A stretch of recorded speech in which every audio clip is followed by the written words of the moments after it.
Okay. Hello. Oh, wait. Hang on. Why is my desktop audio not playing? That's weird. Here we go.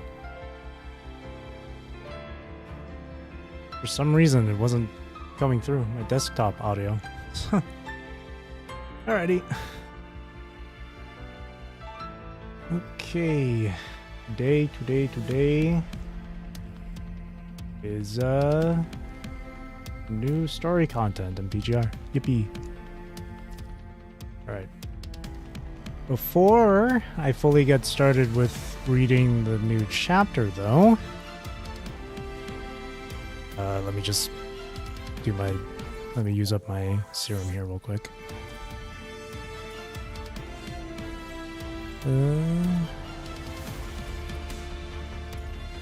Use this all up.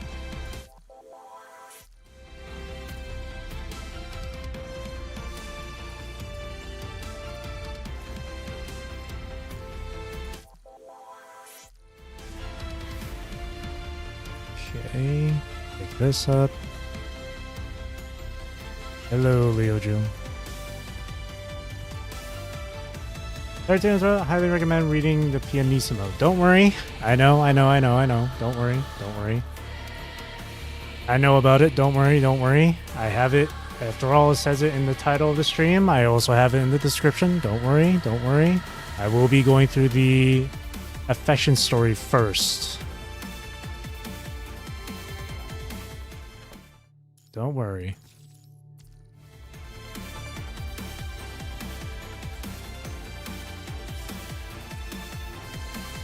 Let me just prepare to cry. Let me pick these up. Oh, what the hell?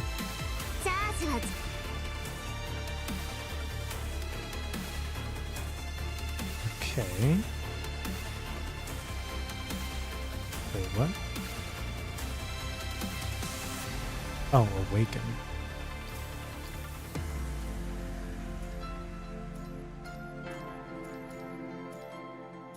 Not sure.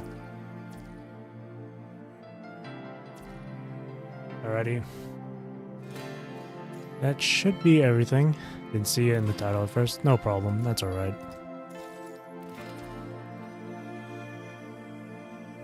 No problem. Okay, hang on.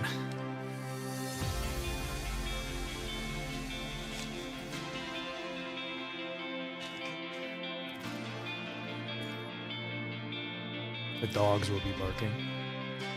Is Vera coming out next week? I thought next week would be Genovese, and then it's Vera.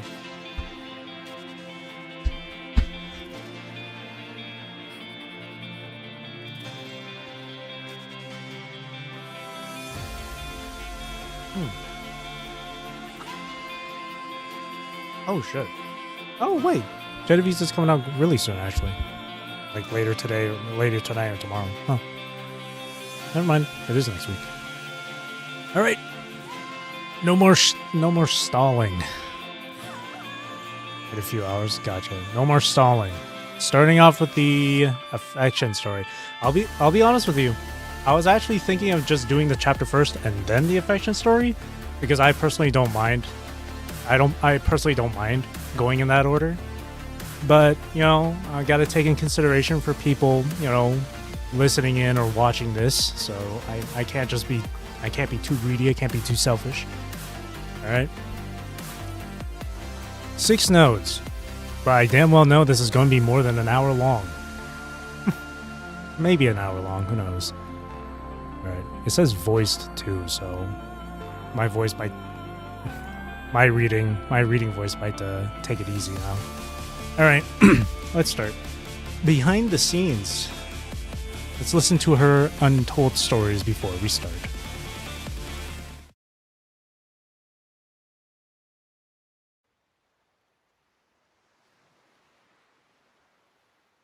Erm. 記録しておくべき5つのこと。5本の指が彼方の記憶への導標となる。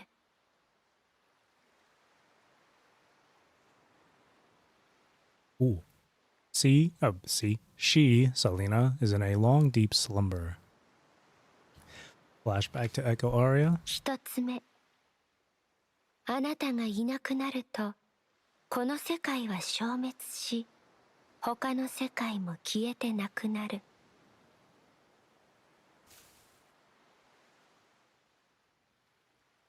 A solitary iris, Selena, blooms upon the ground. 二つ目、私が何を探していようとも、真に探し求めているのはあなた。No matter the distance between two stars, even if they have to go from singularity to heat death, their light will travel across the galaxy, the solar corona, and the galactic cantilever, to break the wall of time and space to meet each other. あなたなのですか。三つ目、なぜ3まで数えることを学ぶ必要があるのでしょう。An empty song echoes through her, Selena, universe. 四つ目、麦畑が燃えている。A wandering whale drifts through the sea of stars. 五つ目、この指はあなた。It represents you, conductor, and also me, Selena. She startles awake from her deep slumber. I got startled from the whale cry. A body the size of a mountain leaps for the water under countless stars and hangs in midair like a crescent moon.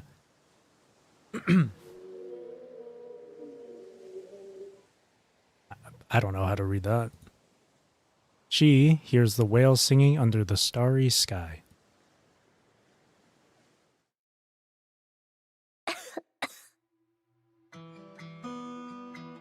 Selena leans against a fallen stone pillar, awakening in the faint light of dawn. The sea once again. 意識界。When she wakes up, Selena starts checking her mind and sees that things seem no more promising than they usually do. She lets out a quiet sigh. On the earth now scorched brown, the agent known as the Merciful One helped cleanse the punishing anomalous matter from her broken frame, removed the heterocore shards from her body, and used the red tide to reconstruct her frame. While what the Merciful One has done came to her as a miracle, it did little to alleviate her troubles. Due to prolonged exposure to heterocore shards, her mind was nearly destroyed. While the Merciful One managed to keep her mind relatively stable, her memories are beyond repair. To stabilize her mind and recover her lost memories, Selena wanders alone across the land as she traces the poems and songs of her past. After her brief walk down memory lane, Selena has managed to stabilize her mind. She opens her eyes again and looks at her reconstructed frame.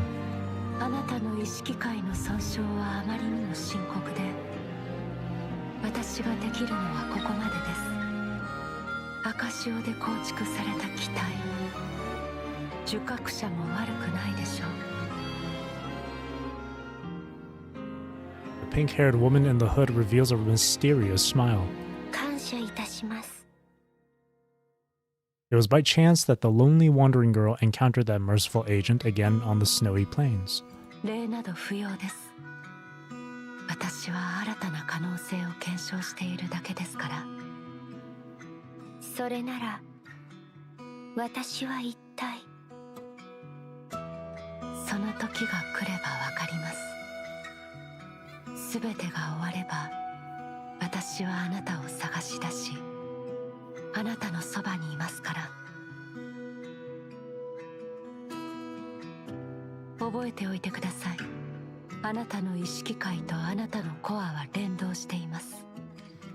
あなたのコアの輝きが曇れば、あなたの意識界はより危険な状態になります。私ができるのはここまでです。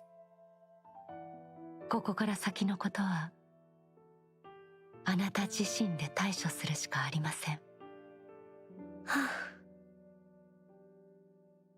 あ Today, her cord still maintains its pale blue light. まだまだ長い道のりのようですね。 Her tone hints at disappointment, though not despair. She has long accepted her predicament after countless similar mornings.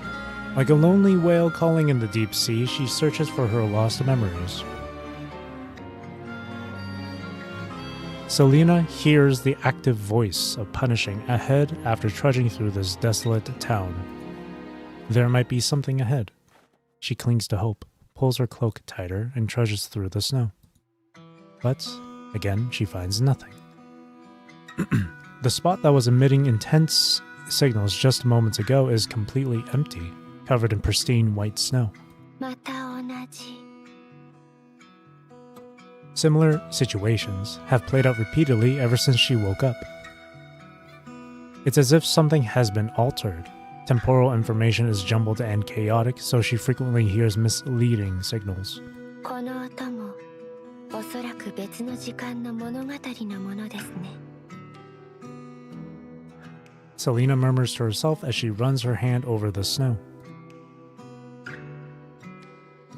At midday, sunlight spills across the snow as countless golden threads weave between the bare branches stretching toward the deep blue sky. This rare warmth gives the weary wanderer a moment of peace. The drifting traveler decides to rest here, a brief pause in her long search. あ、そうだ。手紙。 Selena suddenly remembers something and carefully gets out a yellowed letter from within her clothing. The page's folds have become very fragile from countless readings, yet she has managed to keep it perfectly intact. アイリス。はじめまして。手紙をもらって嬉しかった。私の名前は。 Selena reads the writings on the letter quietly, word by word, words she had memorized long ago. With her mind shattered, she no longer remembers when she received this email or when she transcribed it onto paper from her memory. Who wrote this letter to Iris? Am I Iris? She feels connected to this letter. Each time she reads the warm words, her mind, burned and shattered, finds a moment of peace. The scenes described on the page always awaken hazy bits of memory within her, vague, yet still bringing her flashes of happiness. 手紙を送った人は返事を待っているのでしょうか。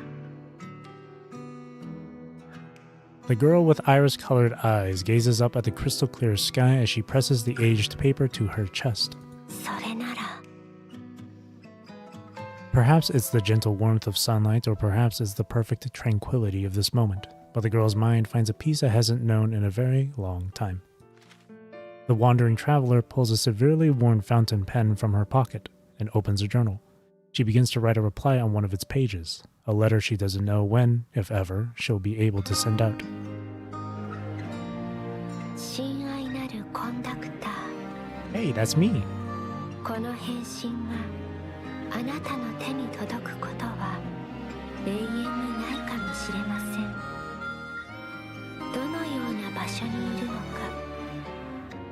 どこに向かえばいいのかもわかりません。ただ前へと進み、歌に刻まれた時を追っています。いつかきっと私たちが再会する日は訪れます。でも今はまだ。 少し時間をください。私は必ず。I don't know if she was still saying something afterwards there. It felt like she was finished reading. Okay. She gazes toward the nearby horizon with tender hope in her heart. From trudging alone across snowy plains to scaling mountain peaks, she continues her journey, following the course of rivers.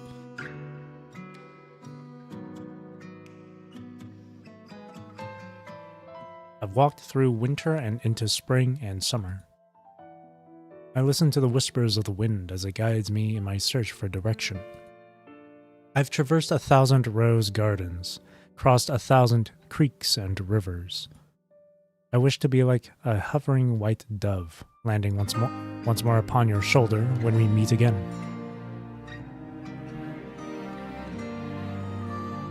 Today, I've arrived at yet another unfamiliar place.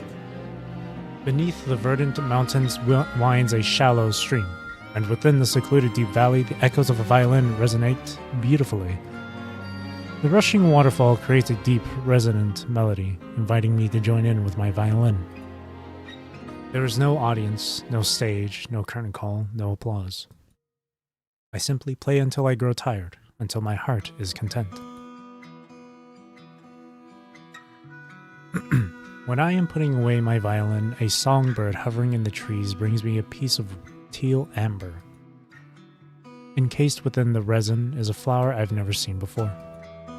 After taking a look at the gem, I place it on an open patch of land. A wondrous divine thought that flashes briefly in my mind. It's a secret language whose profound meaning is understood without being spoken. I hope someone will find it, and then I hope that a fellow traveler on their own journey might see the same scenery that I see now. She lifts her pen from the last letter and puts down a full stop as an elegant circle on the slightly worn notebook. In the past, she would always worry about whether her wording was appropriate after she finished writing, and if her words might be misleading. But now, such concerns no longer troubles her heart. Usubeni. The girl carefully holds her journal against her chest, softly murmuring the name of her correspondent, sealing the feelings into her heart. Her mind fluctuates and the azure core remains hopelessly murky. Time remains disordered and inverted, and the melody created by the punishing is equally chaotic and entangled. Yet as long as these letters exist, she can always find herself before her mind is scorched to ashes. この旅路がどれだけ長くても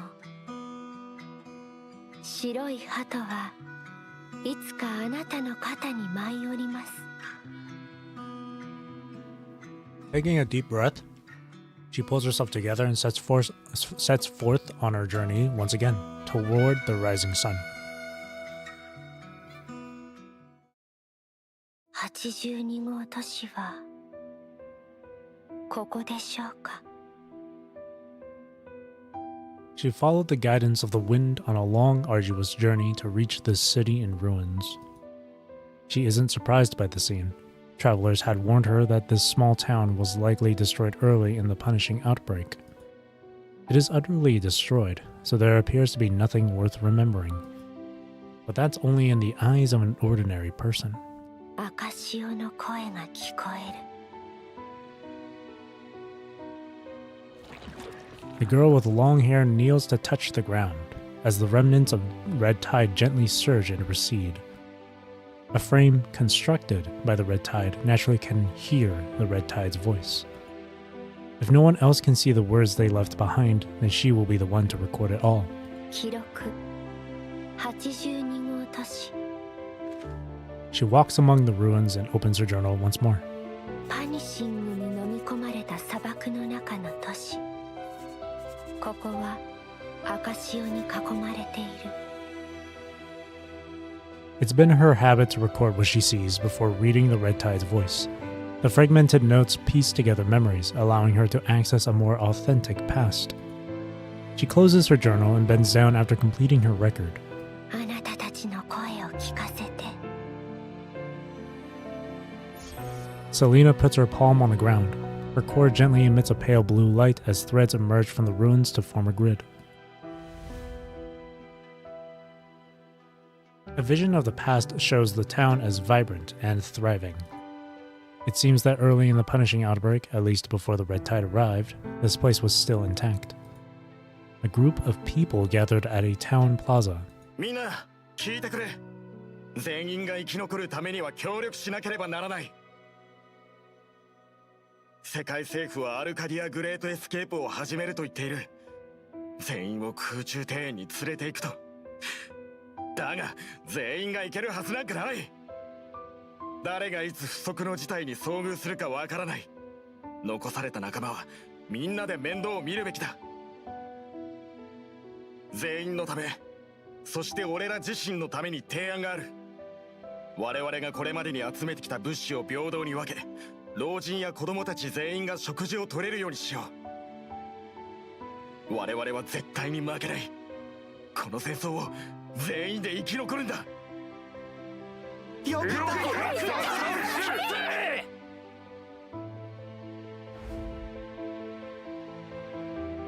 The red tide memory ends here.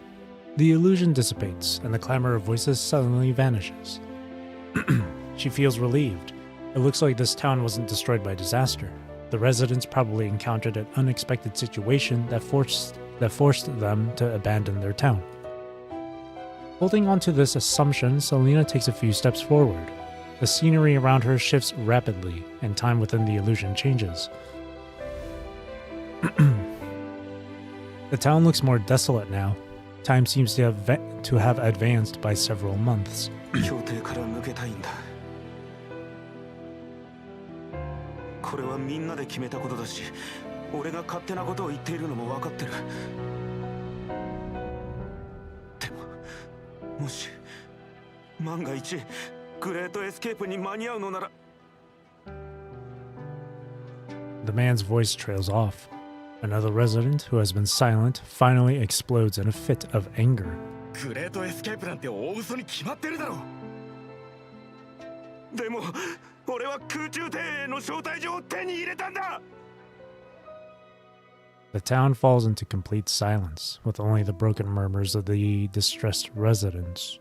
俺のために兄さんが命と引き換えにこの招待状を手に入れたんだ。俺はただ自分が生きられたらそれでいい。大義名分を掲げて全員で生き延びようなんて、そんな犠牲はもうたくさんだ。みんなだってそうだろ。俺は悪くないよな。許してくれ。頼む。俺を生かせてくれ。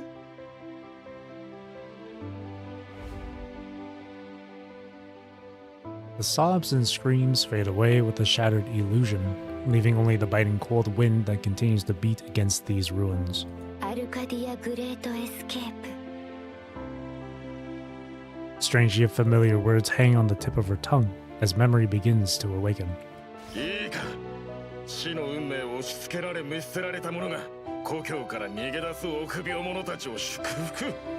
なんだそりゃ、新しい時代の喜劇か何かか。これ以上の侮辱がこの世にあると思うか。空中庭園で生まれ、無菌室で甘やかされてきたからこそ、あんな喜劇が書けるんだよ。よく聞いておけ。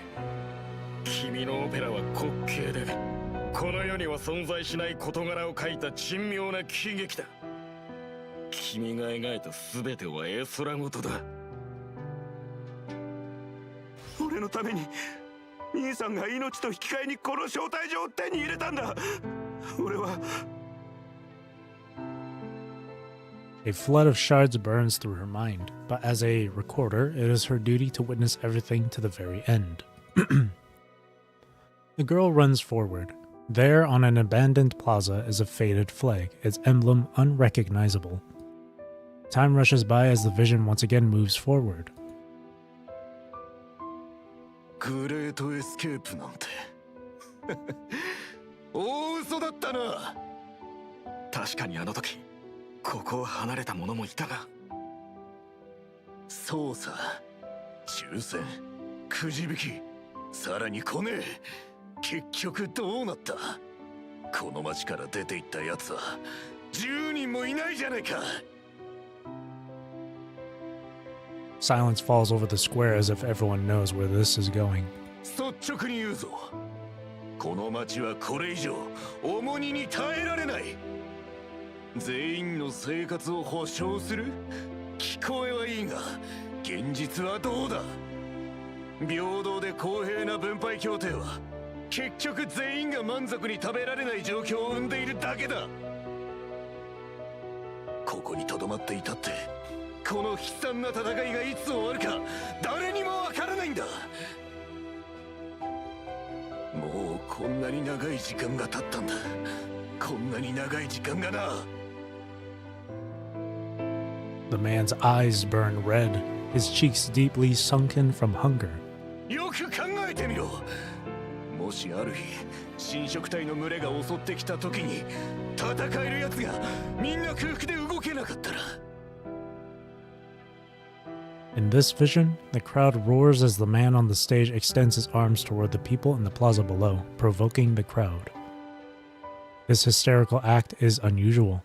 Selena realizes this is the dangerous frenzy that happens when a town is on the verge of annihilation. 危機はもう目の前に迫ってるんだ。俺らは真剣に考えるべきだ。この町にとって本当に有益な決断とは何なのかを。 The man continues his speech, and the crowd grows increasingly fanatical as they wait for him to push the speech to its climax. 強者しか価値を生み出せないのなら、強者だけに生き残る権利がある。違います。 Though she already knows the outcome of this speech, her emotions still drive her to speak up in protest. Sadly, a voice from the future can't change the past. The man in the vision gestures with his hand and yells out the declaration that would set the town's fate. 今から子供と老人を町から追放する。 That's a little extreme. 戦力となり、この町を守れる者だけがここに留まる資格がある。 I don't know how I feel about that, Chief. If I was there and I heard that shit, I'd be like, hell no. Hex no. Stroll.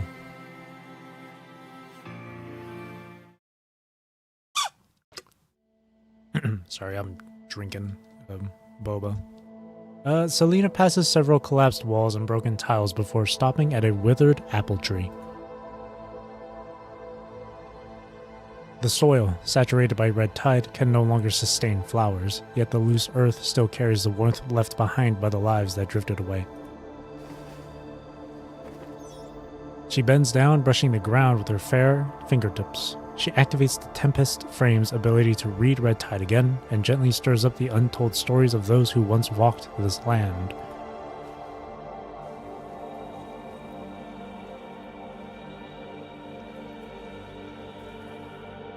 This time, she sees a little girl in tattered clothes in the vision.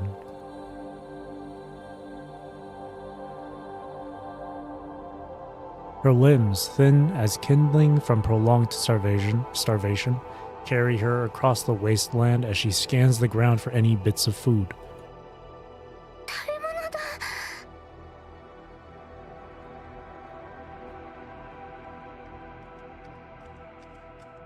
Her eyes light up as she runs toward a small mound. The scars on her feet tear open and blood seeps out while she sprints. Whoops. But the little girl doesn't seem to notice. Her eyes are fixed on a green apple hanging from the tree. She uses all her strength to stack several scattered bricks and climbs onto the makeshift stairway. As she steps onto the bricks, the pain in her feet intensifies, and her little face twists in agony.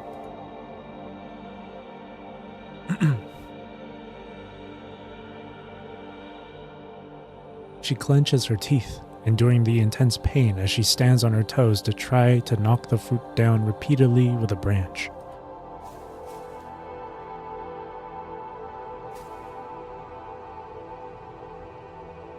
Finally, the wood loosens, and her face lights up with a bright, joyful smile.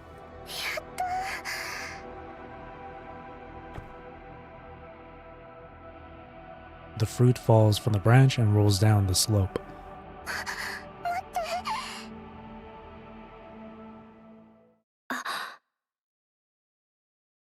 Selena cries out without thinking.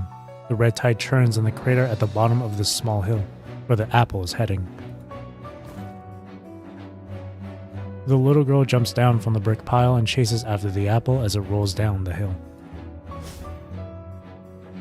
At that moment, Selena forgets this is merely an illusion, that everything happening here is in the past, and runs after the little girl. そっちへ行っちゃダメ。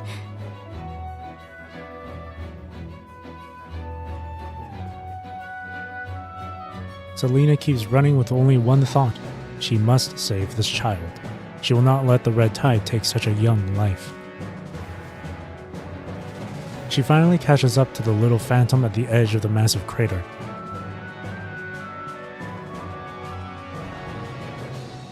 Selena's fingers tear through the hollow illusion once more, and the little girl's silhouette at the crater's edge dissipates the moment Selena's metal fingers touch the virtual image. But as Selena's hand passes through the illusion and touches something, she finds an arm and grabs onto it. The illusion dissolves and Selena finally sees the reality. She's grabbing a female construct who was about to jump into the massive red tide crater. For some reason, the body of this construct in reality almost perfectly overlaps with the silhouette of the little girl from the illusion.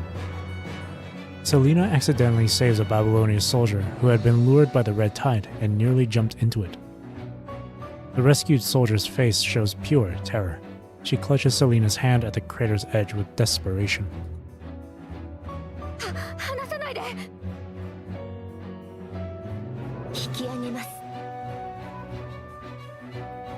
Selena pulls the soldier up from the crater's edge with all her might. しっかり捕まっていてください。一気に引き上げるので。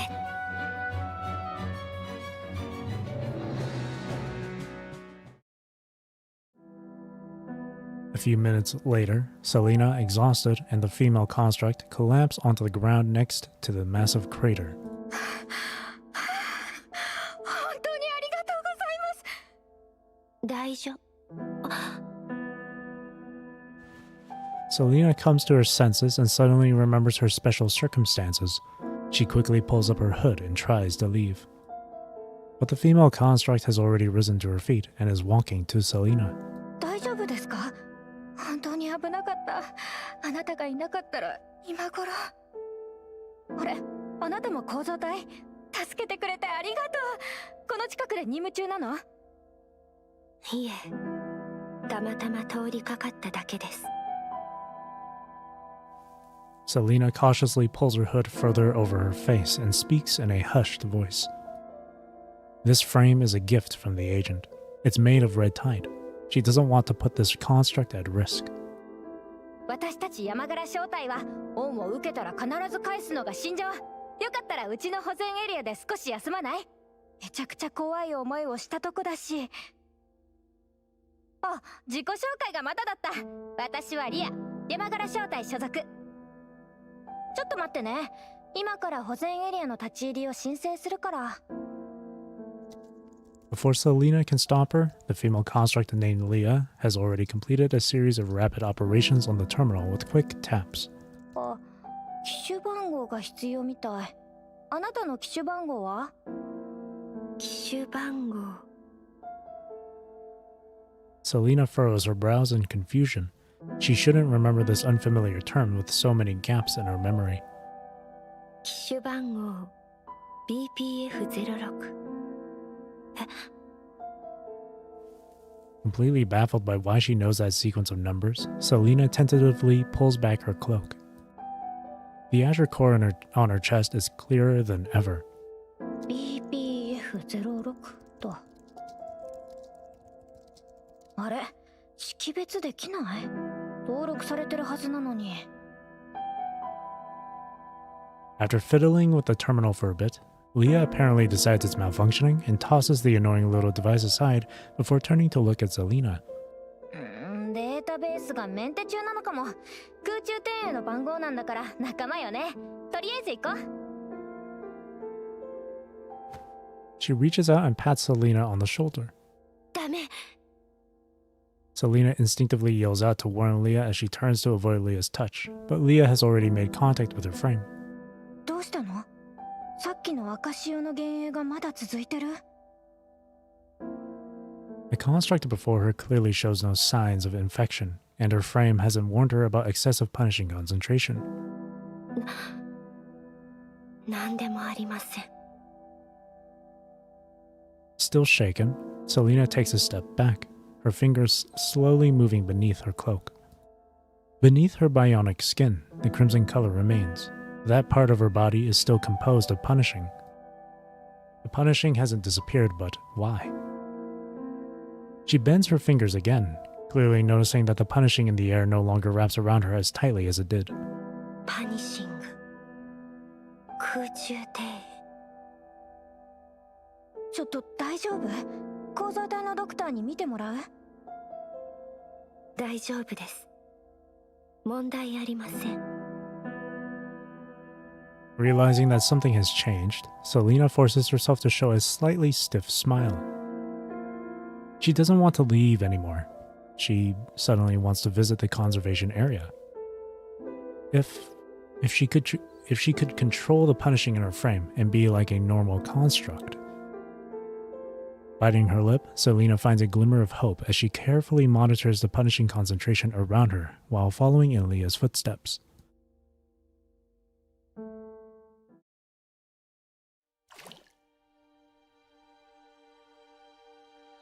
One step. The azure core emits a clear, radiant light. Dear stranger, I know you might be confused to see this in your mailbox. If you're too busy with work and have no time for things like this, feel free to ignore this letter. 2 steps. The celestial light of judgment pours through the dome ceiling. どうか教えてください。この劇の一体どこの部分があなたをそこまで怒らせたのでしょうか。逆に聞かせてくれよ。君はこの劇を通して何を伝えたい？英雄の勇敢さか？戦争を偉大だと称えるのか？それとも死者を見下すかのような哀れみと同情を表現したつもりか？ You have a good level of affinity with Tantalum 193. Your construct surgery success rate is judged to be high. 親愛なるグレイレイブン指揮官。 That's me. またあなたに手紙を書く機会があるとは思いませんでした。慰めてくれてありがとう。受け取ったのは数ヶ月後だったけど、私の心は慰められました。あなたに言わなければならないことが一つあります。今の私はすでに構造体となっています。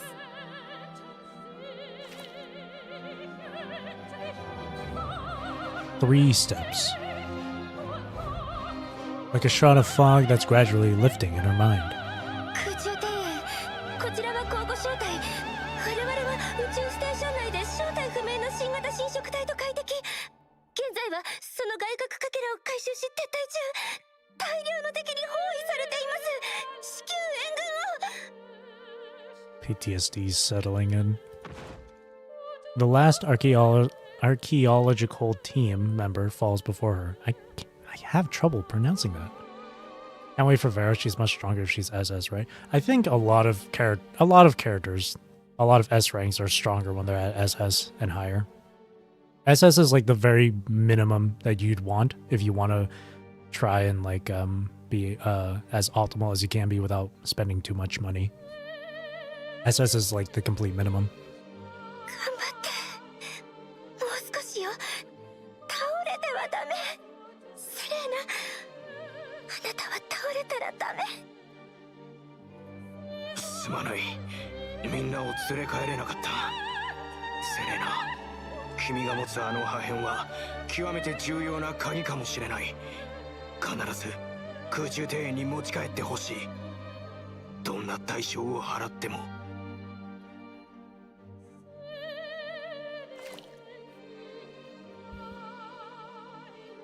4 steps. Dust is brushed away from the neglected crystal ball. I can't read that. Embracing the black needle left by the familiar yet strange human, she thrusts it into her power source. Let everything end here. Looking up, she seems to catch a glimpse of the skylight. At that moment, all of her misery fades away. To see a world and a grain of sand, and a heaven and a wild flower.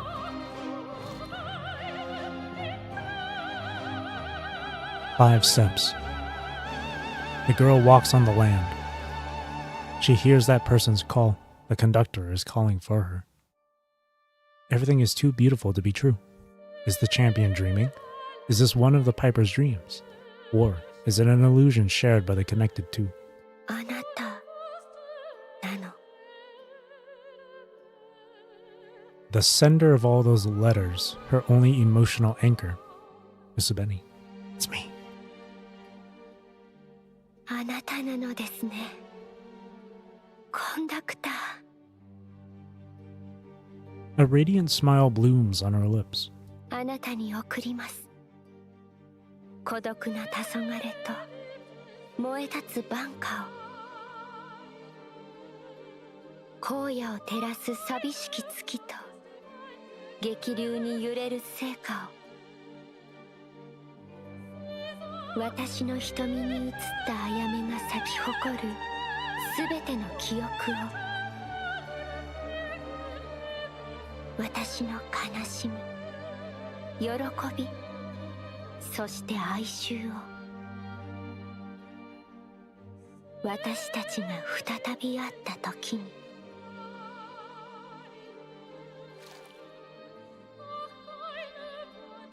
6 steps.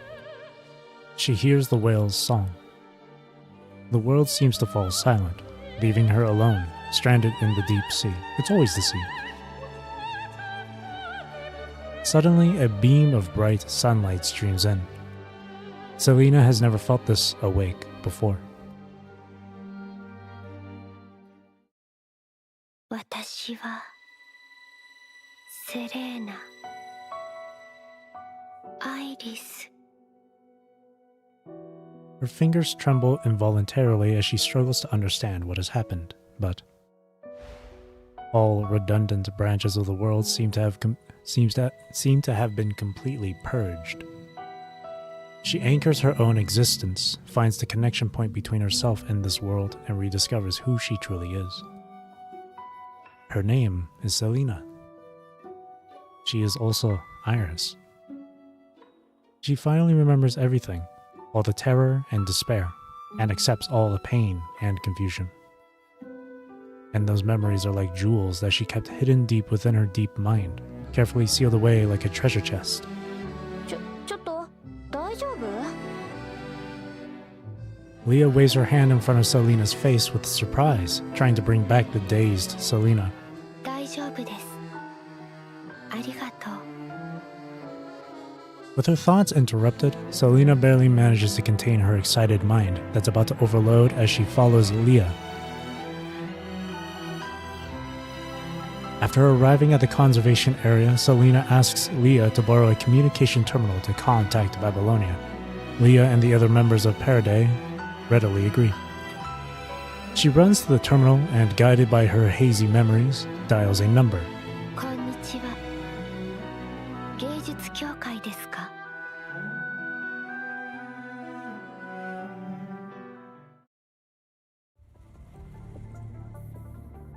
Nearby conservation area, meanwhile. It's been a while since the last time you were sent to the Star of Life for your post-war syndrome. The military has intentionally cut Grey River's missions, but Celica occasionally gives out some simple tasks as per your request.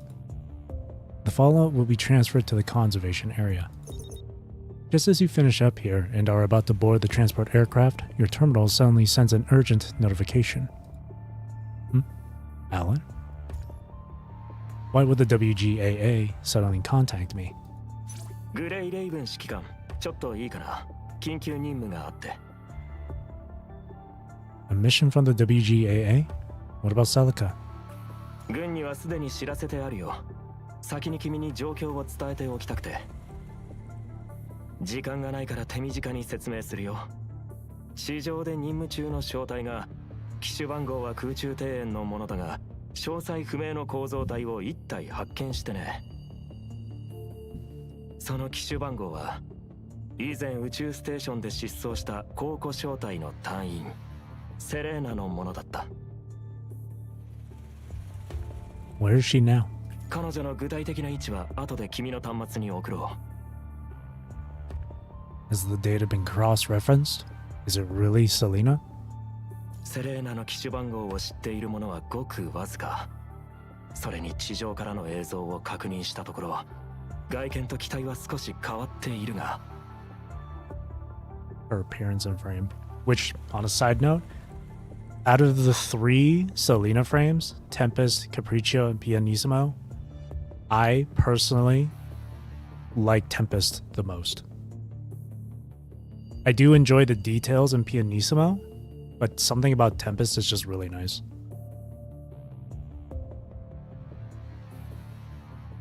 Just something about Tempest. 私はセレーナに間違いないと確信しているよ。 I see. 申し訳ない。少し感情的になってしまった。 I think it's just the hairstyle for Tempest. That's like personally, like I really like that hairstyle. It reminds me of like Sakura Mato from the Fate series. But that's because RDF is so long and I haven't finished it. Yeah, it is pretty lengthy. There's still like one other ending I have to get, one more ending I have to get in RDF. There's still one more ending. But yeah. I also really like, and it's prevalent on all 3 frames, but I also really like the undercolor she has for her hair. Where on the surface it's just black hair, but underneath it it's like a blue color. I really love that. It's really nice. It's okay. I can understand. Distant whale songs echo in your ears as scenes you experienced in Hamlet resurface in your mind. Pianissimo is beautiful, yeah. Again, I really like the details in Pianissimo. But somehow Tempest is just like still my overall favorite between the 3 frames. Between the 3 Selena frames. I think with Tempest, aside from the hairstyle and the undercolor, I also like the metallic rib cage she has there. It's really cool. Because it's like when you first see Selena, or when you first are introduced to Selena in the story, she's like just like it's only her like top half of her torso, so you see the rib cage and everything. So that's like still there while everything else is like different. I kind of like that. That's kind of cool. If it took a bit less and had a bit more rewards, I'd do it more. Yeah, it is pretty lengthy, RDF. One of these days I'll play it again and go through it, try and get that final ending, but it is lengthy. Selena, Iris. Your dreamy name rests on the tip of your tongue. After saying it, you realize you don't know how to continue the conversation. What's the mission? セレーナを連れ戻してほしい。それも無傷で。彼女の外見はかつて構造体だった頃とは別人らしい。それに彼女は宇宙ステーションの任務で犠牲になったことになっている。私たちはハムレットでクジラの歌を探知し、彼女がまだ生きていることを知っているが、この情報は芸術協会内部に留められている。What little I remember from RDF, this part right here, recording the whale song confirmed she was still alive. That I do remember. あの映像の構造体は確実にセレーナだと言えるが、彼女の存在にはまだ説明のつかない疑問が多く残っていることも確か。空中庭園の軍部が正体不明の構造体を放置するはずがない。だから先手を打つためにニコラ司令に知らせ、君にこの任務を任せることになった。 Sure, okay. もし Alan's voice hesitates. After a moment, he continues. 私の判断が間違っていて、単に昇格者がセレーナになりすましただけ、もしくはセレーナでないことが確実だったとしても、彼女を連れ戻してほしい。引き続きセレーナの行方を探すためにも。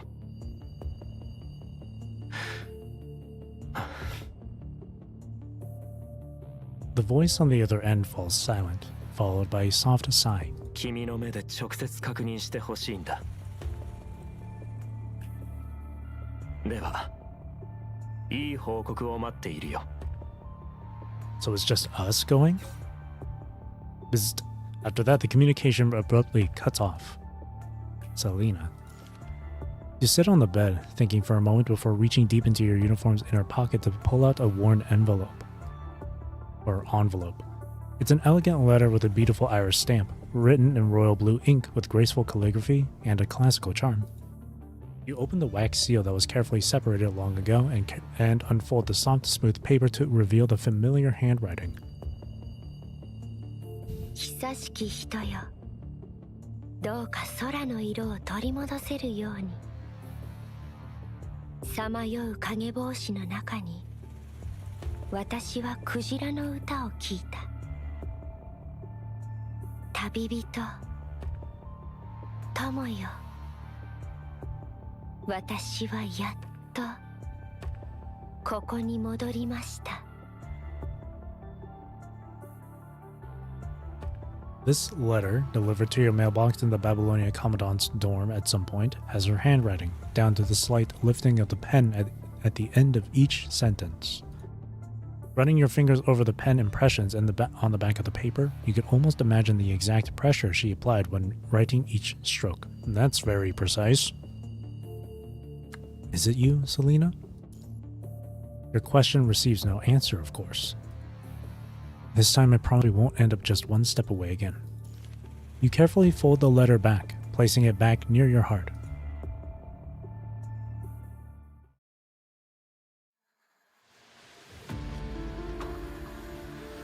Inside a nameless observation chamber, galaxies flow like rivers.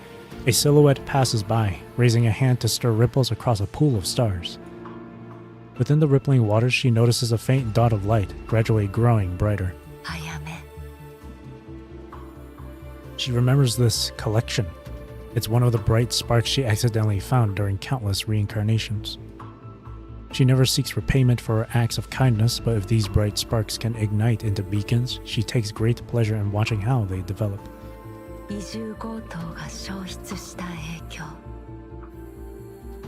A side effect of the Hetero Tower's disappearance. Once, she used red tide to reconstruct a broken construct, but with timelines in disarray, the red tide slowly mutated, and the lost traveler could no longer find their way home. A frame can be reconstructed, but memories and mind cannot be restored through physical means.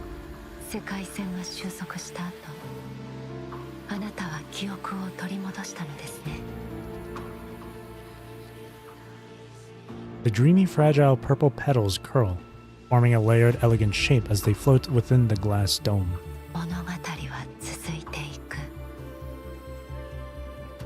The pink-haired woman's face lights up with an intrigued smile.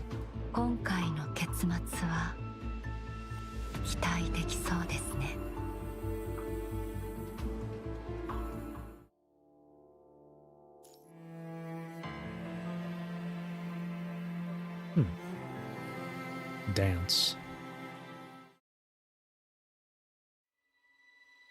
After making that call, Selena feels restless. The sky remains azure blue, the sunlight still radiant. Yet, her heart burns with the torment of a soul awaiting the judgment of fate.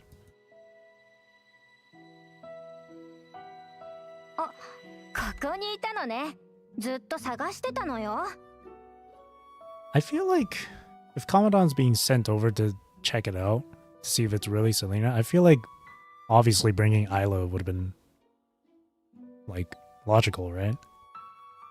Alongside Isla, because they're not aware if it could be like an ascendant or something. I feel like, I mean, we know that she's transcendent, right? But I feel like bringing someone like even no one, I don't know, because no one can relate, I guess.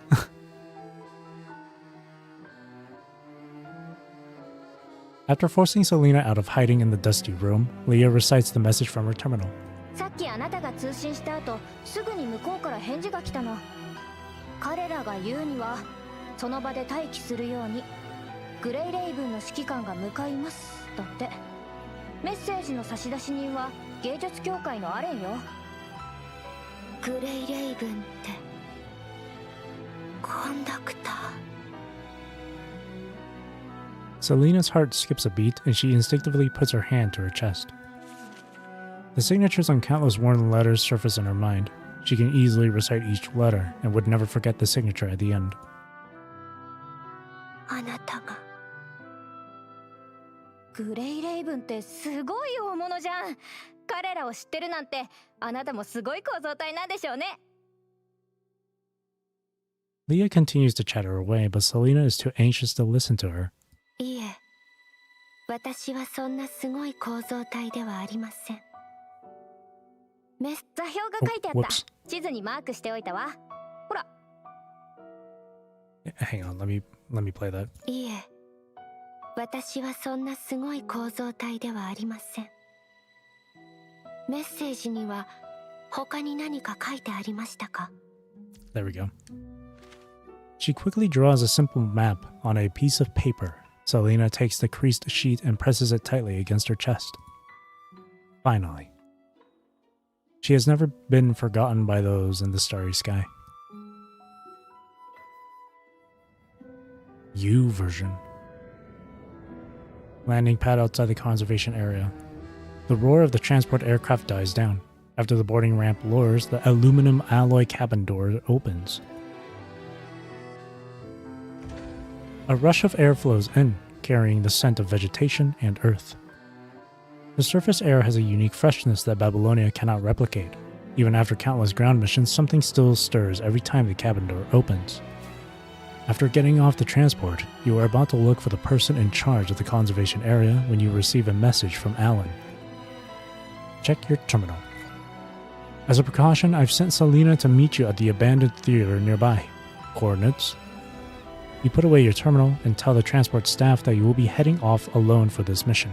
The person nods and lifts off, heading toward the other end of the conservation area. And just like that, you're alone. Iris. As the fog gradually disperses, the abandoned theater appears as a faint image on the horizon. Selena version. Near the abandoned theater, several kilometers away. Selena runs through the ruins that's like a maze. She knows without a doubt that person is waiting for her up ahead. So she must hurry. Every second counts. All she wants is to be by that person's side right now. Her movements are too intense and her damaged frame clearly can't keep up, but she doesn't slow down. Pain is nothing new to her, and she cannot miss this meeting.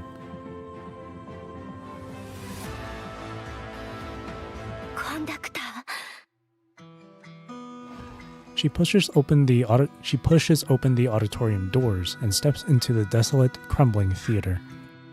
But the silent theater is empty. Only her labored breathing echoes through the circular corridor.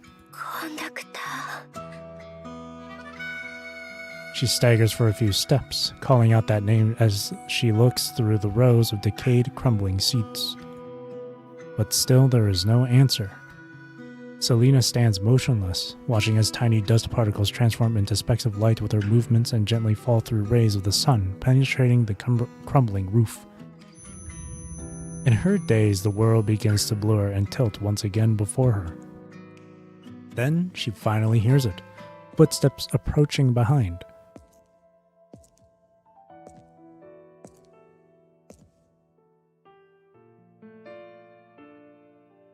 U version.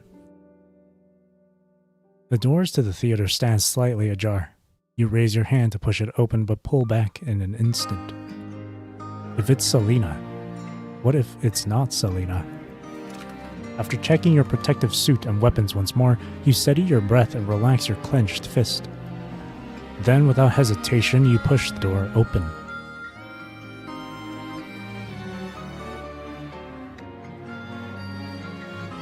Selenant.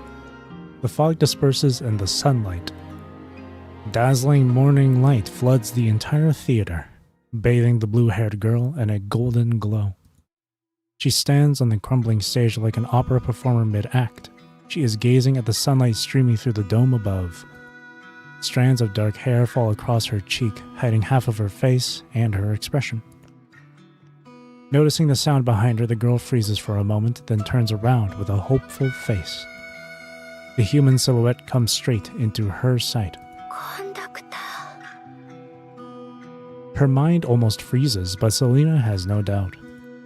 She once said that even if they've never met, she could recognize her pen pal's face at a glance. And she did just that. The girl turns on the stage, her hair gleaming among motes of dust floating in the sunbeams.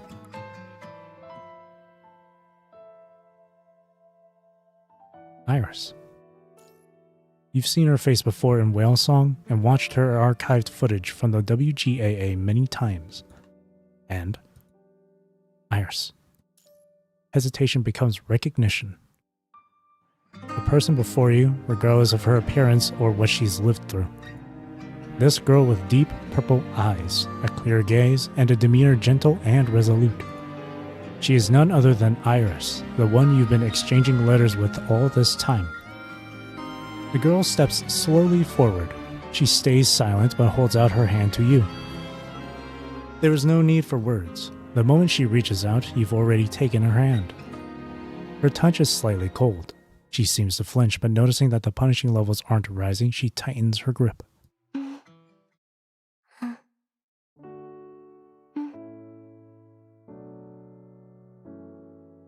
She softly begins to hum an unknown melody.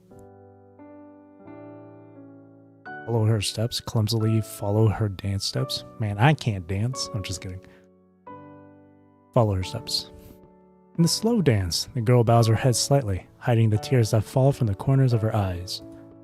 She seems to want to say something, but hesitates and remains silent, as if she's afraid to break the tranquility of this moment. Iris, this is not a dream. ごめんなさい。私。夢の中で何度もこの光景を見ました。 Her dance steps are gentle yet determined as she guides you to follow her rhythm. ずっと会いたかった。 Doo, doo, コン doo, ダ doo. クター。 I didn't expect to hear this song.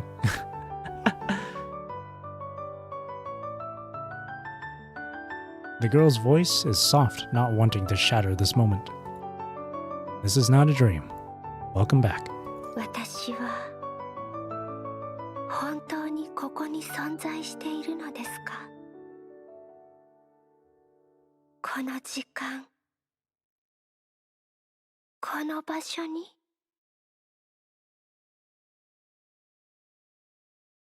Okay, I'm just making sure she's done saying her lines. She has like these long pauses before.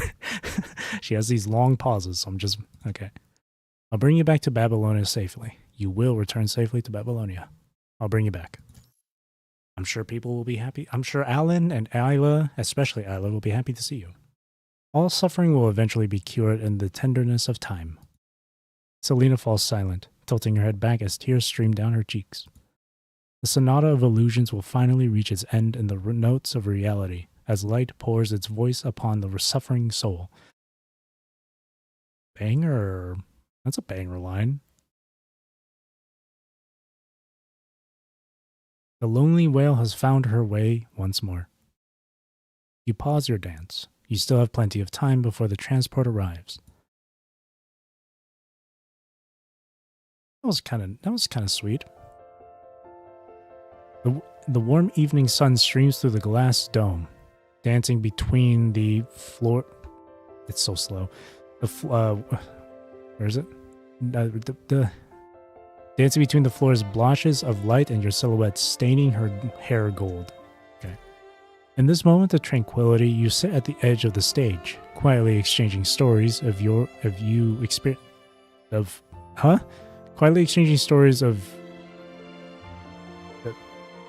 quietly exchanging stories that you experienced.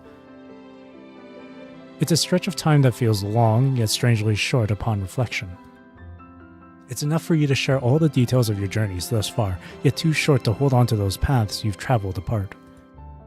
The setting sun and the tranquil atmosphere almost freeze this moment in its gentle warmth, until an urgent notification sounds chime on your terminal once more. The transport craft is coming. Ignore it. No, wait, it's coming. 時が経つのはあっという間ですね。 A smile tinged with regret crosses her face. ありがとうございます、コンダクター。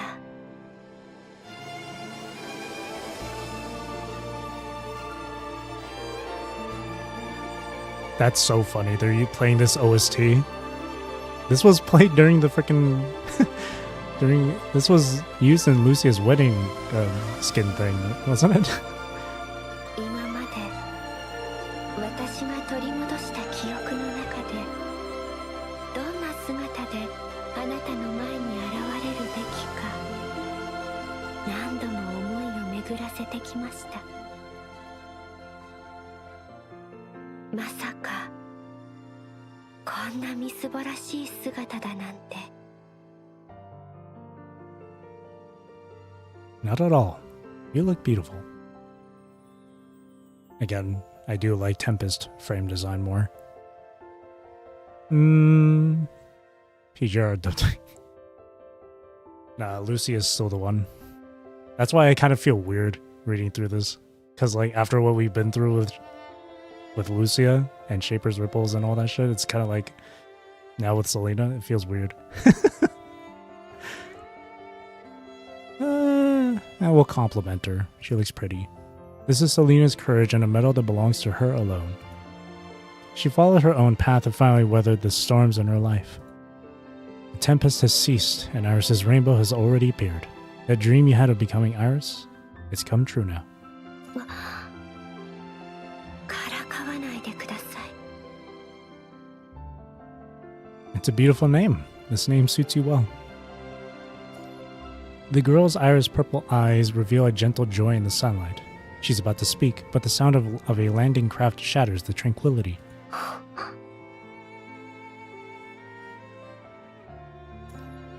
You are about to offer words of comfort, but Selena suddenly presses her lips together, gently brushing away the dust that had settled on her shoulder. 大丈夫です。私は戻ってきました。 Ma'am, I'm married in this timeline. 私は今ここにいます。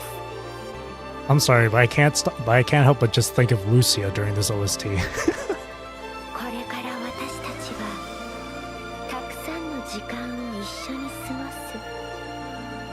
そうでしょう。 Without question. There is plenty of time ahead of you. The sound of the aircraft grows louder and the girl becomes visibly anxious. You step forward, holding her trembling hands. Are you nervous? Are you worried? ごめんなさい。だって今の私は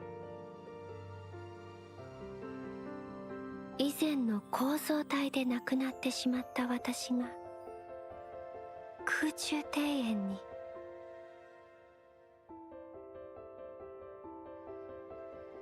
In your previous conversation, Selena had already explained the origins of her frame. Gomen no sori. Babylonia will have proper measures in place. After all, we have no one. So, like, with the cases like Kamu and no, I forgot about Kamu.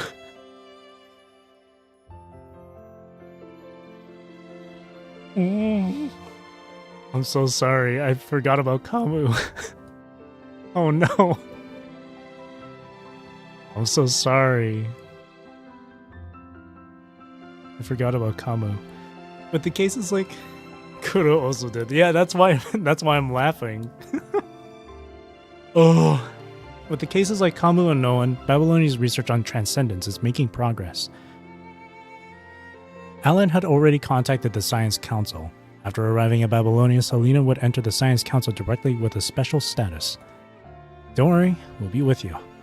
I'm saying the first one, man. See, if it was specifically me in this position, I would just see her as, I would just be there to like help her as a good friend and to comfort her as a good friend. I'm not here to be in love with her. So we'll be with you. Me, Ray Raven, Isla, WGAA, Kamu and Noan. We're here. We can help you. You can relate to Kamu and Noan. It's all good. The childlike innocence has faded from her smile, but the hint of warmth remains. Neither tempests nor sudden downpours have managed to twist her spirit. After countless hardships, she remains the same Selena she was at the beginning, a strong iris blooming after the rain. Blooming after the rain. Now I'm just reminded of Cardathia's song, Against the Tide.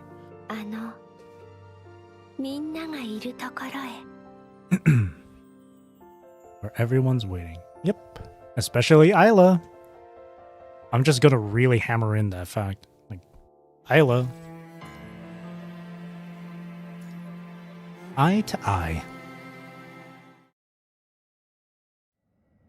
The transport craft takes off. When Selena arrives in Babylonia, Alan immediately sends her to the Science Council for a series of meticulous examinations. Asimov hurries over as soon as the examination report arrives on his terminal. I've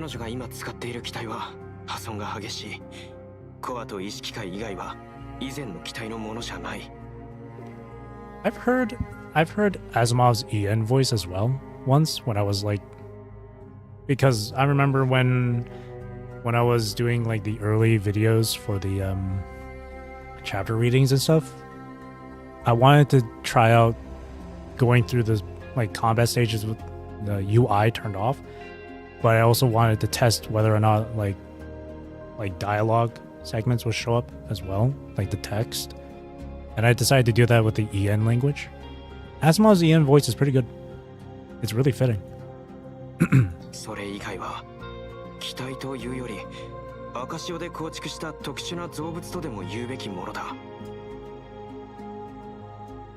And I say Asimov because I was testing on the chapter I used to test it was Source Beacon, because that was like the most recent thing I could remember that had, you know, dialogue during the combat stage between Teddy and Asimov. A Red Tide creation? 空中庭園の現在の技術ではあの機体を修復するのは無理だ。それにあの機体を今後も使う前提で修復するのは推奨できない。Understandable. 彼女の状況とカムとノアンの状況は違う。カムの機体はパニシングに耐えられるが消耗が激しく、定期的に意識をカムイの機体に伝送する必要があった。ノアンの機体はただ昇格者に改造されただけ。Asimov sinks into deep thought as he flips through the reports. Is there a solution? ないこともないが、かなりリスキーだ。セレーナの意識界は構造体とつながっている。意識界の完全性を保ちつつ、現在の機体の構造体のパーツを別の機体に移植させれば。A Capriccio frame? What a Capriccio frame. Capriccio, Jesus. 幻想機体は構造体のために作られたものだ。受覚者の意識界に適用するには改造しなければならない。しかし前例がない。だからかなりリスクが高いんだ。Well, what's life without a little bit of risk, huh? もし今の機体を維持するとしたら、今の機体はほぼ破損している。赤潮で構成された部品のおかげでなんとか動いているだけだ。彼女が浄化塔の外を放浪するならこの機体で問題ない。だがパニシング濃度が低いエリアに入ると衰弱していく。今がそうだ。 Makes sense. Gesturing for the two to look at the isolated Selena, Asimov furrows his brow and continues reading the reports. Inside the isolation room, Selena's face is deathly pale, her arms hanging at her sides. でも彼女はもう十分長い間さまよってきた。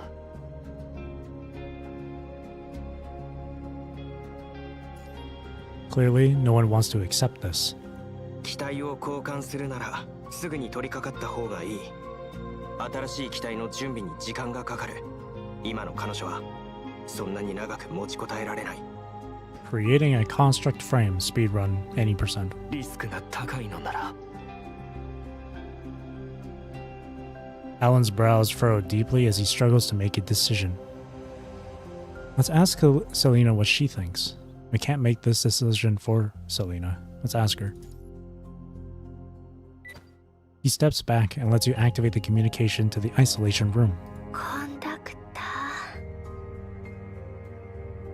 Despite feeling weak, Selena still manages to smile.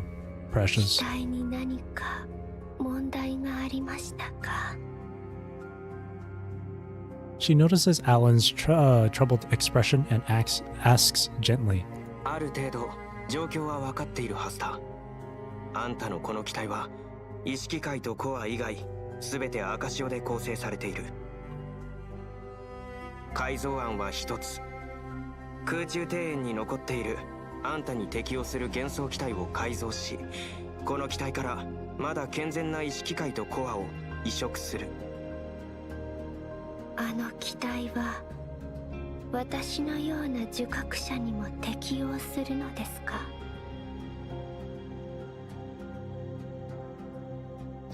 After returning to Babylonia, she noticed people from the Science Council refer to beings like her as constructs.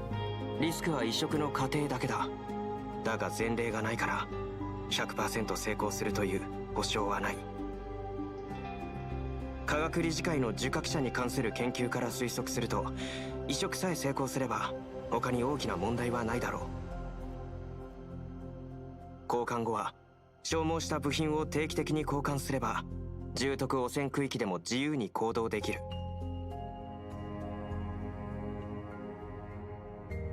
機体を交換しないという選択肢もある。だが浄化島内の保全エリアや空中庭園に長時間とどまることはできなくなる。それに変異が進めば侵食体になるかもしれない。あんたにはあと1時間20分考える時間がある。それ以上はあんたはここでは耐えられない。機体を交換してください。だが失敗したらおそらく。 Alan anxiously interrupts their conversation. I mean, what else can you do? Like either let her become corrupted or take that risk, take that gamble. I mean, like, if you really want her to stick around, you gotta take that gamble. What other option do you have? Either out of respect for Mr. Flora or the duty to protect members of the WGAA, he doesn't want Selena to take such risks. So you want her to be okay? 会長の気持ちはわかります。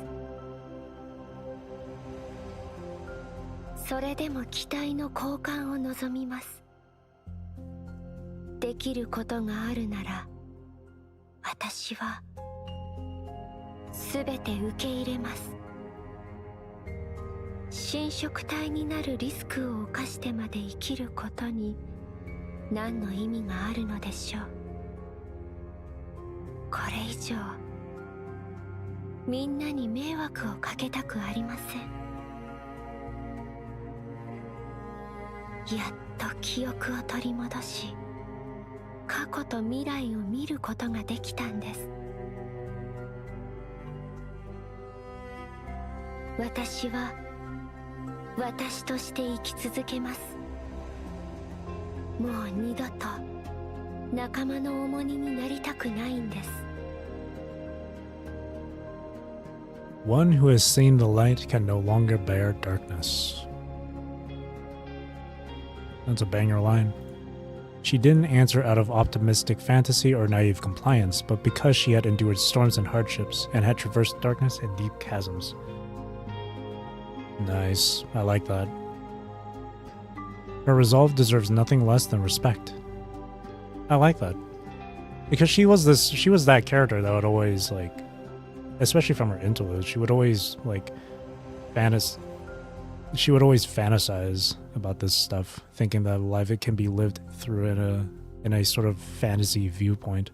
But now, after going through what she has, she's coming to terms with, like, the reality of stuff. At least that's how I'm understanding it. She's grown. She's grown up. とにかくこれ以上考える時間は必要ありません。アシモフさん、今すぐにでも機体交換を始めてください。Surprised by Selena's decisiveness, Asimov nods and enters an adjacent room to prepare for the Capriccio frame modification. Alan pauses before heading back to the WGAA to apply for joint development of Selena's new frame. Conductor. That's me. In the isolation room, Selena struggles to hold on to the terminal as she calls out softly. Yes? Is anything wrong? 前にあなたが私に言ってくれた言葉を覚えていますか？ Are you referring to those letters? そうです。あなたの言葉は私が空白の迷宮をさまよい今に至るまでの希望でした。 She clears her throat, her iris purple eyes gazing tenderly at the human standing beyond the window. アイリス、芸術は人間性を守るための一番穏やかな手段です。一番。今の自分を疑ってもいいけど、すべてを否定することはない。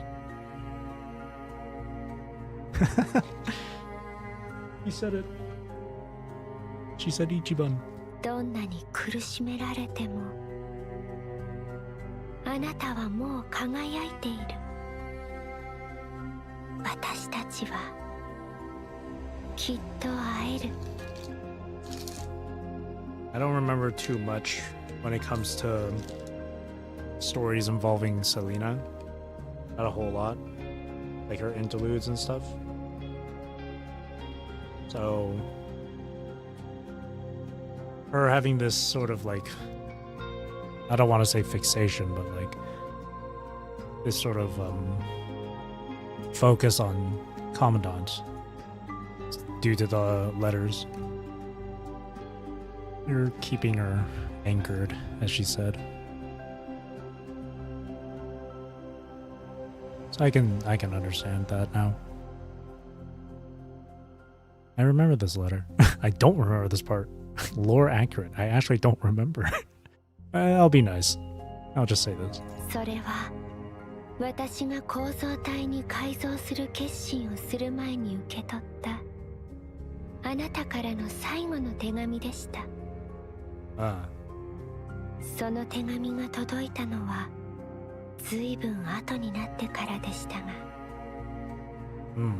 私の心はすごく慰められました。そしてもちろん今も。A gentle smile curves the corners of her lips. それ以来私はずっと考えていました。あなたと初めて会うとき、どんな挨拶をすべきかと。でもどれも考えただけで終わってしまいました。前に会ったときはあまりにも慌ただしくて、私はあまりにも情けない格好でしたし。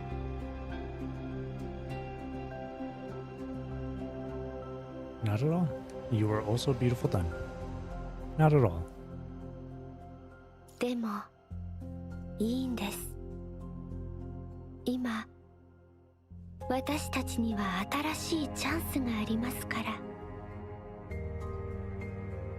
私は完全な姿であなたの前に立ちたいんです。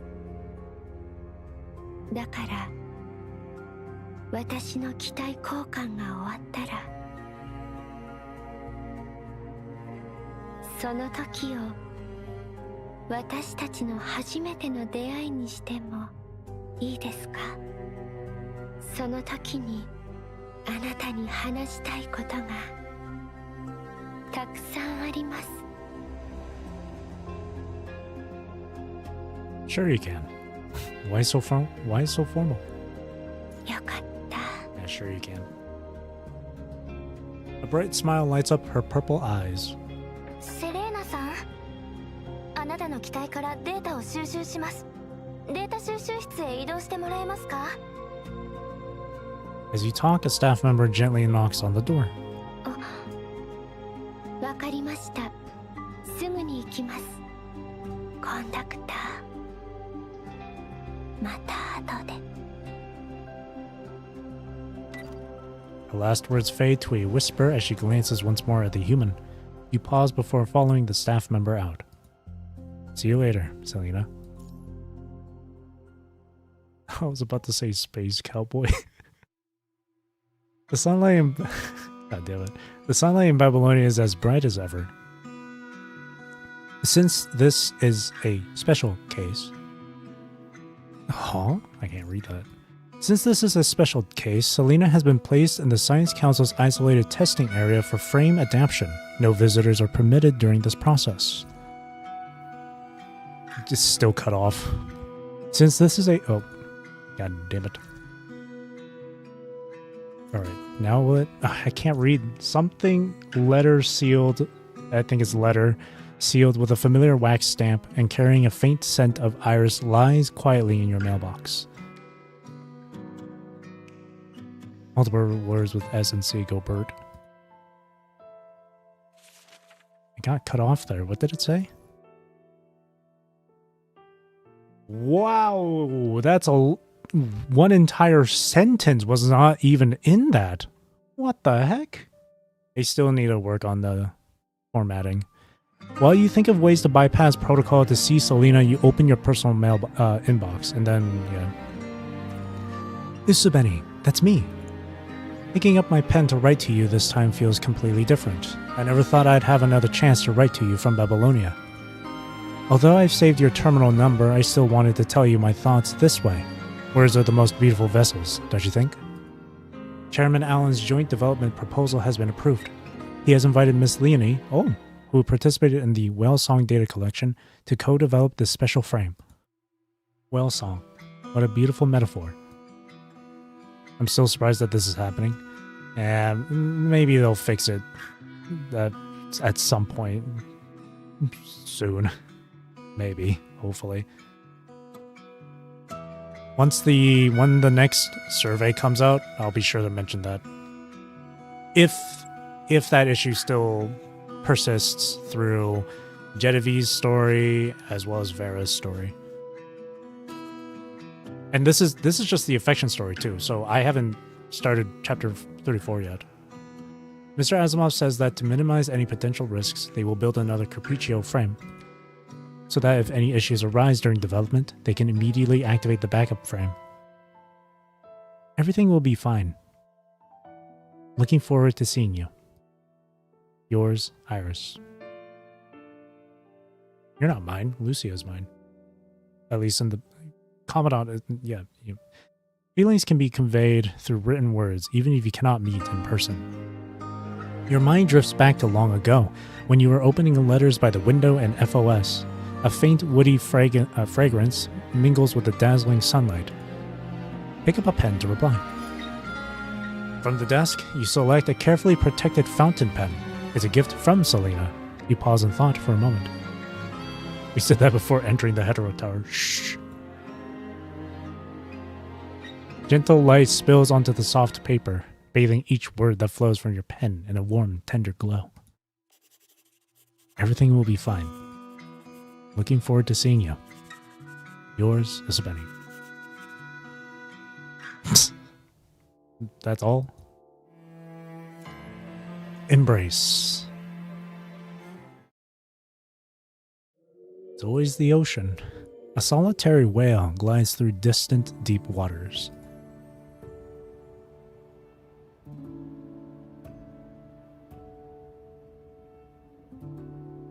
She hears herself lingering amidst ruins and sees herself wandering through the desolate wilderness.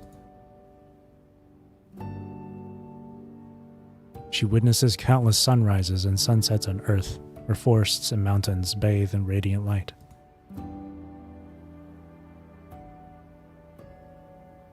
She sees colorful clouds painted blood orange, soaring above the boundless ocean.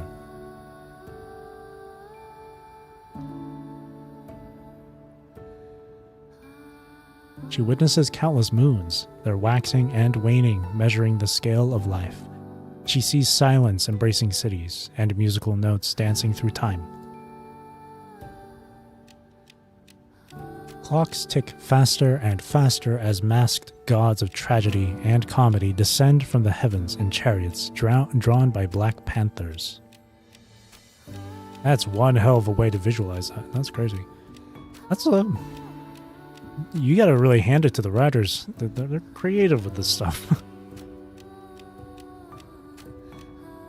Lost dreams finally awaken, and after the storm, a rainbow hangs delicately between heaven and earth. That's a woo OC. It is.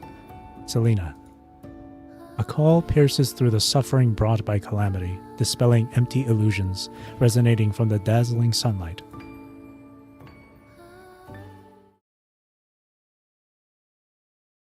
Selena. Inside the connection pod, Selena knits her brows tightly as she adapts to her new frame. It's not looking promising. 意識界の移植は終わった。過去に受覚者を適用した機体のデータと比較しても、現時点では異常は見られない。That's good. ハムレットで保存したクジラの歌のデータに意識界を安定させる効果があるとは予想外だったが。Nice. Comparing the data stored within the iris flower formed by dots of light extracted from Hamlet, Asimov sinks into deep thought. Dashes flicker across the display screen. In the connection pod, Selena's fingers twitch slightly. Selena? Conductor. Pianissimo. Her bright eyes sparkle with tender, lingering colors. She sees the human who has been watching over her, comforting her, guiding her all this time. All her pain vanishes beneath the warmth of sunlight. The connection pod opens slowly, revealing her like Sleeping Beauty asleep in a crystal. She looks forward to this meeting, yet worries about her rebirth. Reach out and help Selena up. A cold touch falls up into your lap. Lap? Palm. What the hell? この光景を幾度となく想像しました。 Where did lap come from? I saw the word palm. I removed the M and then just swapped letters A and letters P and L. コンダクターに会った時、第一声には何がふさわしいのでしょうか。はじめましては少し堅苦しいですし、こんにちははあまりにも平凡で、他にふさわしい言葉があるのかどうか。Oh wow, I never noticed, but like the gears in her chest there, that's really cool. Yeah, I never took a good look at her like character sprite here, the art, but that's really cool. I still like the rib cage though from Tempest. I think that's way cooler, but this one's really nice too. La Palme. Her voice is like the soft melodious song of a skylark. ずっと心配だったんです。あなたに会うとき、私の姿が情けなく、みすぼらしいものだったらどうしようと。I do like that they retained the blue undercolor for her hair there. Like that's probably like one of my most favorite things with like Selena's overall design across all 3 frames. ですが理想の自分とは触れることのできない彼岸の存在 A distant shore. Clearly, Selena has noticed these scars on her shoulder. そんな都合がいいことは起こらないでしょうちょうどいい時間ちょうどいい場所そしてちょうど完全な私期待を交換する前こんな私をあなたに見せていいのか悩んでいましたでも Her lips curve into a gentle smile as she softly takes your hands in hers. 気づいたのです私が望んでいるのはただあなたに会うこと Vera is also very cool, especially her arm's armor and the way it blends with gears. Fits so well both the Valkyrie armor theme while reminding she's still a construct. I gotta take a look at that, like more closely. あなたに会いたいがゆえに心配が尽きなかったのですでもすれ違うことを心配するくらいなら不完全な姿でもあなたと会う方がいい I like that. That's a nice little detail. Not perfect because of the cracks, but like, that's just who she is. I like that. さっき目覚めた時初めて目に入った人がコンダクターだったことがすごく嬉しいんです完全な自分へのこだわりを捨てられてよかった I really like that detail. The cracks on her shoulders to display that she's not perfect at all, that she is flawed.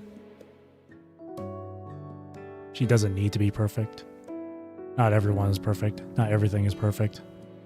I like that. Also how Pyroth has maybe intentional references to a previous phase. That's one thing you gotta give Kuro credit for. The details in their, at least in their more recent frames or frame designs for characters, they're really, really well detailed. And not just in PGR too. Wua as well. I remember seeing this one post about someone talking about Cantarella's like art, right? And obviously she's like jellyfish themed, but you can see like how she's holding the umbrella and the position of the umbrella, plus her hair makes it quite literally look like a jellyfish. If you can like visualize it. That's a really good detail too. この瞬間をずっと待っていました Aw. コンダクター Aw. She's so precious. Me too, Selena. I miss you too. Time slips away quietly as you sit together. Selena whispers words too profound for any letter to hold. She tells of the sights she saw on the surface, of time wandering alone on moonlit snow plains, of skies filled with countless stars, and of every poem she recorded in her tattered journal. ちょっといいですか機体の適用は完了しましたが説明しておきたいことがありましてごめんなさい Startled from your intimate moment together, blush rises to Selena's cheeks. いえこちらこそすみません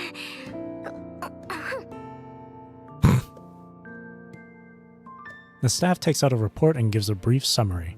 ハムレットの中のデータを使って調整した結果あなたの意識界は非常に安定しています改造した機体への拒絶反応も見られません That's good. ただ幻想をベースにした改造とはいえ機体の開発期間が限られていて機能を最優先したために機体の外観まで手が回りませんでした。 Visual sacrifices. She gestures at the scars on Selena's shoulder. コアと意識界をこの機体に無事に移植するためにはこれしか方法がなかったんです。見た目よりも実用性の方が重要なので。Sacrifice practicality for aesthetics. 今は芸術協会ですが、元科学理事会2部所属のレオニーは反対して我々と何度も議論を重ねました。結局彼女が妥協せざるを得ませんでしたが。Really playable when. So, is there a way to fix this? Yeah, but don't fix it. The cracks are really cool. Keep them. 芸術協会の意向に沿えばこの機体のデザインはまだ完成していません。これから少しずつ修正していけばよいかと。今のところ伝えておくことはこれくらいです。質問がなければもうここを出ても大丈夫ですよ。 Alrighty. The staff member politely shows the two of you out of the testing area. Standing in front of the Science Council's main entrance, you exchange uncertain glances. Selena suddenly lets out a soft laugh. なんてドラマチックなエンディングでしょう。 Sure does. What's next for you? あなたと一緒に空中庭園を散歩しながら過去の物語を話したいのですが、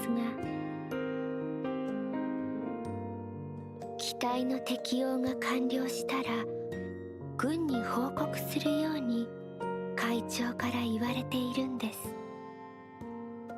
いろいろと知りたいことがあるのでしょう。 Would you like me to go with you? 大丈夫です。お決まりの調査のようですし、私の住所は知っていますよね。会いに来てくれますか？ I'll go find you. I will. You unintentionally touch the scar on her shoulder. Selena gives a gentle smile before turning around and heading to the military building. Just as Selena said, it is indeed just a brief inquiry. According to Celica, because of Selena's achievements, the special nature of her frame, and the WGAA's endorsement, after confirming she knows nothing about the agent who modified her and finding no mind tampering, the control court temporarily drops the matter, requiring only regular activity reports and confinement to Babylonia until threat clearance.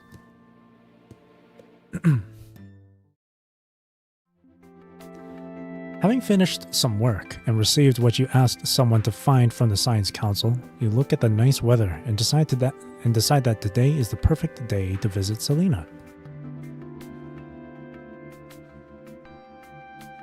Winding through several streets, you follow the address from her previous letters to Selena's home in the residential district. Ring the doorbell. Ding dong! Selena! A moment later, the door slowly opens. That's me. The girl with deep blue hair looks at her visitor with delight. 必ず約束を守ってくれると信じていました。どうぞお入りください。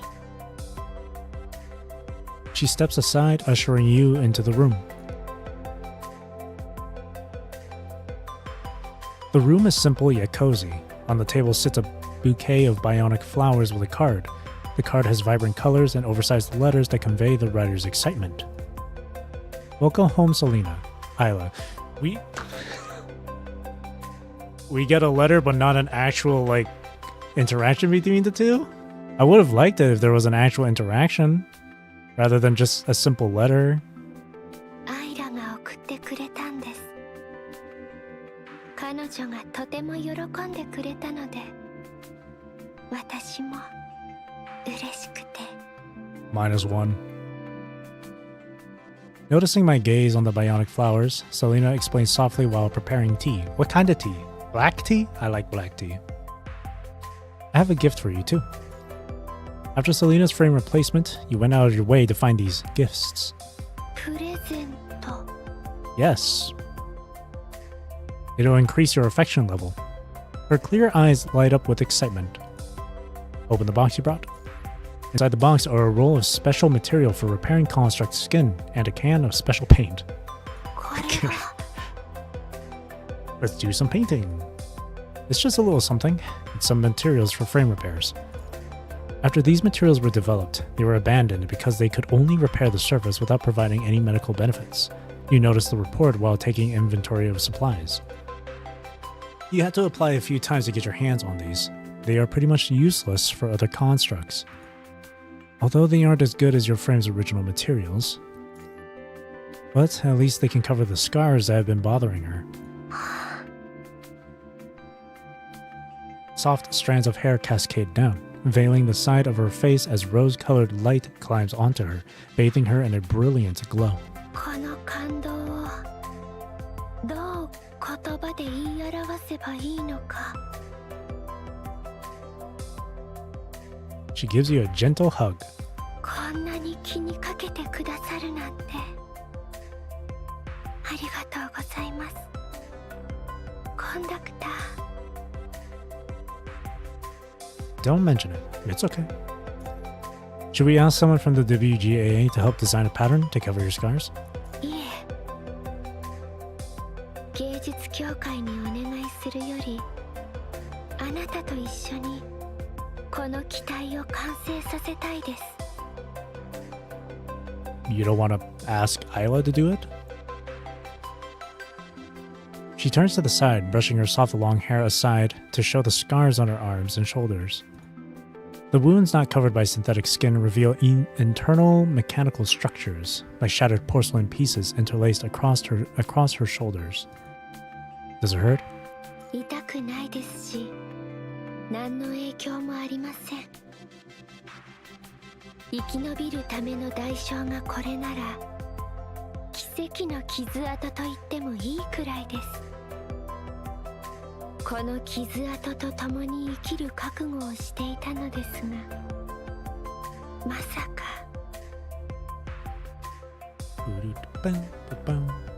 That sunlight reaches the deep abyss of your heart first. Following the instructions and with Selena's help, you carefully apply the appropriate amount of material to cover the scars. The synthetic skin feels slightly cold to the touch. As the highly elastic metallic-like material absorbs your warmth, it wraps around the girl's arms. You carefully cover all the scars with the remaining material. Selena bows her head slightly, the dark blue cascade of her hair grazing your fingertips. Done. All set. すごい。傷跡がわからなくなりました。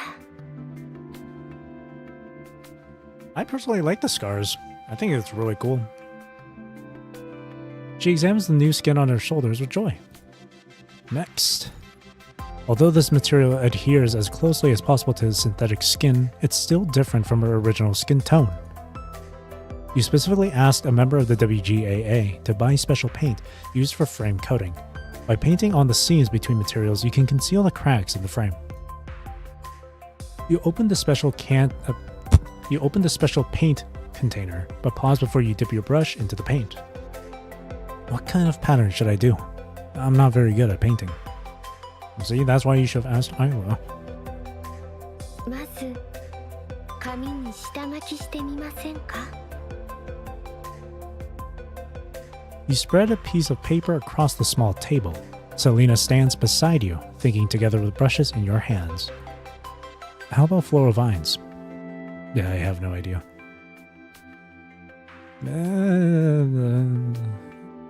Yeah, floral vines. Maybe you are inspired by Selena's hair ornament. 金と銀のぶどうで飾り、葉と銀色のあやめを添えて。 The girl's gaze, gentle and tender, lingers on the paper.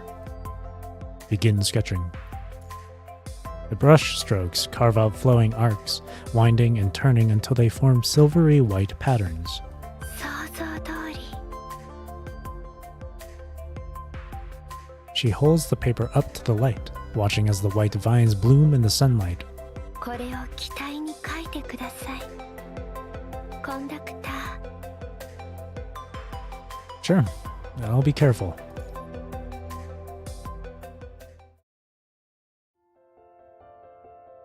Commandant's hella talented. Best I could do for a drawing is a stickman. Selena sits quietly in the chair as you stand behind her, brush in hand, tracing the pattern you created together onto her shoulder. At this angle, she can't see her expression, but she can feel the soft touch of the brush tip gently on her shoulder. Like a gentle spring breeze, the paint traces across her synthetic skin. She imagines your focused gaze behind her while tracing the gel-like material, bringing it to brilliant life. Springs merge with rivers and are embraced by the ocean. The winds in the sky will always carry a sweet tenderness. The floral vines grow along her arms, filling in the wounds on her frame, while also mending her battle-worn soul. コンダクタ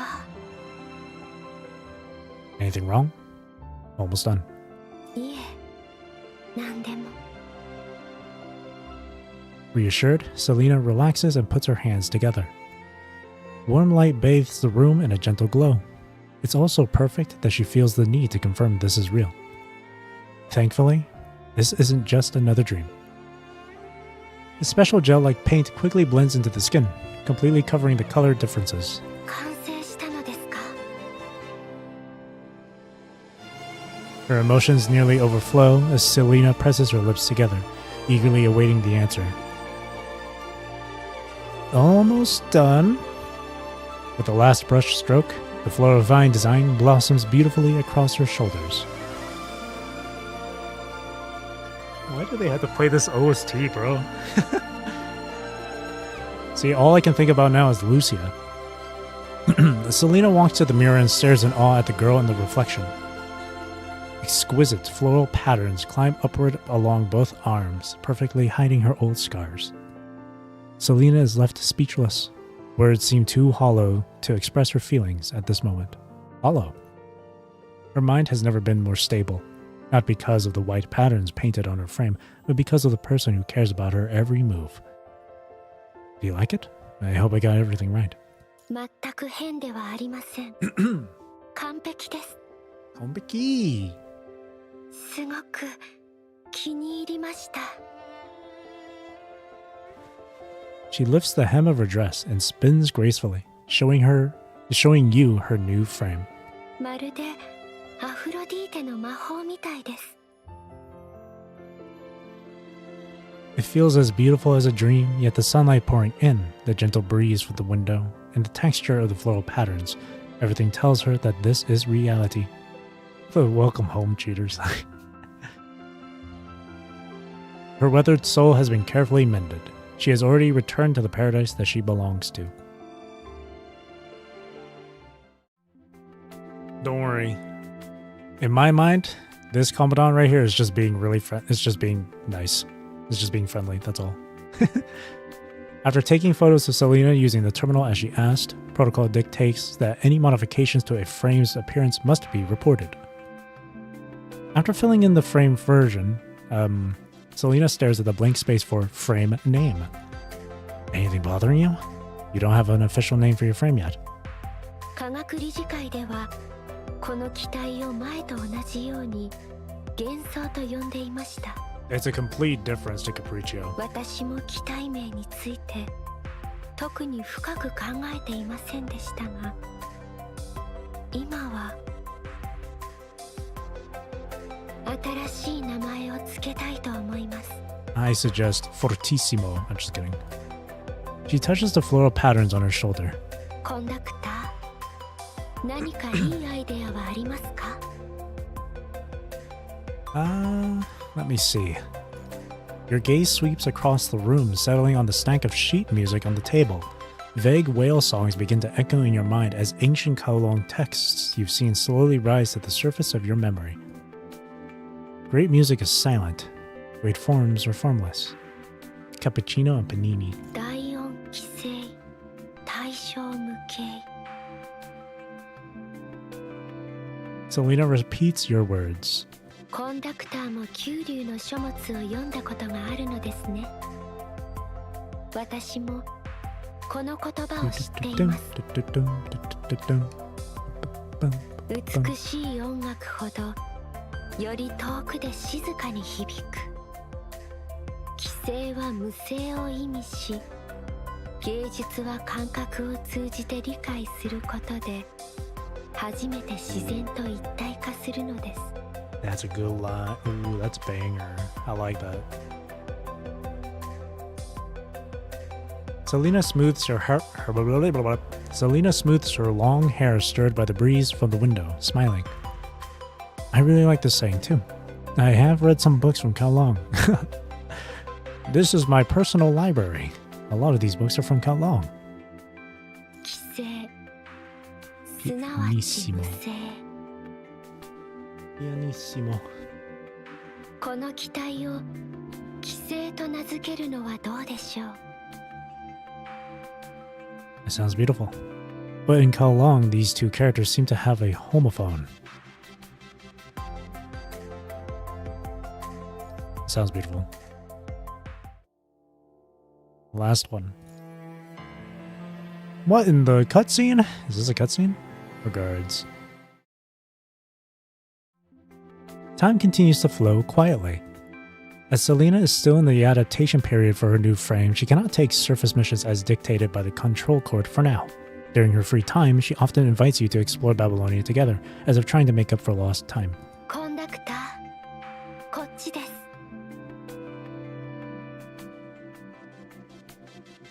Today's goal is the opera house that once staged the Acadia evacuation. Arcadia, and whatever. Times have changed. The opera house has long since removed the special decorations from that original production. The luxurious yet classic stage no longer displays those expensive sets. Since no operas are currently in rehearsal, the WGAA set up a holograph simulator to make use of the space. It has a vast collection of operas from the Golden Age in Babylonia, available for residents to enjoy. 懐かしいこの場所。 The girl carefully walks onto the stage. This stage has witnessed her glory and listened to her when she was lost. Do you want to revisit the memories? Do you want to see WGAA's new plays? そうかもしれません。 Sitting at the edge of the stage, Selena takes out an old journal from her bag. This is... これは私が放浪していた時に記録した物語です。 As she opens it, a tattered letter falls out. ごめんなさい。 A blush spreads across her cheeks as Selena picks it up from the floor, but you still manage to read the first line. It's a letter you once wrote to her, but the handwriting on this letter is more delicate. 地上を放浪していた時、意識界が混沌として私は記憶を失いました。あの時私は来る日も来る日も記憶を探し求めていました。私を助けてくれた代行者が教えてくれたんです。私の物語を取り戻せるのは私だけだと。 She pauses a lot during her dialogue. It always bamboozles me. It always baits me into like going into the next dialogue, but she's not done talking. 意識界のかけらに断片的な言葉を見つけることがあったので、それを書き留め続けました。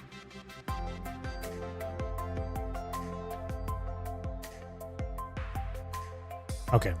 意識界が焼けつくように痛むとき、これらの手紙を読むと痛みを和らげることができたんです。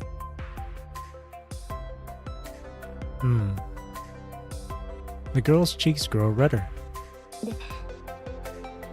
でもこれを今あなたに見せるつもりじゃなかったんです。 She awkwardly tries to change the subject. So, what did you want to show me? この私が記録した物語です。She gently opens the yellowed journal, as if soothing the souls recorded within its pages. 受覚者と赤潮の力を借りて、私は数多くの名もなき物語を読み取りました。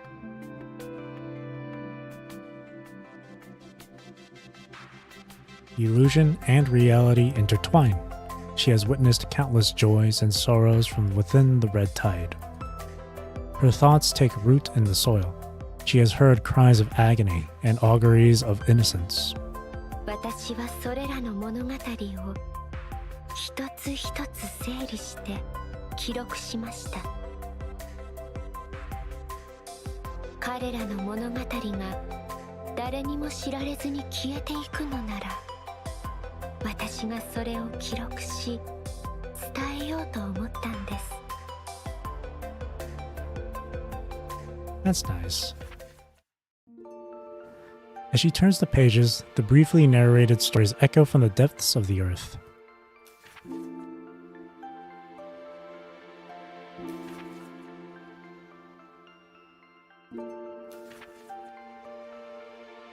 From the destruction of tiny villages to the decimation of cities, the ruins flooded by the red tide hold countless stories.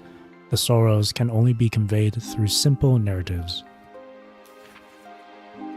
これが最後の82号都市です。Selena sighs softly as she turns over the page about a little girl chasing apples. 長い間、彼らはグレートエスケープを待っていました。生き延びるために苦渋の決断を下しながら。しかし、彼らを迎えたのは大地に口を開けた赤潮だったのです。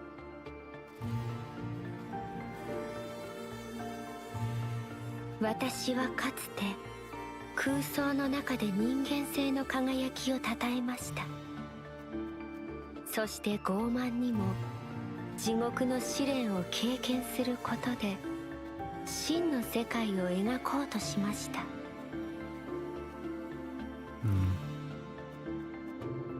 ですが、真の世界は本来描写されるべきではないのです。それは常に自らの歌を作り出しているから。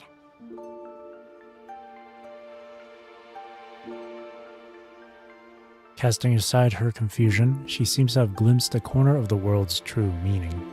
私は記録者になりたいのです。この世界の物語を記録したい。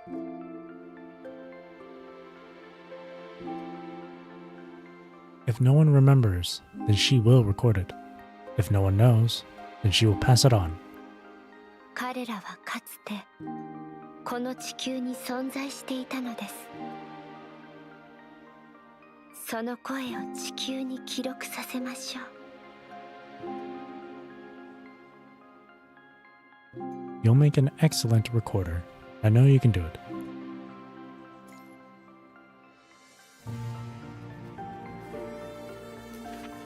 Beyond the book is a blank canvas, waiting to be filled. She opens the first page, where several lines of musical staff float around the prologue.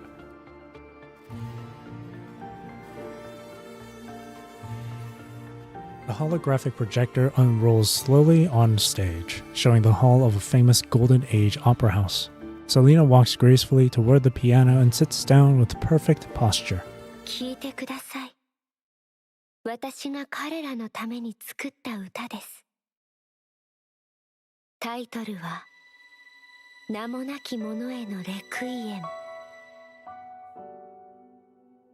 Notes trickle like stars from the girl's dancing fingers.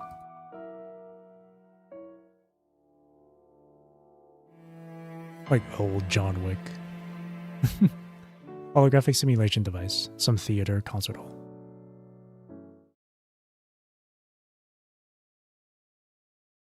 Conductor.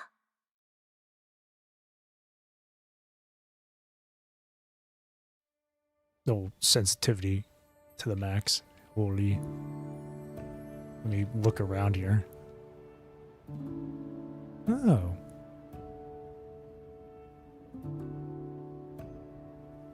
Ugh. 先ほどの前奏、お気づきかと思いますが、いくつか音が外れていました。内部のハンマーが3つありませんでした。 The way you そして move. こんなメッセージが It's like a Gmon now. 私を見つけて宝は忠誠なる騎士の誓いの中に、うららかな春の日の花畑に、 I don't know what you're そ saying. して灰を交わし笑いさざめ The く言 subtitles are 葉の blurred, I 間 can't に see. What are you saying? Easter egg note left by WGAA. A music score besides the piano that seems to have been used as a notepad. It says, "Come and find me, in the oath of the loyal knight on the bright springs flower field, and among the talking and laughing when we enjoy the wine." 芸術協会が残したイースターエッグですね。ミニゲームと Easter し egg てホログラム装置に仕掛けていますから、せっかくですし、コンダクター一緒に完成させましょう。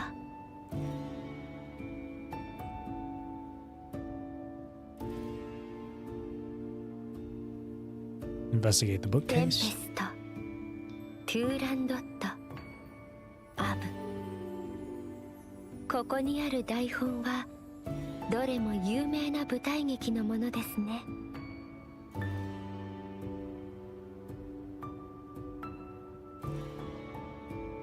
Jesus. I didn't think I could still move the camera. 機会があればコンダクターの前でこれらを演じますね。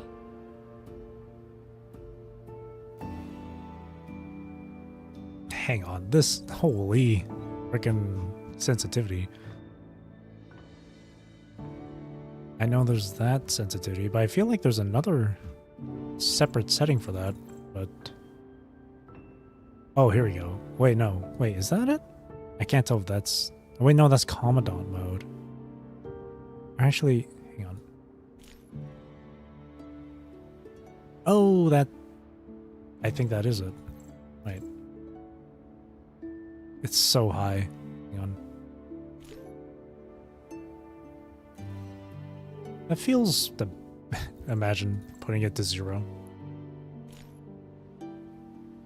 Okay, that feels better. Armor, Knight. Action in the armor's hand. The sword in the armor's hand was somehow replaced by an action. This is what in the Oath of the Loyal Knight refers to. Two locations to go. 忠誠なる騎士の誓いの中、剣の代わりにハンマーを持たせたのですね。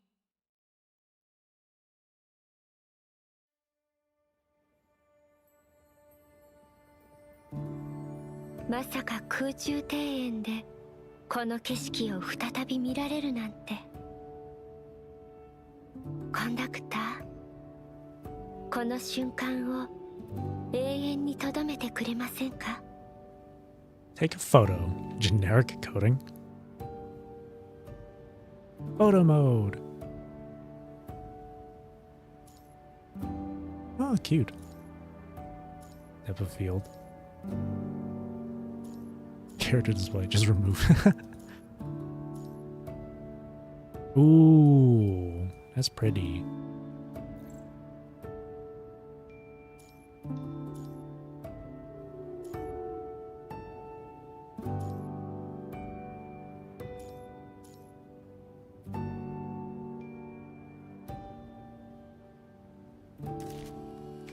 Photo saved. I don't know where it's saved though.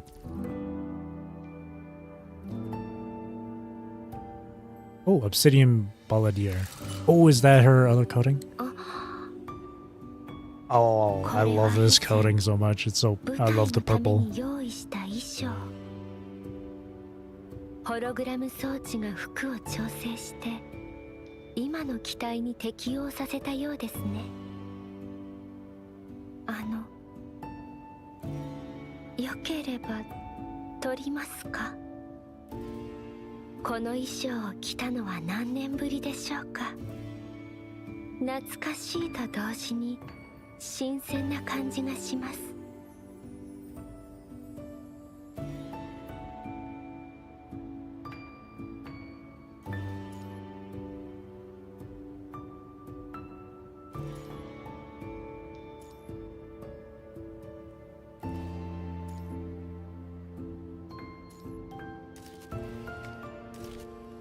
Photo saved to God knows where. And taking photo.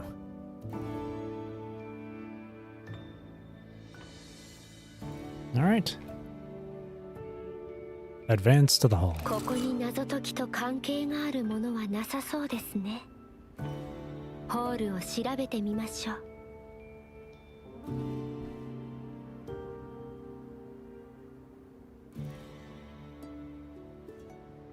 Holographic simulation device. Ooh, pretty place.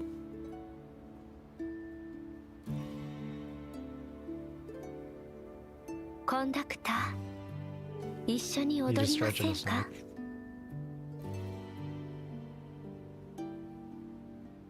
これは夢ではないと私に確信させてください。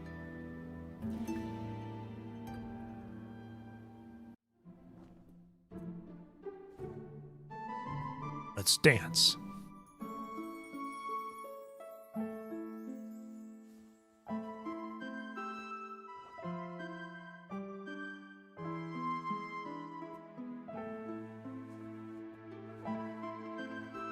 Teresa's.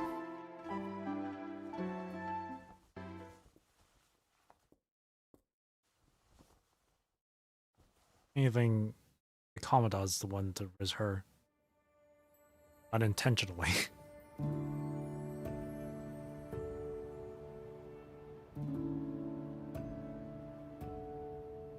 Is that a lunar tear? I'm just kidding.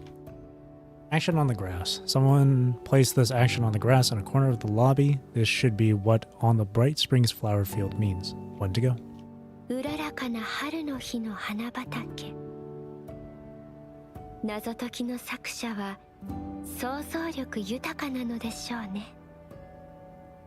こんな小さな鉢植えが春を体現するのですから。まだ調べていないのはバーカウンターのエリアだけでしょうか。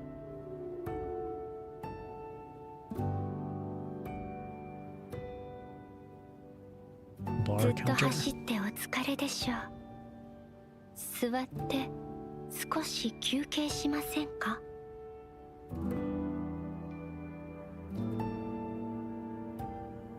なんて穏やかなひととき。この瞬間、この空間、この思いをあなたと分かち合えることがただただ嬉しいです。もう少しゆっくりしましょう。もっと知りたいのです。コンダクターのことを。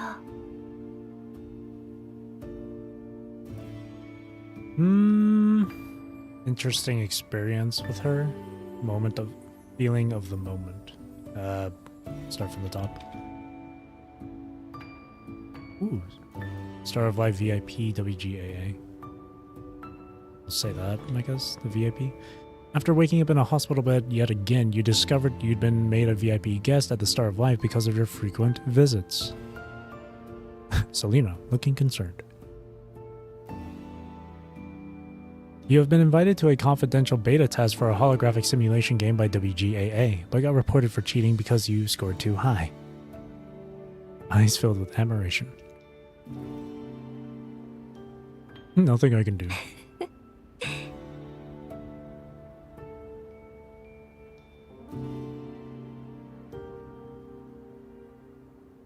Feeling of the moment.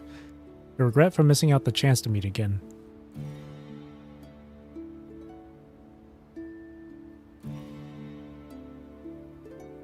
コンダクターが後悔する必要なんてありません。だって私たちはあの時よりもっと多くの喜びを手にしているのですから。物語の結末が円満であれば、道中のすれ違いや後悔もただの彩りに過ぎないでしょう。 Ooh, that's a good one. That's a good quote. Screen capping that. That's a good one. I like that. Express your joy of meeting her again.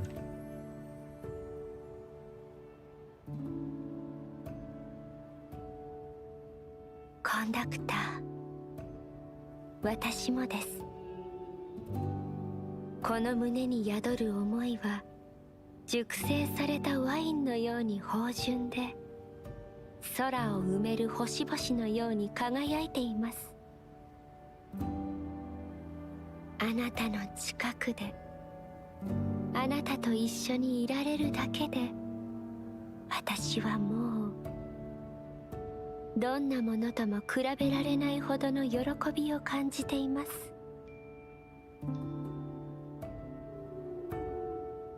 Talk about something else. End conversation.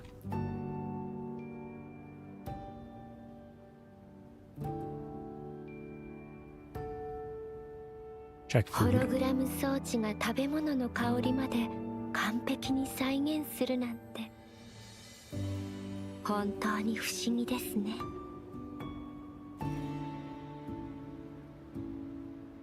Practice. A finished demo. Selena once forgot the song, but it quietly appeared in the corner of the bar after the holographic virtual device read the memories in her mind.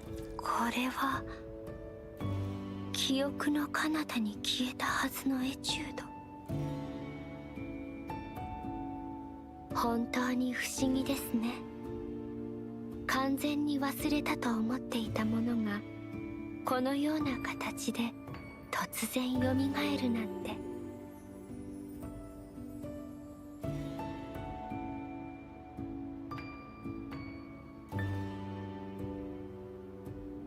Action in the wine cabinet. Someone placed an action among the bottles in the wine cabinet. Looks like this should be among the talking and laughing when we enjoy the wine. Now we have all the actions. Time to get back to the concert hall. ありました。これが最後の一つ。灰を交わし笑いさざめく言葉の間。ホールへ戻り、ピアノを直しましょう。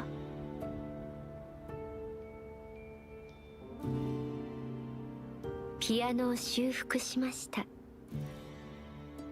コンダクター、もう一度完璧な演奏をお聞きになりたいですか？ Nod.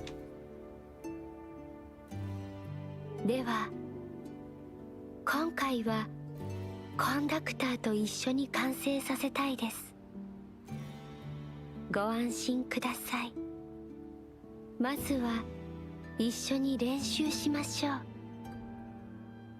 手を鍵盤に置いたら、あとは私に委ねてください。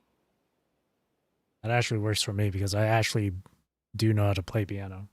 But then again, I haven't played the piano in like so long.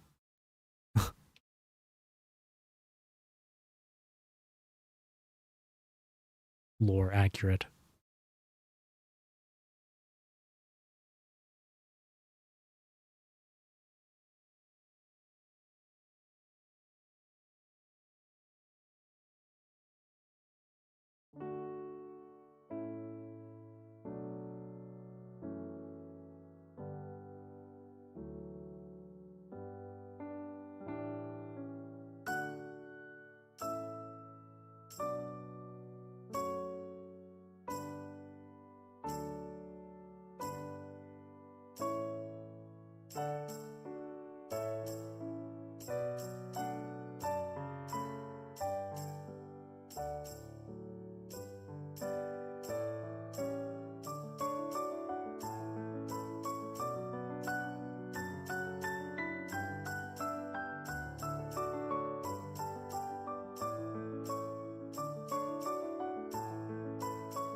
Perfect. それではコンダクター、また会う日まで。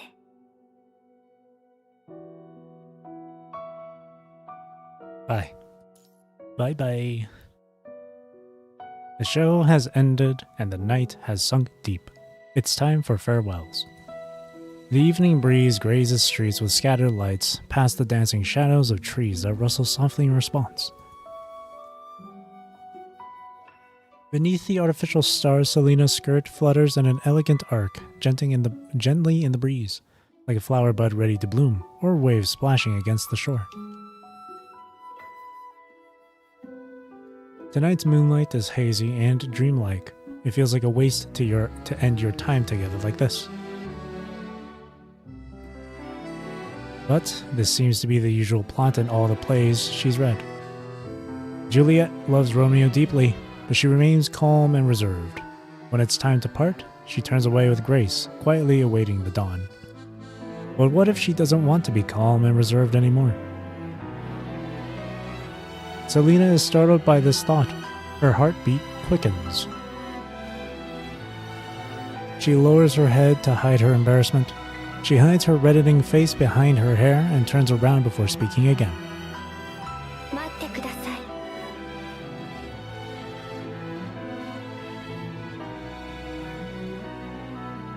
She freezes when she lifts her head.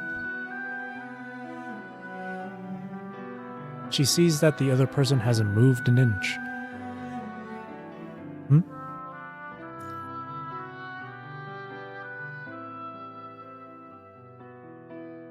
Her beloved stands quietly at her doorstep even after saying goodbye, still gazing at her. Selena's mind goes completely blank. もう一度言わせてください。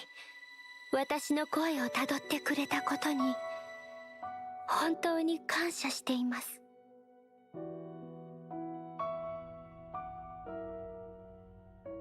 She tries to ignore the flutter in her heart, yet her parched lips can only produce meaningless excuses. あなたがいなかったら私は記憶を失ったまま誰にも知られずに。No, she didn't mean to say something so shallow, but that person had probably already guessed her true feelings. コンダクター、もう少しここにいてくれませんか？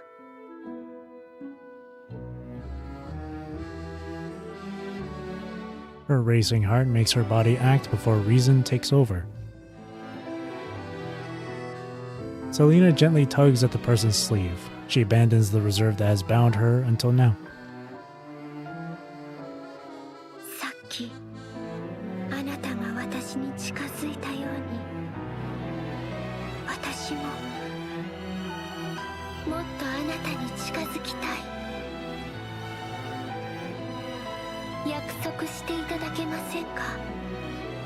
明日も明後日も遠い未来も今日のように私のそばにいてくれると。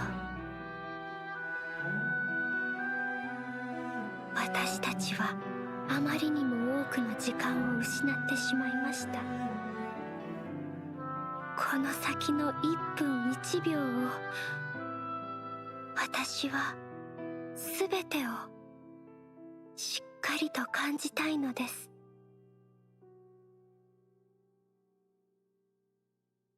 Of course I will. All of that is behind us now. Our future is right here. はい。 Selena lets out a soft sigh of relief, her heart growing calmer. Her fingers brush past her hair as she removes the iris that has always been there. このあやめを受け取ってください。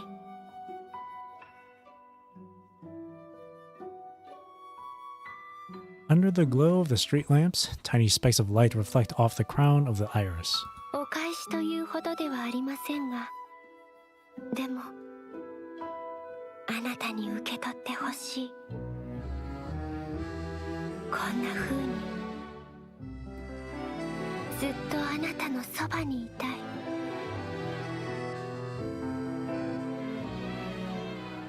Reach out and accept it.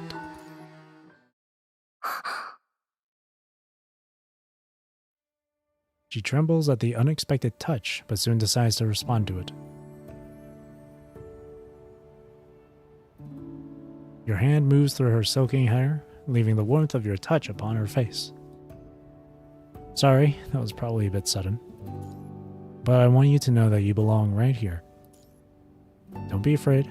We'll get through every challenge together. I will never leave you alone again, Selena. あなたを信じています。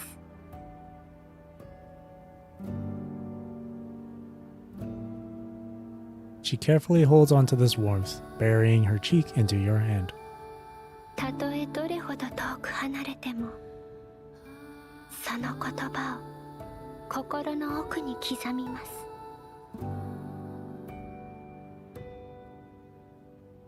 あなたの約束の言葉がある限り、私。 Oh, whoops. God damn it. No. I accidentally fucking clicked. My bad. Here, we'll play that here. あなたの約束の言葉がある限り、私はもうあなたのいない無限の闇に落ちることはないのですから。After repeated tests show that her frame is safe and her mind stable, Selena is finally allowed to join the task force for simple surface missions. Selena softly sighs when her feet touch the soil once more. She never thought she would set foot on this blue planet again.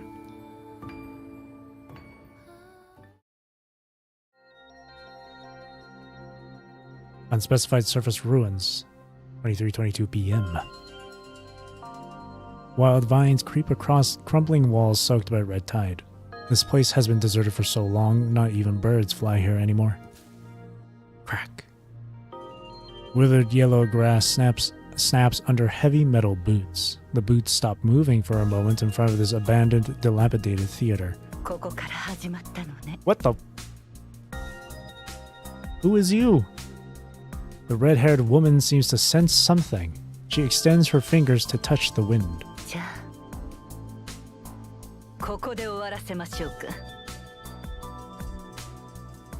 She weaves the currents of wind with a conductor's baton, playing a melody that belongs to time itself.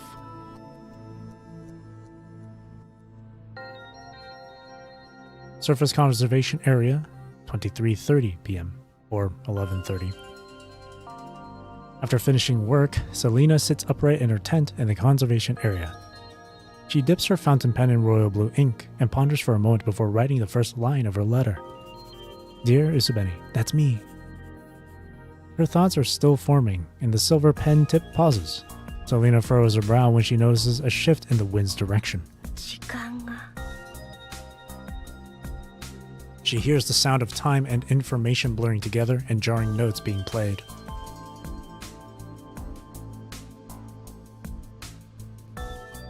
Babylonia Grey Raven Lounge, 3 p.m. Having finished their tasks, the Grey Raven Commandant is sound asleep. No one notices as the iris placed on the desk turns transparent before dissolving into specks of light and fading away. And the entire world is also about to be nurtured and reborn in this darkness, reborn anew.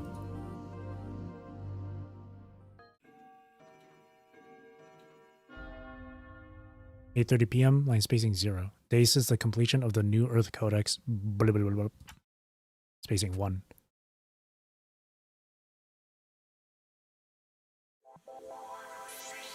There you go. That's her affection. It took like 2.5 hours. Alrighty. That wasn't bad. That wasn't bad.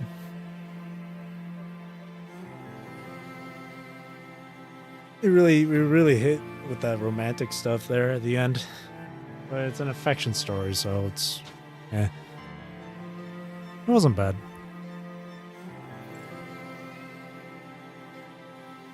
It's definitely interesting that they... Because it definitely is like a lead up to the actual chapter itself. So it's kind of interesting they made that as an affection story. I feel like that would have been more appropriate as part of the main. What's next? Yeah, the actual chapter itself. Because it's highly suggested to go through the affection story first and then the actual chapter. Because apparently if you go through the chapter first, it'll be a bit confusing with some of the because it's going to be having it's going to have missing context and stuff. Context in which you can get from the affection story. So that being said though, I'm not going to go through the entire chapter today because it's going to be really lengthy. I'm sure.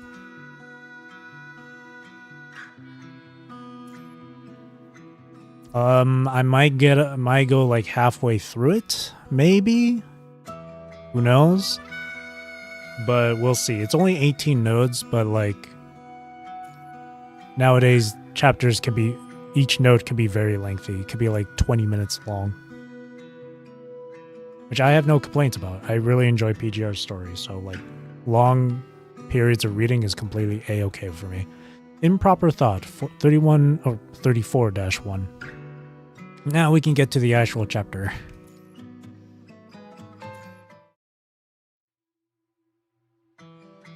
It's been quite some time since that weird post-war syndrome incident. Oh god, don't remind me. Everyone seems to know how you caused trouble at the start of life because you were too worried about your members' safety. Even colleagues occasionally tease you about it. There's no 40, man. Everything seems to be back to normal. Many see this as a sign that reclaiming the homeland is going well. This should have been something worth celebrating. It should have. The only tension is the elusive, obscure sensation. It happened uninvited on an unremarkable day and has since taken up stayed in the heart. These are very clear symptoms of overexertion. The test shows no other problems, so I won't give you any meds. Rest is the most effective. Take some time off if you can. Damn, I got so used to the actual, VAs doing the readings and narrating that I thought a part of me was actually expecting it to continue here. The Star of Life doctor continuously scrolls through the test reports on the screen, offering reassurance. Still tasting the lingering shadow lurking in my heart, I can only give the doctor a short response. Thank you, I will. After the test results came out, friends who learned of my conditions sent kind words. Soon, many asked to meet up.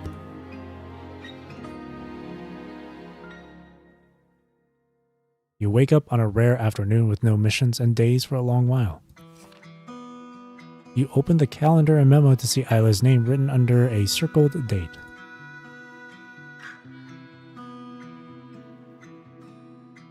Opera House, Babylonia, 8:30, line spacing 0.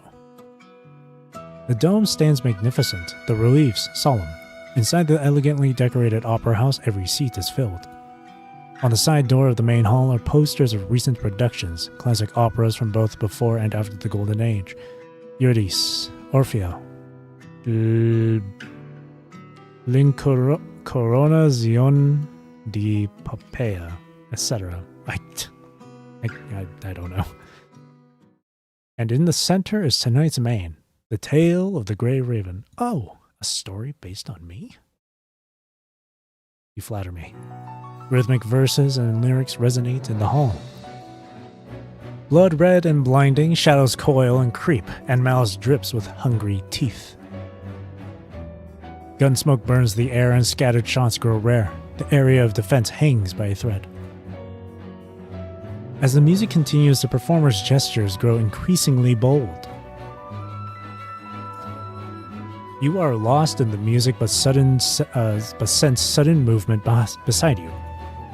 Isla sits beside you, leaning over slightly. She whispers to you without taking her eyes off the stage. You are about to go on stage. I specifically asked the prop master and director to make you stand out more. Well, that's... Before you can finish speaking, the stage lights suddenly overlap, illuminating performers who were in the shadows. Fear not, and don't worry, the Grey Ravens are here. Eliminate the enemy, rescue our allies, and advance at full speed. As the Commandant dances on stage, all characters twirl around them, pushing the story toward its climax. Psst. You let out a soft laugh, as a mixture of mild embarrassment and vague memories wash over you. You can't quite remember all the details, but the people you met along the way remain vivid in your memory. Pretty good, right? Yeah, absolutely magical. You pause at as the actors, who are wearing familiar makeup but not quite accurate costumes, exit the stage.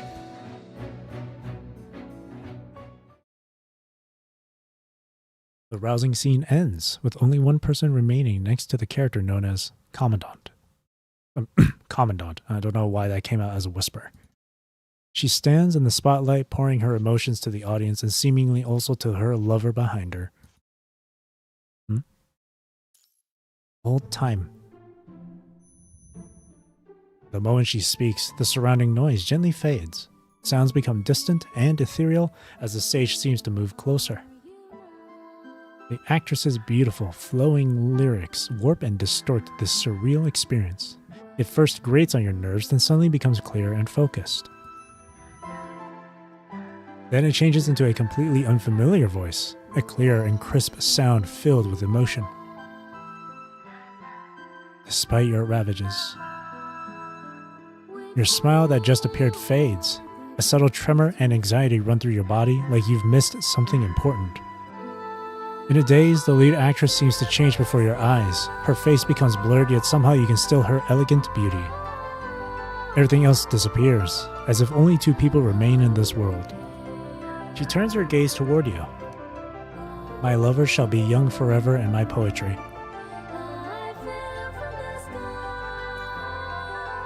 Usabeni?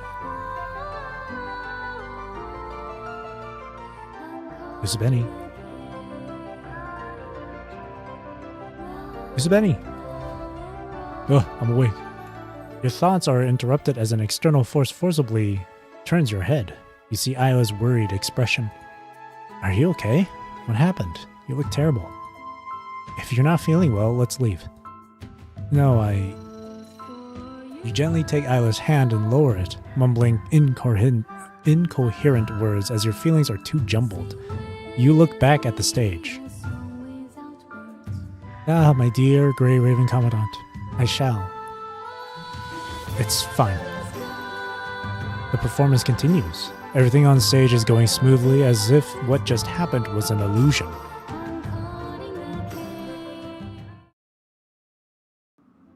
Outside the opera house, the cold wind hits your face, clearing your mind. The afterimage of your hallucination during the performance is fading, leaving behind an uncomfortable void. Your emotional dissonance remains despite the doctor's advice. Instead, it sits in the void, nodding in acknowledgement. You respond with a soft sigh as fatigue sets in. You stop at the doorstep, pinch the bridge of your nose, slowly crouch down, and let out a long exhale. Did you forget your meds again? Why did I take my pills? Here, it's hot. Thank you. You take the drink and scoot over. Isla sits down beside you. Sorry, was the script bad? Did the lines make you feel uncomfortable? Several scriptwriters are Grey Raven fans. They've always wanted to tell your story, but there are too many confidentiality restrictions. Could have just interviewed me. Not bad. It was a bit awkward, but not bad. Especially the last two lines. Oh, those two lines are actually quotes from a famous author's work. Isla laughs as she springs to her feet, moving with light, graceful steps. She closes her eyes, her body swaying with the wind as she dances, finally extending her right hand gracefully before her. Do your worst, old time. My lover shall be young forever in my poetry. Before I can join in with her impromptu performance, Isla abruptly stops with furrowed brows and deep thought. Isla? I'm fine, Commandant. It's just that I just had a strange feeling just now.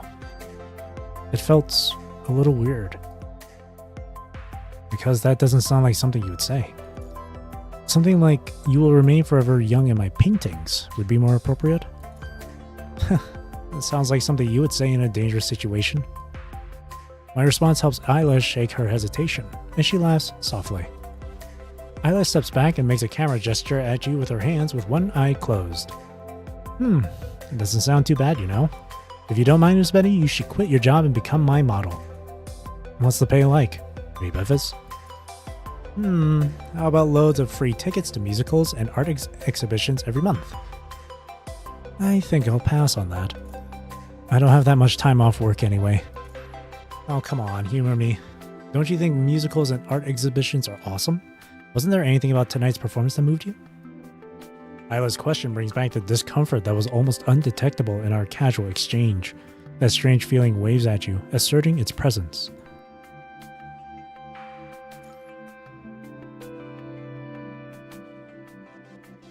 That last performer. You try to recall that brief image, but it has already faded, leaving only vague unease.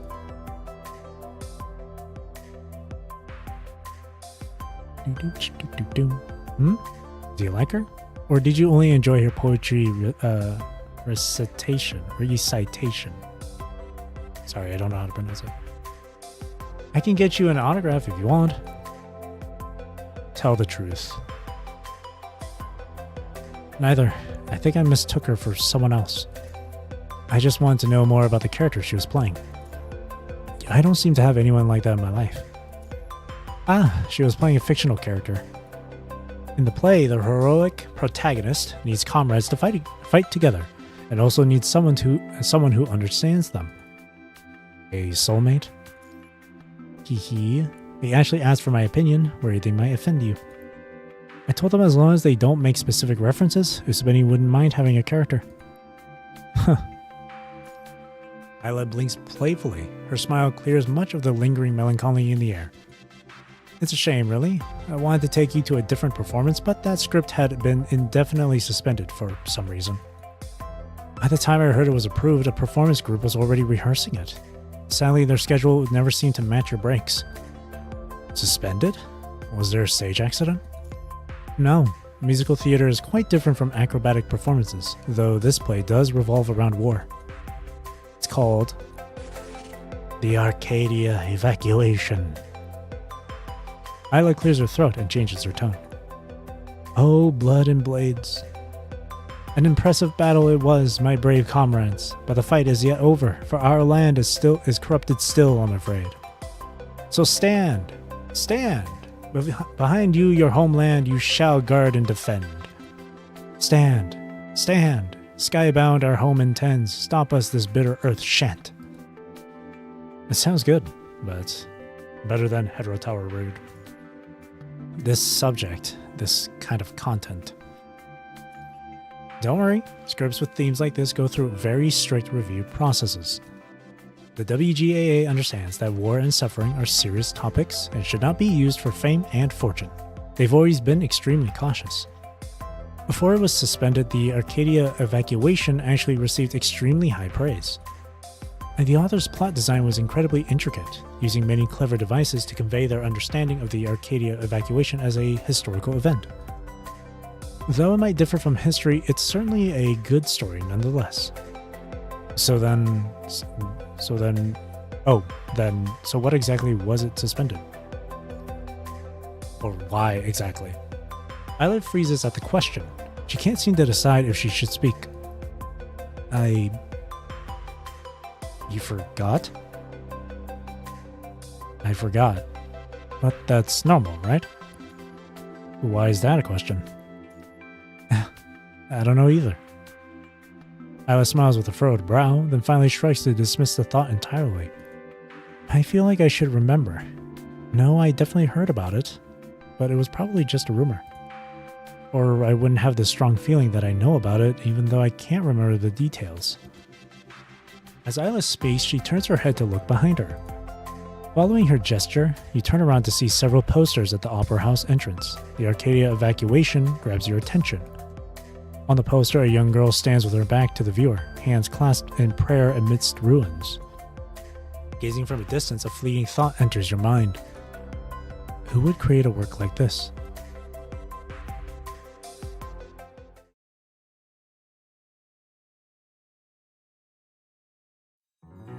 Abyss Research Institute 830 unknown area, line spacing 1. Iris. Great, you're still alive. A cold voice echoes among the rubble. A disheveled figure lies trapped between broken stones among the ruins. The voice pierces through her foggy consciousness as Iris struggles to move her body. She crawls to her feet and looks toward the voice. She finds a device between the scattered fragments of what looks like an armor. Yeah. Iris murmurs as her stalled systems restart, struggling to maintain the functionality of her damaged frame. Such affection. If I were there, I would do everything I could to respond. Enora Luea. Our long standoff is finally giving a result. You've stopped me so many times, but this time I managed to stay one step ahead. The first act, titled Abyss, has ended. The hostile voice from the device also sounds sincere. Give up. I don't want to hurt you. This tug of war is pointless except a waste of our time. The play that's meant to be performed will eventually be staged. The past cannot be changed. I can make countless tries, but you only need to fail once for everything to end up like this research institute. Iris looks around. Among the rubble, blood-stained clothing is vaguely visible. Her tired voice carries a hint of sorrow. You're right. I can't always get here in time to stop you. But she doesn't stop. She walks toward the communication device, with each step becoming more confident. Why do you insist on continuing when you already understand the situation? What's the point of tiring yourself out and sacrificing yourself? Is a choice like that even worth anything? Or maybe you want to escalate this conflict and draw in targets that weren't originally part of my plan. No, Luea. Luea? Abyss was the first and will be the last. Iris walks to the communication device. She places her hand on the core of her chest, gently sweeping across it. A brilliant blue light emerges. The radiance turns into lines, creating a pattern in the void. As the light fades, a musical instrument materializes in its place. Iris sits casually on the ruins as music rises from the instrument. It's useless. Whatever you're relying on, it will eventually. Shing! You suddenly hear discordant notes, and a strange distortion spreads out from Iris. It spreads so fast that it seems to cross space and time before reaching the other end. Question mark, exclamation mark, exclamation mark. What did you do? Iris freezes after hearing Luea's astonished reaction. She takes a few light breaths to calm herself, then slowly raises her head to speak.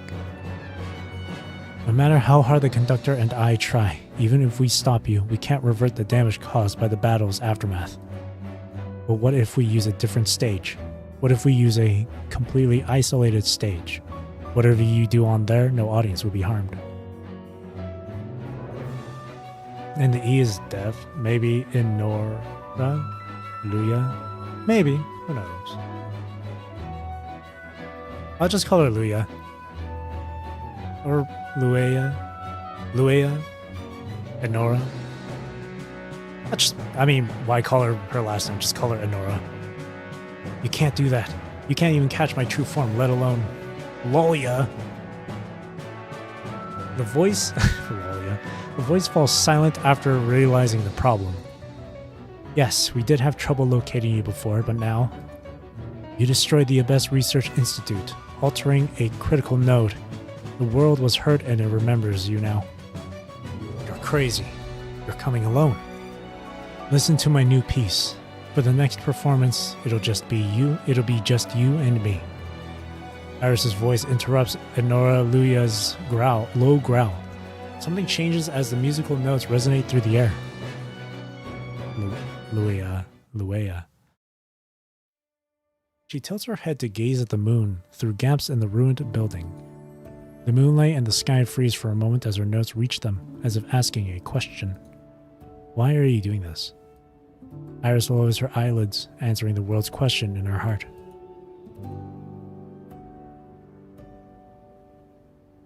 Because even a flower wants to shield the one it cherishes from wind and rain. Conductor has been through enough. Believe me. Oh yeah, we've been through a lot. Can't believe Selena is fighting Leonardo DiCaprio. A story that can end behind the scenes shouldn't be brought to light, since the ending is already fixed. Unknown area, line spacing 1, 850. Line spacing 2. Good night, world. Goodbye, conductor.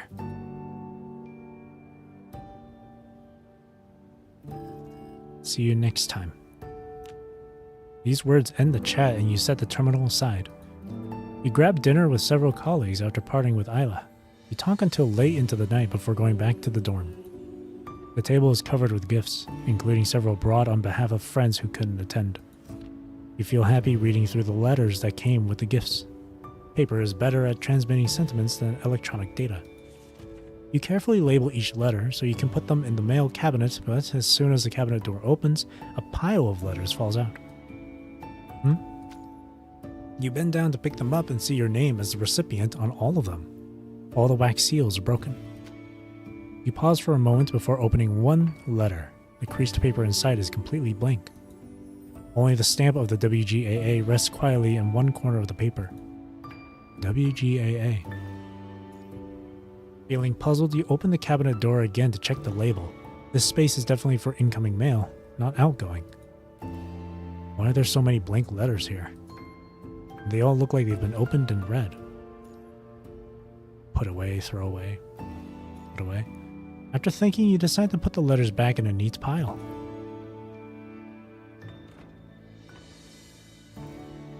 You take out fresh writing paper the moment you close the cabinet. Your motion is fluid, as if closing the mail cabinet and writing a reply to someone is a habit, instinct, and natural consequence of countless repetitions. But as pen meets paper, discomfort makes your hand freeze, even though you already know the opening lines and just need to write them down. It should express well wishes, because the recipient is always wandering. It should share amusing stories from tonight's musical performance, because the recipient enjoys discussing such things and always has insights to offer. It should also include... There's so much to write, but... The recipient. Who is it? Damn. We forgore. The bizarre dissonance rises once more. It crouches beside your ear, gazing silently at you. Just a half an hour ago, we were with Selena. We were having a romantic moment, and now we forgore. It is trying to remind you that this isn't bewilderment, this isn't a daze, and certainly not confusion, but... Your gaze falls to the edge of the paper, where the WGAA stamp enters your vision. Logic fades as the poster of the Arcadia evacuation abruptly jumps into mind. Suddenly, it departs, leaving behind a barely noticeable sound in your ear. Something between a soft sigh and mocking laughter. Shaking your head to dispel the discomfort, you open your terminal as you ponder each word. Isla. Hi. Thank you for your invitation today. The musical was fascinating. I really enjoyed it too.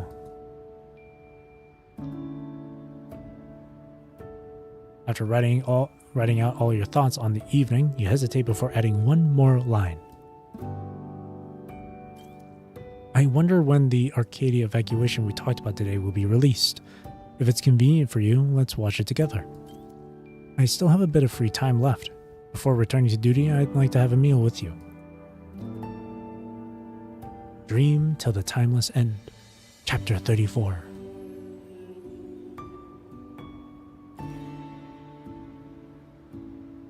Time does not flow in cycles for humans. It flows in a straight line. This is why humans can never find happiness. Because happiness is the longing for repetition. Damn.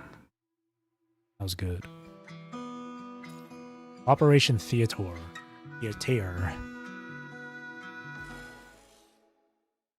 Also, I tried to look up the stage achievements and stuff. There's nothing too crazy. It's like pretty straightforward stuff, so you don't need a guide for it. Just play through it normally.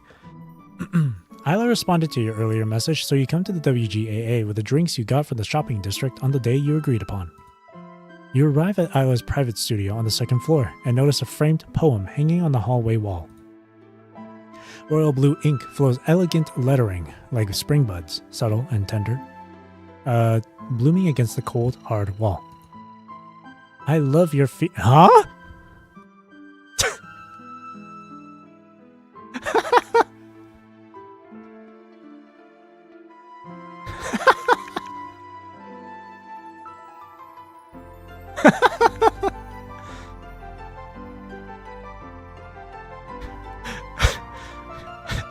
When someone asks you what the story of PGR is about, show them this.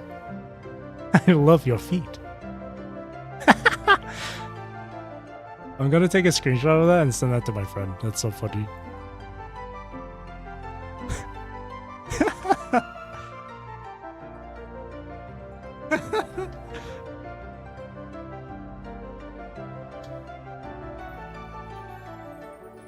Because they've traveled the world, across waters and channels, until you and me finally meet. That just came out of nowhere. You freeze at the words. They stir a faint ripple in your thoughts. You touch the edge of the frame. Your fingers gently caress it before reaching the label beneath. Blah for W blah AA. Why censored? A few characters on the label have become blurred due to the passage of time or the carelessness of a cleaning staff.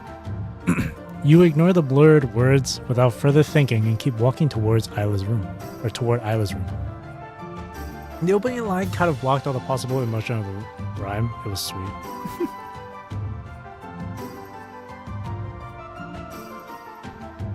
You freeze at the words, I love your feet.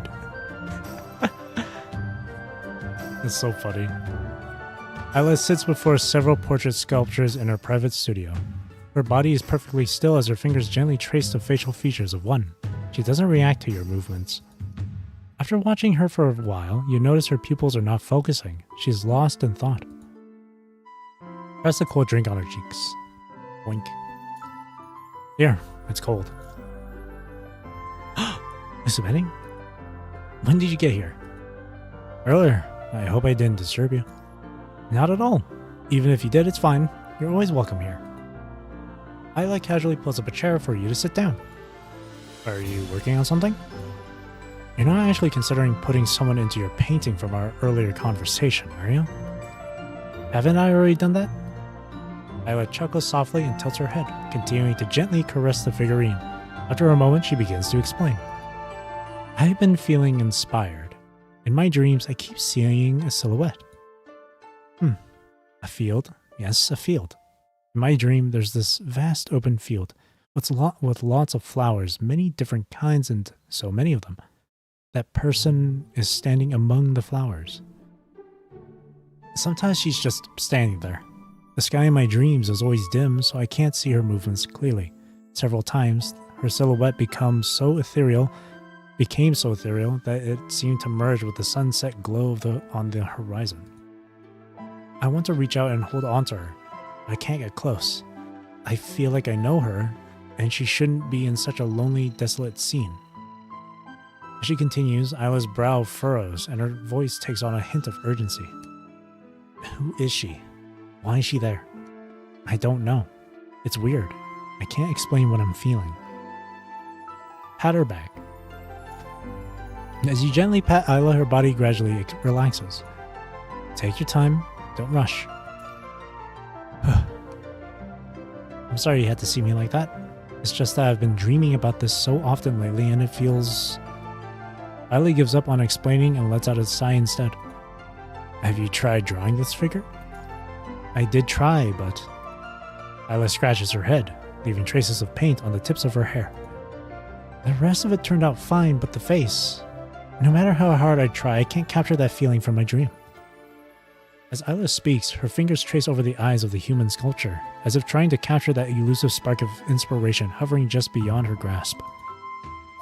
Oh, that's why you were staring at the sculpture. Isla makes a soft sound in agreement, turns around, and rubs her temple with a frown. Yeah, so now I'm stuck. It's not a big deal.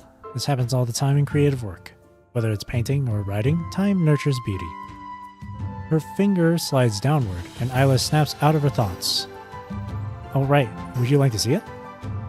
It's in the back. It's still just a rough draft, though. Of course, without question. Isla nods happily and begins cleaning up her supplies. Your gaze follows her movements. Art supplies are spread across the table. Almost every item bears the WGAA stamp, and you suddenly remember something. Hey, I have something to show you. You take out a blank letter from your pocket. You're going to ask Alan, the head of the WGAA, about it, but he seems to be off work today. Isla pauses for a moment, wipes her hands, and puts on a pair of clean, transparent gloves before taking the letter. She looks at it carefully. Is this a letter? What's wrong with it? Do you know where it's from? The paper does have the WGAA stamp on it, but I can't tell if it actually came from the association. I sent my friend that screenshot, and they sent me a gif of someone puking. It's funny. Hang on. Where's that line here? Oh, right here. Here, just to provide that context. Let's write this. It's this.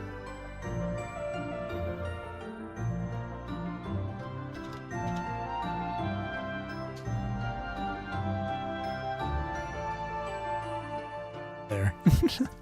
That's so funny, though. It's crazy. It's so funny that it starts off with, I love your feet. Our stationery isn't just for internal use. It's also available through Babylonia's shops. Wait. Isla stops when the letter paper catches the light at a particular angle. Find something? Isla examines it for a bit longer, then shakes her head and hands the letter back. No, I just thought it looked familiar, but that's normal since it's our association's paper. Sorry, I don't think I can help you. Is it urgent? I could connect you with someone who specializes in authentication. Okay then, let's go inside.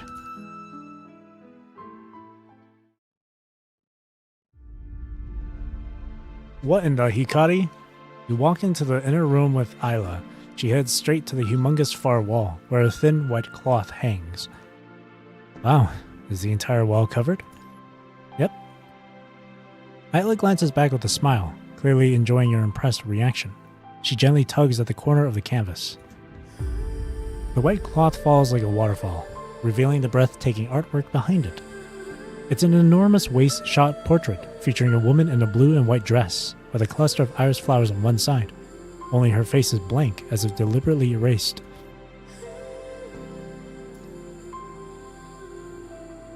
Isla tilts her head up toward the blank space and lets out a soft sigh before getting ready to introduce it.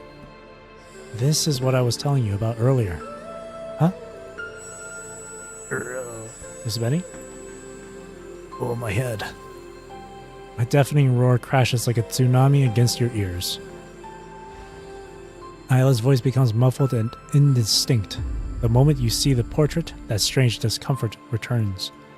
An overwhelming impulse takes control of your body and makes you move closer. What your eyes see overlaps with what your heart feels, both struggling with a name that refuses to take form. Who are you?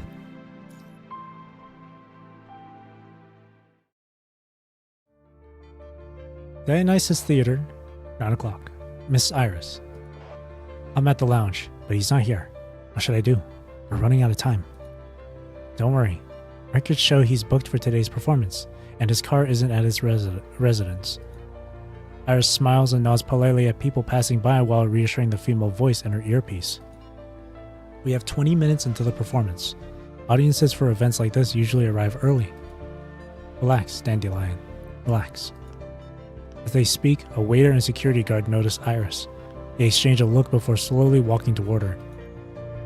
I'm leaving the rest to you. I may need to step away for a moment. Believe in yourself. You can do this. Iris turns off her earpiece and casually turns to blend into the crowd. The waiter and security guard pick up their pace.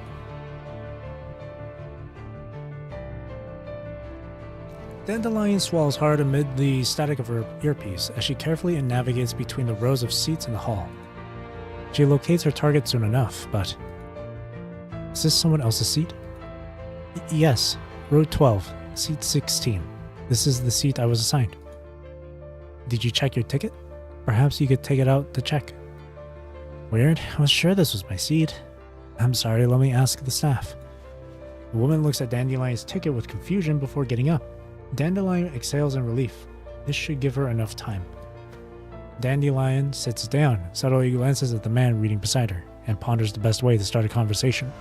To her surprise, he speaks first. Misdirection may be a verbal skill, but lying is an entirely different matter. Deceiving others is unforgivable. Huh? Eurydice. Or Eurydice? Yeah, Eurydice. A classic opera returns to the Dionysus Theater after 3 years. Tickets priced at 30,000 doll hairs. I just pronounced it wrong. I pronounced it Eurydice. Eurydice is better. I mean, is that the actual way to pronounce it? Amounts between 30,000 and 100,000 qualify as substantial sums under Article 266 of the Criminal Code. However, that is a law from the Orient, which I've been studying recently. Vast cities' amounts may differ, though I imagine not by much. No. Wait, that's not... The man closes his book and looks at Dandelion with a scrutinizing gaze. Madam, the ticket you just presented as evidence is fake, and your deception techniques are terrible. You've been glancing at me since you sat down. I don't consider myself particularly charming, so this must be about business. A music plagiarism case? Financial inheritance? Ah, I see, the chemical pollution lawsuit, correct? You're a spokesperson of Mangu Corporation. Wait, stop. I think you've got the wrong idea. The man shakes his head and sighs. I understand the situation is urgent, but tracking me down like this is uncalled for. Didn't my firm publish a notice? I'm currently working for the United Government and have no capacity to take on new cases. Would you just listen to me for a moment? Caught off guard by the man's assumptions, Dandelion unintentionally raises her voice. Go ahead. I'll let you make up another story. Who's making up? Fuming, Dandelion raises the booklet in her hand only to lower it again. You're so annoying. Why did Iris tell me to...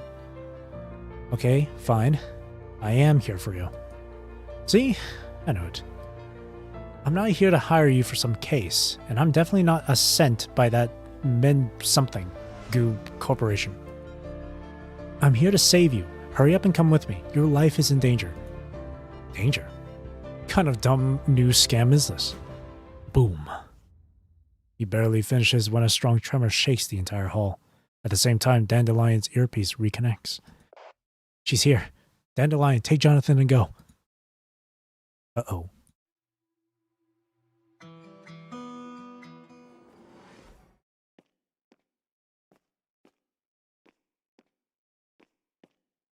ダンデラ聞こえますか？目標は見つかりましたか？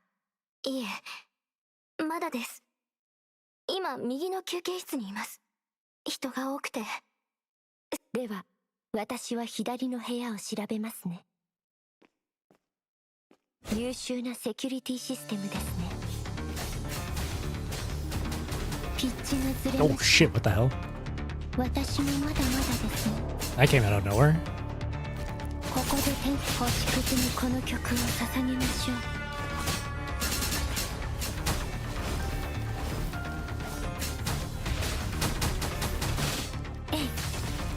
Jesus Christ, what's happening?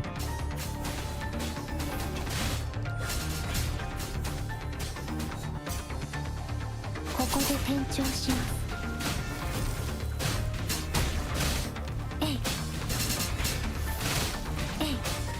オーバーチュアはここまで。ライトモチーフを奏でましょう。グランディオーサ。They're really going at it with these attacks. Holy shit. I'm already almost down. 最後ま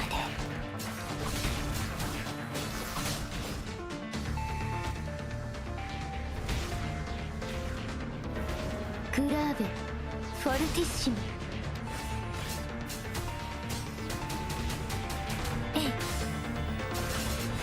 I don't know what it is. Like, I feel like the camera feels a bit weird.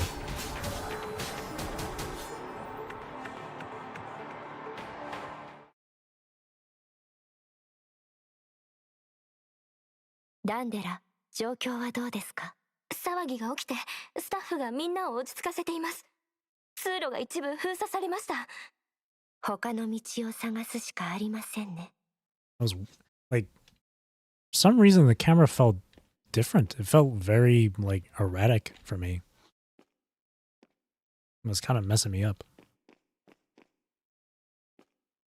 この先はダンデラの担当エリアです。時間がないので、他のエリアに行きましょう。You can jump.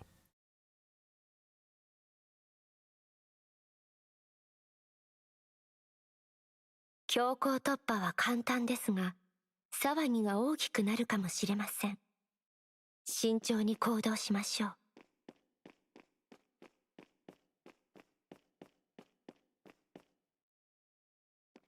I just noticed with her running animation, her right hand, it makes it look like she's actually like holding her weapon, but she's not.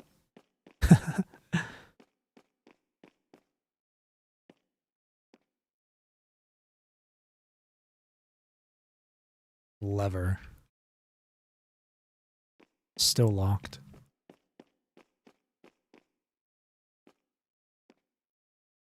And the way the camera was following her felt really weird. Like for some reason it just こ felt の装 different. 置は機能していますね。劇場の構造がかなり複雑ですね。これでは緊急時の避難が大変です。Is this still locked? 反応がない。ロックされているのでしょうか。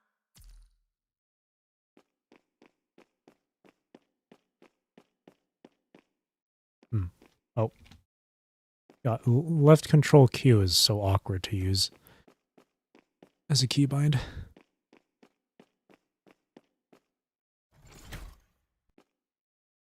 Ka-chonk.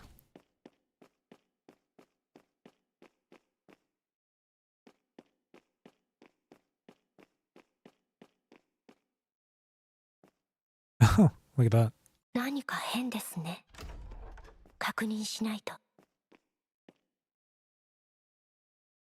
Oh, she doesn't even say the name. 物の配置が不自然ですね。She mentioned Luea, but I wanted to hear how she would pronounce it. It's the Last Supper. 奇妙な格好の石膏像ですね。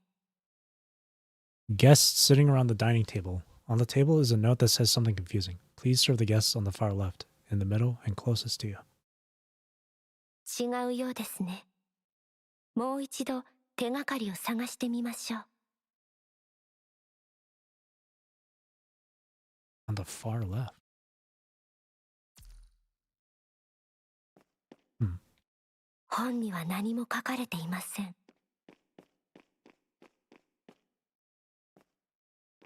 Oh, are these what we have to serve?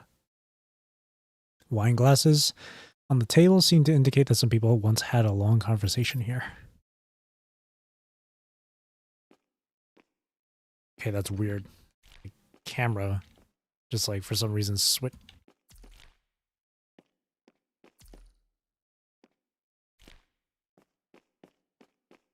Even though my mouse cursor is still on the screen. That's so weird. 奇妙な格好の石膏像ですね。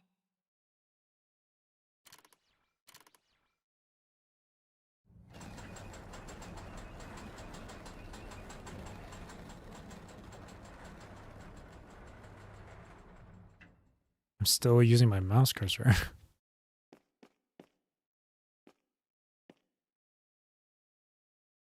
楽譜です。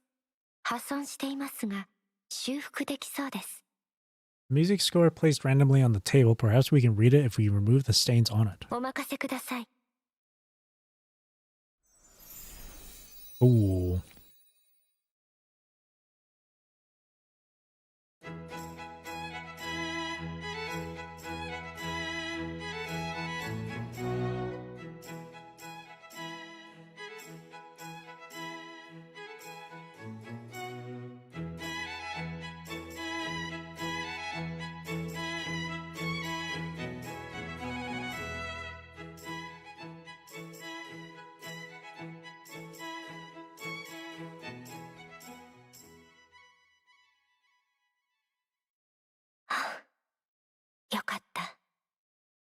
うまく演奏できました。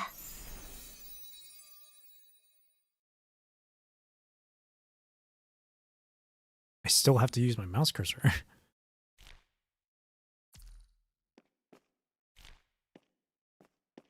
It's not switching my mouse cursor at all. Why? Whatever.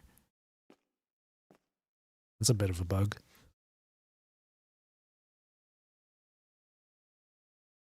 よし、これでいけましたね。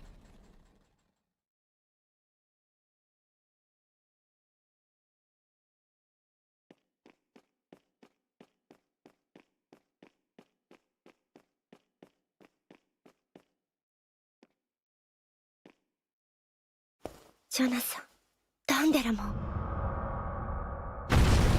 なんだ What the whoa? ダンデラ、ジョナサンと逃げて。すぐに2階へ行かないと。何か方法。さっきの昇降装置。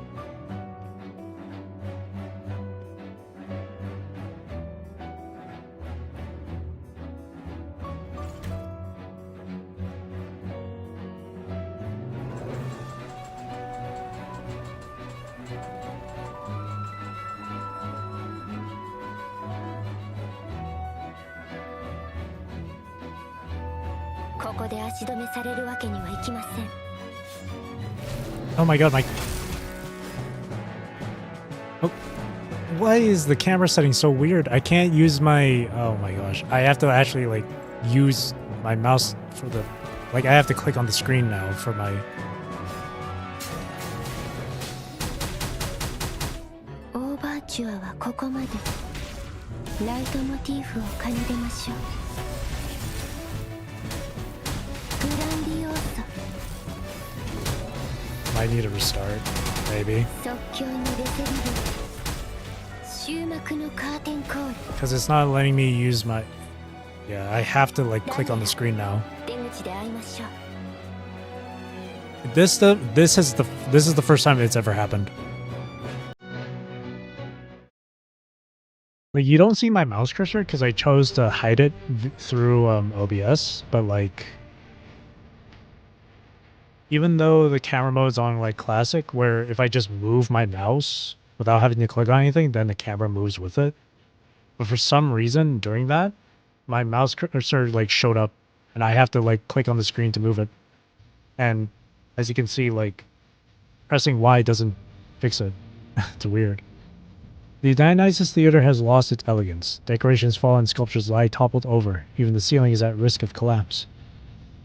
That's the first time it's ever happened, so it's definitely a bug.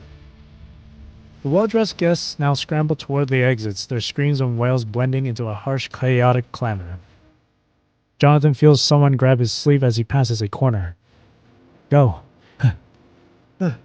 No, not that way. Why? The exit is that way. Follow me.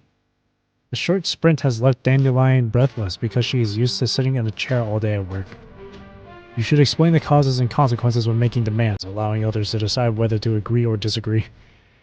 I'm not your defendant. Very well, Miss Plaintiff. I believe following the crowd is safer if the enemies are targeting us. Plain. Dandelion's upbringing barely helps her swallow the curses that are brewing at the tip of her tongue. Dandelion catches her breath, grits her teeth, and warns the man. That's why we need to stay away from the crowd, because the enemy is coming for you. Why do you think I went out of my way to warn you?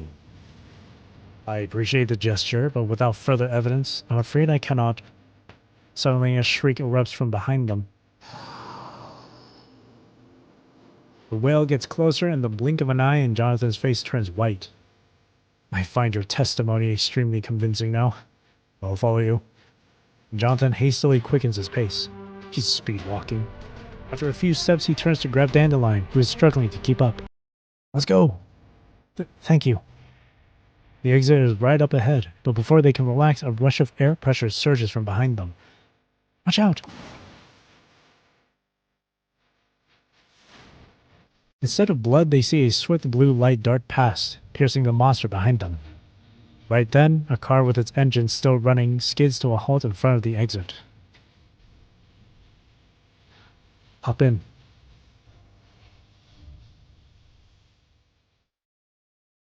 That's definitely gonna get copyright claimed. It's always Flame of Hope. Or anything from like Alyssa's chapter. Any OST from Alyssa's chapter will always get hit with a claim. It's so annoying. That's definitely gonna happen. Jonathan sits in the back of the speeding car, occasionally glancing behind them, still trembling from the ordeal. Dandelion, sitting in the front, rummages through the glove compartment before passing a medicine box and water to Jonathan, after taking some for herself. Metalore. Within moments, Jonathan visibly relaxes. We should be safe now, right? Yes. Everything in the theater was just her extension. We should be fine now that we've shaken them off. Iris speaks in a soft, slow voice. Ma'am, are you alright? You can call me Iris.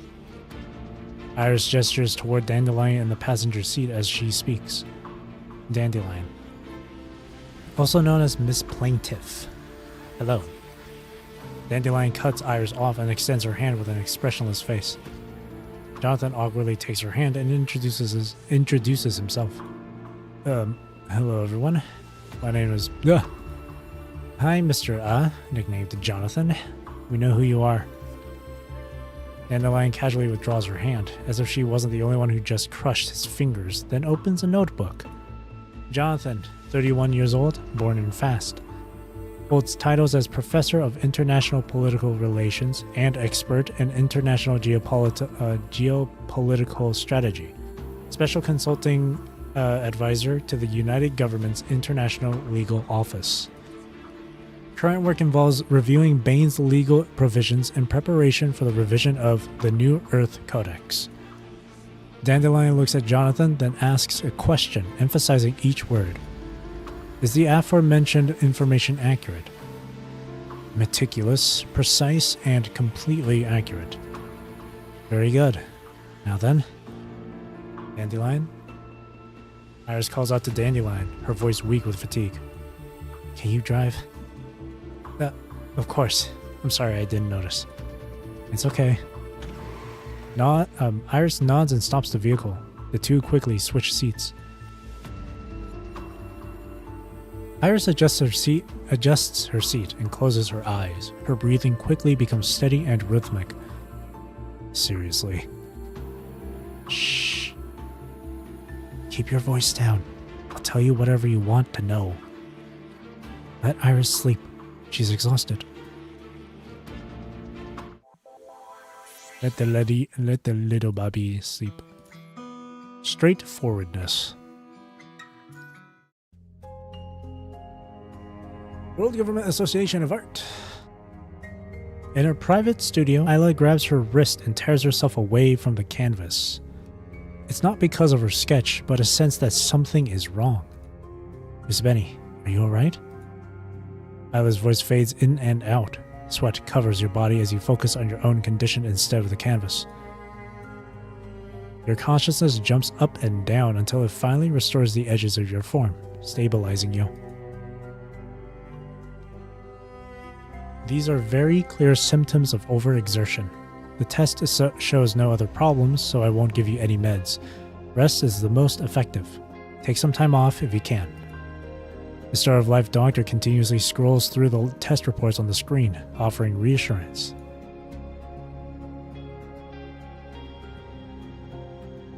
It's not overwork or fatigue. Neither mental nor physical exhaustion would cause a reaction like this.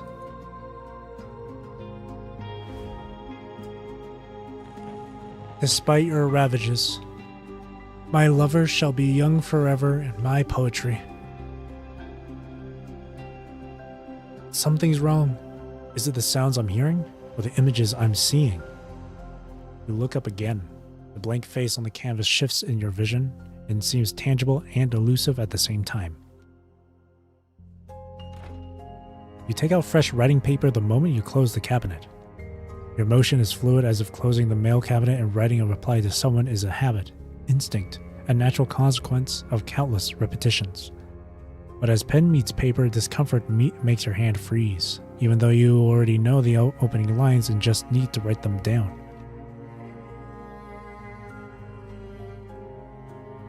There's an emotion that I have forgotten, but my body remembers. Usabeni. Isla's voice becomes a bit clearer. She's reaching out to me, showing concern for me. The emotion and care in her tone help define my sense of self. The emotional experience fades. Things lie on the chopping board of rationality. Just as the blade of scrutiny is about to fall, they struggle to take concrete form again. Something I don't know about is happening. My perception has blind spots. The problem is with me. I'm fine, Commandant. It's just that I just had a strange feeling just now. It felt a little weird. No, perhaps the problem isn't just with me, but with us, with some larger concept altogether. You reach the conclusion and your spirit and flesh become calm again. The unknown is the ultimate fear. Yet when trouble shows its tip on the ocean's surface, past experiences become the best sedative. No disturbance of consciousness can shake a commandant on active duty. Isla. You abruptly look up, sweat dripping down your face. Your gaze fixes on Isla. Yes. Take a photo of this canvas. We're going to the Star of Life. Sure. You pull out your terminal to book a session at the Star of Life while explaining to a confused Isla who trusts your judgment. A few days ago, I started experiencing symptoms similar to war trauma. The doctor said it was just fatigue. But at the Opera House, I experienced hallucinations. I dismissed it as a one-time occurrence, but now... This canvas triggered it again, didn't it? What did you see? Or rather, what did you remember? I didn't see anything, nor did I remember anything. However, you raise your right hand toward Isla, your fingertips still stained with paint from the canvas. Your body reacted before you noticed. I see.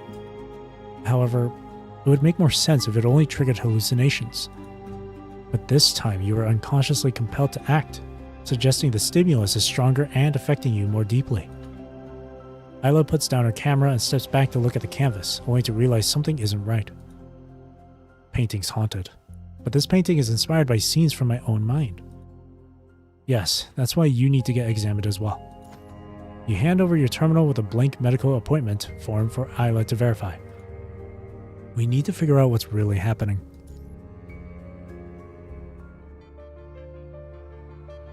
Star of Life, 10:20 a.m. or p.m. a.m. The pristine white decor and scent of antiseptic create a reassuring atmosphere for every visitor. You arrive at the Star of Life with Isla and spot several familiar faces before you even reach the reception. Hippocrates. I usually wouldn't say this, but since I've seen it, I have to say, you've crossed the line.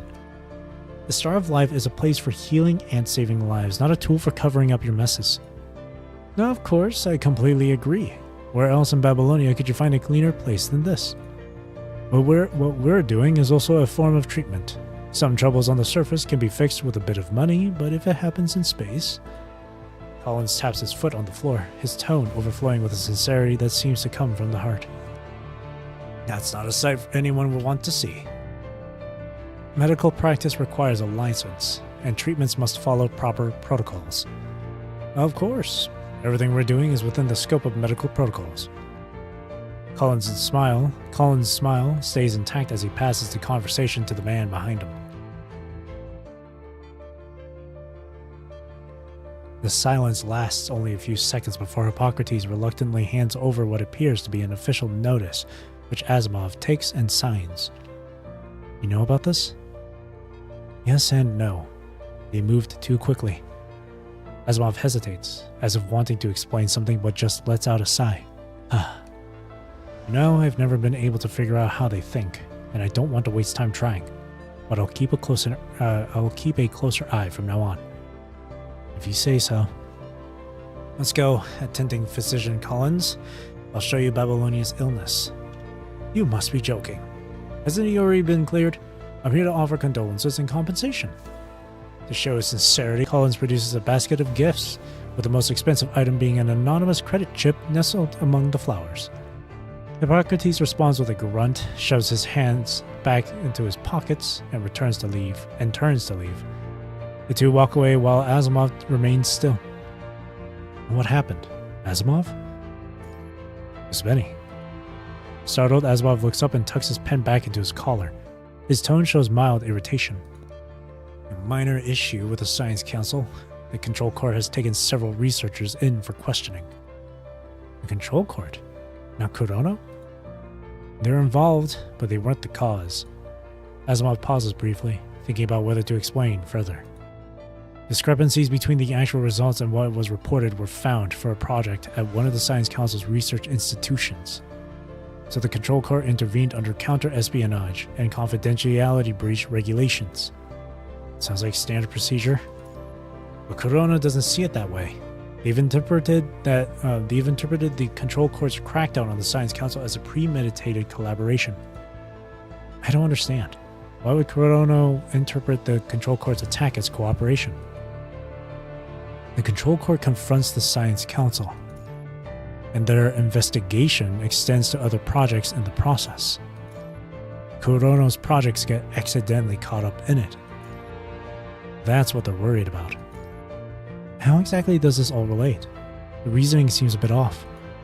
Because this isn't the first time. Kurono secretly interfering with Science Council research projects is nothing new. The Control Court and Science Council responding to or retaliating against such actions is also common. I don't like getting involved in these political games, but did they cross the line this time? Asimov's brows furrow together, showing he's deep in thought. To prove their innocence, they started treating all involved researchers as criminals during interrogations. The worst suffered severe psychological trauma that the Control Court's own medical team couldn't handle, so they transferred them to the Star of Life.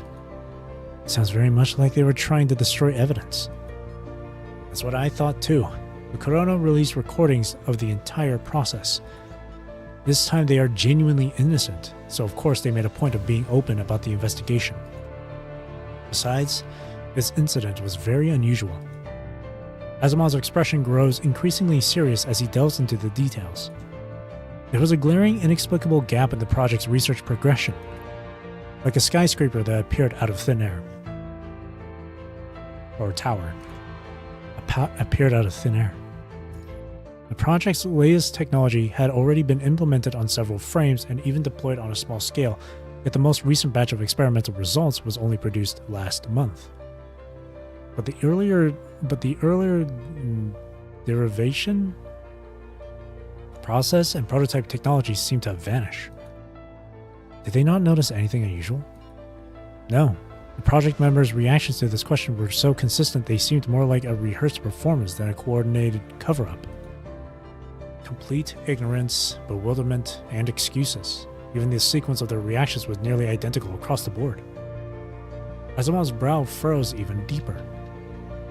This left every investigator confused, so they drew the simplest conclusion, that the researchers sold their findings and then falsified their progress reports. But if their goal was to steal and sell classified information, it makes no sense that they would implement the research results.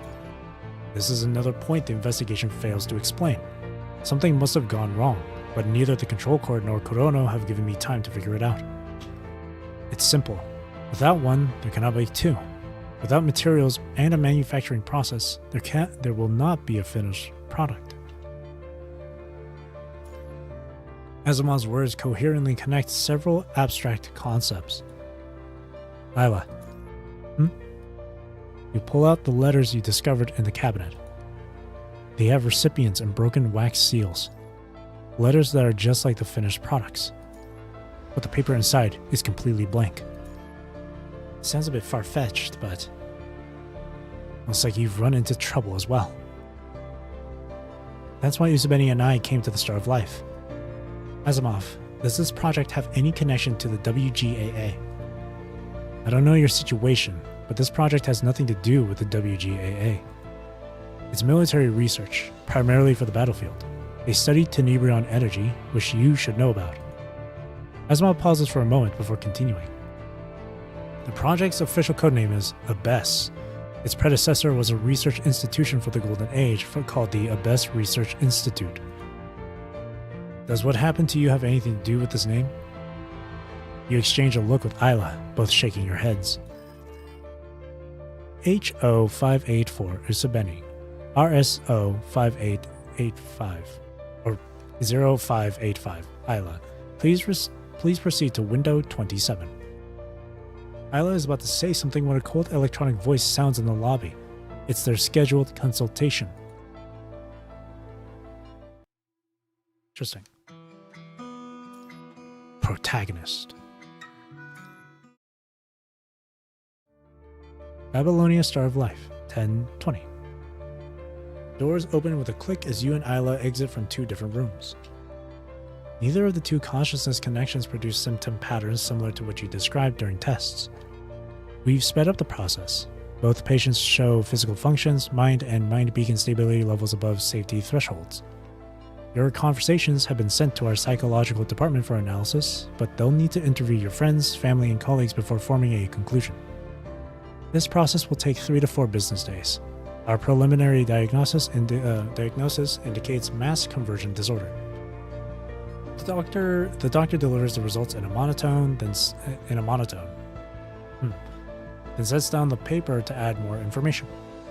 For most patients, the diagnostic process would end here, but because it's Uzabeni, we'll follow up.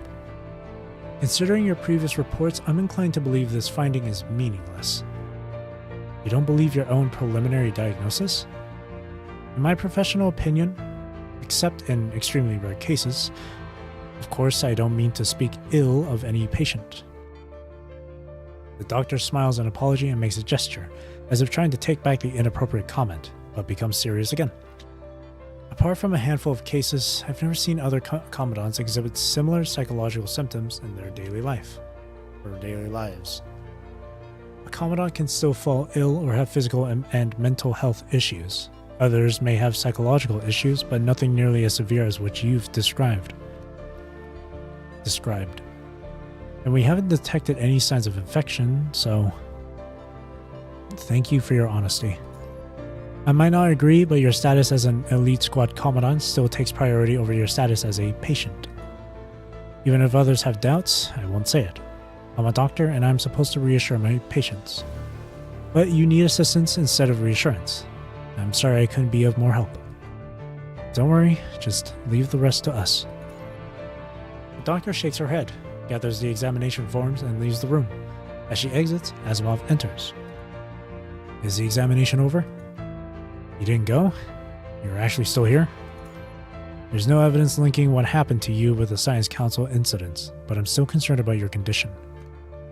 The Science Council is responsible for all Commandant's mental well-being, as it directly affects the stability of your mind beacon. I know the general situation now. What would you like to do next? Consult Isla for advice. Express your thoughts. Isla, is that okay with you? It's alright. This is about Uzbeni, so don't worry too much about me. Let's start by physically examining the painting and the letter. We need help with trace evidence analysis and authentication techniques. Okay. Asimov immediately accepts. It's clear he already had this in mind, but was waiting for you to confirm his guess. The samples need to be private, so we'll assign technicians who are familiar with you both. We'll ensure the safety of your objects during the examination. I'll get someone to retrieve Isla's canvas as soon as possible. Uzbeni, your letter? He extends his hand toward you as he says this. I'll leave it to you then. You take the letter from your pocket and hand it to Asimov. After parting, you leave the Star of Life with Isla.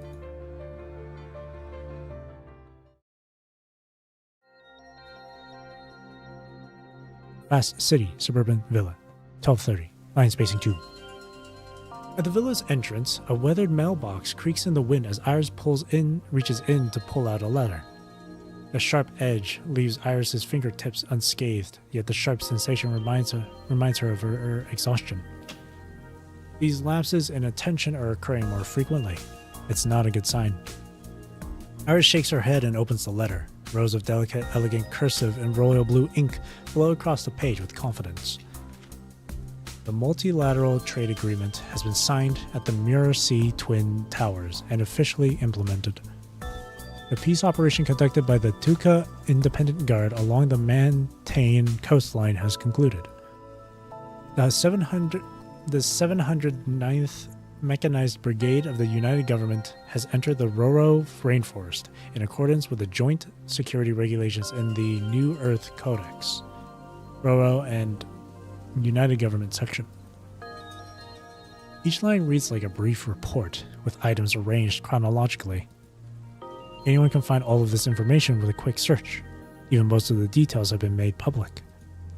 The letter doesn't provide any additional details. Yet Iris sighs with relief after reading it. She carefully folds the letter, tucks it into her pocket, and walks back to the villa. In the villa's living room, Dandelion and Jonathan sit at opposite ends of the coffee table. The conversation is serious yet odd. Dandelion wears a grave expression while Jonathan looks confused. And then what? There is no and then. That's all there is to know about why you were attacked at the Opera House. Do you have any questions? I know that what I just said might sound a bit absurd. I just have one question. Are you finished? Like that speedy recital of my identity in the car. Are you done with your rigorous, precise, and informative explanation? Yes? Did I leave anything out? No. I mean, what you've been saying must be some science fiction to set the mood. Like how a judge always says a few transitional words before announcing the verdict. Jonathan rests his elbows on his knees, hands clasped over his nose and lips. His leg bounces nervously before he takes a deep breath and drops his hands to his sides. For instance, the truth could be that I work for the United Government, helping revise the articles of the New Earth Codex. A group of dissatisfied civilians has targeted me, most of them victims of the peace operation. They oppose the United Government and don't want to see the New Earth Codex implemented, so they planned the attack. Jonathan's analysis is logical and clear. The conclusion is the worst-case scenario in his mind when he accepted this job. But human imagination has its limits. Trouble does not. Jonathan, this isn't a courtroom and we're not a jury playing make-believe. Do you really think what happened is something ordinary people, or the military, or these special organizations, could carry out? Jonathan opens his mouth, but nothing comes up. He stands up and freezes before swallowing his words. Anger or losing control is unfamiliar to Jonathan or any lawyer. So you're saying that whoever's targeting me isn't a civilian organization nor an armed group opposing the United Government, but rather someone with supernatural powers who can travel through time, someone who can easily cause mass destruction. Jonathan pauses, desperately searching through his knowledge for anything similar. A criminal who's still committing crimes. Dandelion nods in silence. What is her goal? Why target me? Is it because I have the ability to convict this Inora Luya someday? For crimes against humanity? It's far more than that. Your pen has the power to change the world, Mr. Jonathan. Iris's voice comes from behind. She's leaning on the wall next to the stairs, tending to her hand wounds. You can change history. Without you, the New Earth Codex between the United Government and the Bane local government would fail. This would hinder multiple United Government initiatives, as for Bane. Iris has a glance at Dandelion and pauses a bit. Bane will also be incorporated into the United Government's peace operation mission. Jonathan stares at the glass on the table in silence and gives a self-mocking smile. You make it sound like I'm saving the world. No, my duty is to ensure that history moves along its original path. What's the difference? Are you suggesting something? Jonathan looks around, his gaze settling on Iris's bandaged hands. Vehicle, safe house, essential documents. This isn't your first operation. Is it the protection mission that keeps repeating, or your battles with Inora Luya? Does that mean anything to you, Mr. Jonathan? Iris wants to change the topic, but Jonathan reads something from her brief silence. This rhetorical question doesn't align with her demeanor and words. Avoidance and reluctance are two different things. Fine. The truth is always more complex than words on paper. I get it. I mean, we're dealing with time travel. What about your identity? Surely you can explain that, even if it's just a story. A group of guardians hidden in the shadows? An organization that maintains historical stability? I'm afraid none of that exists. What you see is all there is. This is not a time for jokes. The whole fighting alone is the rule thing only happens in superhero movies. Just the three of us against the mastermind behind an attack of that scale today? To be precise, it's only Iris. Jonathan looks toward Dandelion, who tucks a strand of hair behind her ear. Like you, I'm an ordinary person. Iris saved me, and I want to do something in return. Can we ask for help? Like sharing Honora Luya's file with the United Government to get the military involved? The weapons of this era can hardly pose a threat to Luya, and sharing information would only create more complications. At that point, Luya wouldn't even need to make a move. The future would already be altered. What would happen if it changes? The world ends? The world ends. Iris calmly looks at Jonathan in silence. If the prisoner finds a way out before the prison is sealed, all efforts will be in vain, and the world will vanish into one final echo. But she has no other solution, nor can she tell this to these two. Fine, you don't need to say anything. I can tell from your expression that the outcome would be catastrophic. I understand how you feel. Perhaps you need some time to process this. Don't worry, we'll protect you until you reach Bane and finish your work. With that said, Iris turns to go upstairs. Well? Jonathan turns his head to see Dandelion hiding half of her face behind a book. Why don't we take a look at Bane's history first? Jonathan reaches for the book with a sigh. Only the quiet sounds of pages turning remains in the villa. Huh. Faceless.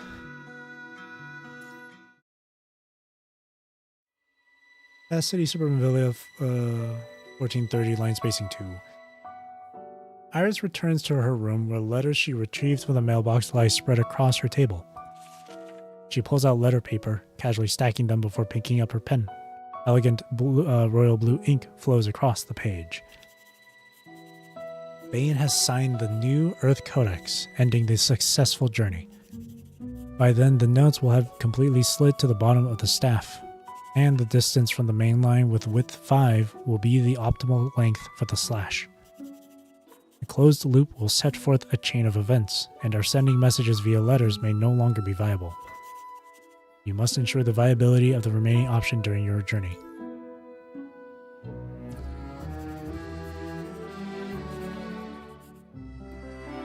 The flow of ink stops here.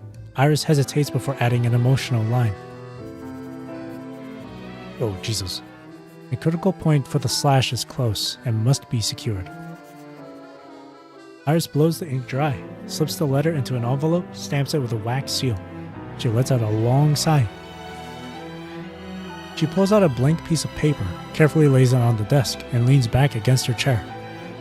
Her expression softens. The seriousness from earlier, when she spoke of Luya, and her calm, composed front both begin to disappear. Her gaze travels beyond this piece of paper, and the room and even the horizon. Suddenly, Iris chuckles softly. Dear Usabeni, that's me. How are you? I miss you so much. Her writing flows with tranquility, each stroke soft and tender. Even the air in the room seems to have lightened. After a long while, the sound of her pen running on paper ceases as the letter is finally done. Looking at these words, Iris is reading it over and over again. As if reading it countless times might allow her to hear the recipient's gentle voice replaying in her ear. Finally, Iris makes herself stop, knowing that indulging in such comfort only makes the long journey ahead more difficult. She picks up her violin, and the bow dances across the strings.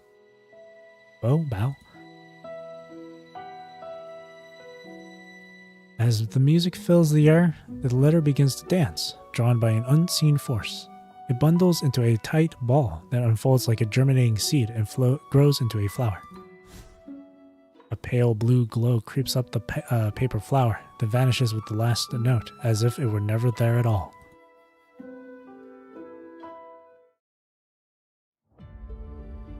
Inside the villa, Dandelion sits beside Jonathan with documents spread across the table, patiently explaining everything.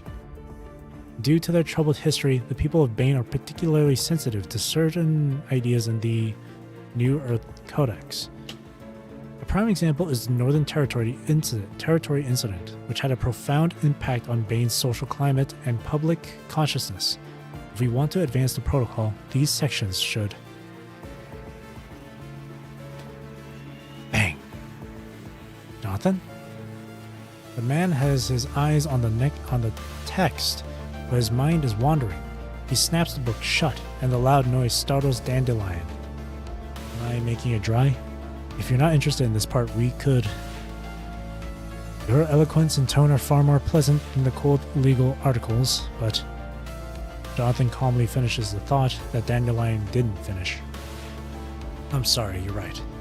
I'm not interested. Dandelion, have you ever been to court? No, I'm not a lawyer. I'm just a content writer who read some legal documents after learning about my mission. Do you know what lawyers typically do when they get a trial they're going to lose? Dandelion knows what Jonathan's trying to say and furrows her brow, but realizes she's not in a position to refute him. So she speaks calmly, her tone more like a plea than a confrontation. Are you going to run away, Jonathan? No, I have always faced things head-on in my past. My win rate isn't 100%, not even 80. I've never cared about the stats. Once I take a case, I see it through to the end. No exceptions. Because I believe my presence is necessary for the court and the case. But in this situation, I'm not a lawyer. I'm not even part of the court. Jonathan looks at the hem of his clothes. There's a tear from his escape from the Dionysus Theater. I'm just courtroom evidence to be used against Enora Luya, who's facing death. I'm just a piece of evidence. One of many. Enora Luya wants me dead because my death would alter the United Government's future direction. Iris wants me alive because I can ensure Bane signs the New Earth Codex. I'm important, but they don't value me. They only care about the agreement. Iris isn't like that. She's not someone who only cares about results. Otherwise, she wouldn't have saved me either. Perhaps the Iris you described does match her words and demeanor. I don't know her past, but her attitude just now. I know it all too well. I don't get what you mean. She's like a lawyer whose case is approaching its verdict, so she needs to focus on preparing the materials for the court hearing. Does knowing that mean anything to you, Mr. Jonathan? I can't see the full scope of this case. If we lose, the defendant will destroy not only the plaintiff and lawyer, but also the evidence, and even the entire court. But from what she, or what you've told me, I can tell that Enora Luya follows just two rules: destruction and murder. These alone make up her entire legal code. Disrupting history, mixing up time. What exactly does she want? I can't figure it out, and you don't have the answer. But no matter how I look at it, I cannot participate in a case with such a lack of transparency and high risk. If you give up here, Bane will... Dandelion presses her lips together, her eyes filled with a silent plea. Earlier, when Iris mentioned the possibility that the peace operation would include Bane, she glanced at Dandelion, giving Jonathan a clue to Dandelion's identity. Dandelion is from Bane, which explains why she willingly became involved after Iris saved her. But Jonathan is not. Before his identity as a lawyer, he is more of an ordinary person. I'm sorry. He places the book on Dandelion's lap, stands up, and takes out his phone, apologizing as he dials a number. I'm very grateful for your help. If you need any legal consultation in the future, you're welcome to find me, free of charge. If you need money, give me an account number. I'll donate half of my law firm's liquid assets to you, immediately. But now... With a soft beep, the call connects. Jonathan silently mouths to Dandelion. I should go. This is the United Government Legal Affairs Department. I'm operator K144. How may I help you? This is Jonathan, a registered lawyer with the United Government Legal Affairs Department. Due to personal reasons, I cannot continue with the current task assigned by the department. Please help me initiate the termination process. Please wait a moment. You are Mr. Jonathan, a consulting advisor for the Legal Affairs Department, correct? The system shows you are currently involved in the Bane Legal Code Research Project and will be traveling to Bane with the Legal Affairs Department delegation next week. You would like to end this task now, is that correct? Jonathan holds his phone and gives a slight nod after exchanging glances with Dandelion. Yes, Understood. I've processed your request. You need to complete some additional steps. We will contact you again by phone. Thank you for your help. Jonathan hangs up and avoids Dandelion's gaze, bending down to pack his clothes instead. Footsteps approach as Iris returns to the living room, her wounds now properly treated. Looks like Mr. Jonathan and Dandelion didn't reach an agreement. This is my fault. I'm selfish. I hope you don't regret saving me. Nobody should regret saving someone's life, regardless of what happens. But running away won't solve anything. As long as you're still in charge, Luya won't let you go. I've already given up on the task assigned to me by the United Government, though I know it's not right to pass this disaster onto someone else. Jonathan's hands freeze as he buttons his sleeve. But I'm innocent too. You're missing my point. If things could be changed so easily, Luya and I wouldn't be at this standoff right now. Iris glances at the phone Jonathan still clutches in his hand. The world has inertia. It naturally stays on its established path. It's change that comes with a price. As if to validate Iris's words, Jonathan's phone rings. Joe, are you in trouble? I ran into something at the Dionysus Theater. Jonathan looks up at the two. We were attacked by an armed organization. Their resolve to stop Bane from signing the New Earth Codex is far beyond what we imagined. Joe, I know how hard this is for you, but someone has to finish this. The New Earth Codex is a massive undertaking. The Legal Affairs Office of the United Government has no other option left. Even I am already on a plane. I won't appeal to some grand cause to persuade you, but the world is changing. Once you're caught up in it, it's difficult to walk away. You've been a member of the United Government for so long, and part of their peacekeeping operations. Aren't you familiar with their methods by now? Jonathan's face instantly darkens. Think it over again, Joe. It's not just for others, it's also for yourself. Thank you for your reminder. Jonathan abruptly ends the call. Before he can even process his emotions, his phone lights up again. It's a text message from the United Government. Each word hides a threat behind respect. Iris sighs. Before she can speak, a knock at the door breaks the silence. Hello? Hello, this is Unit 6? Which one of you is Iris? I have something for you. Iris takes the envelope and the familiar texture sends a wave of unease through her. The blue handwriting appears steady, but the hurried strokes between the lines reveal it was written in haste. The multilateral trade agreement happening at Mirror Sea Twin Towers has been postponed due to an unknown attack. Witnesses reported a metal giant, which some experts claim to be a secret military weapon. The maintained coastline peace operation of the Tuka Independent Guard has encountered significant resistance. Unknown attackers are throwing the situation into chaos. The 709th Mechanized Brigade of the United Government has entered the Roro Rainforest in accordance with the Joint Security Regulations of the New Earth Codex, Roro and United Government Section. During the deployment, they were attacked by an unidentified armed organization and suffered heavy casualties. No one has claimed responsibility for the incident. Luya has realized the critical point for Slash is approaching. She has launched attacks against various nodes and is attempting to break free. Iris, what's wrong? You look terrible. She's found the loophole. She's fighting back. Who? The ground trembles for a second before Dandelion can finish. Iris turns her head. Her mechanical pupils start adjusting, and she sees something in the distance. Inora Luya. She's here.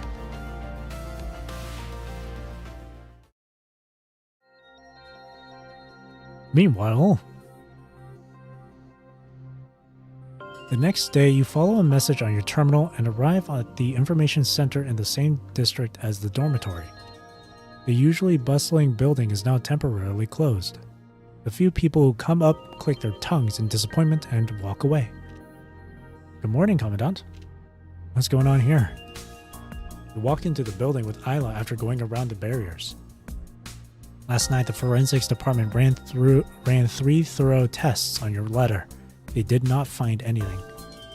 As for the painting, our last clue, it gave leads that are too vague, so they've decided to involve information technology specialists. Why all the fuss for some specialists? It's not the specialist, but the solution they're working on. Isla blinks, takes out her terminal, and taps it a few times before reciting the text. We've decided to abstract your painting into different conceptual data sets based on 3 disciplines: art, medicine, and forensic analysis. These conceptual data sets will then be transformed into various keywords used in a search throughout Babylonia to find matching content.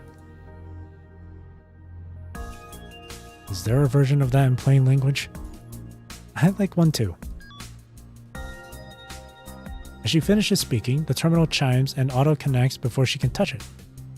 The plain version is, we're digitizing the painting to figure out why it made you both uncomfortable, and to see if anyone else reacts to it. The search scope is huge, and filtering the scattered data is complicated, so we've booked this place as our temporary workspace. Also, the voice goes quiet for a moment. A heavy breathing sound follows, as if the speaker is leaning closer. You both came without breakfast?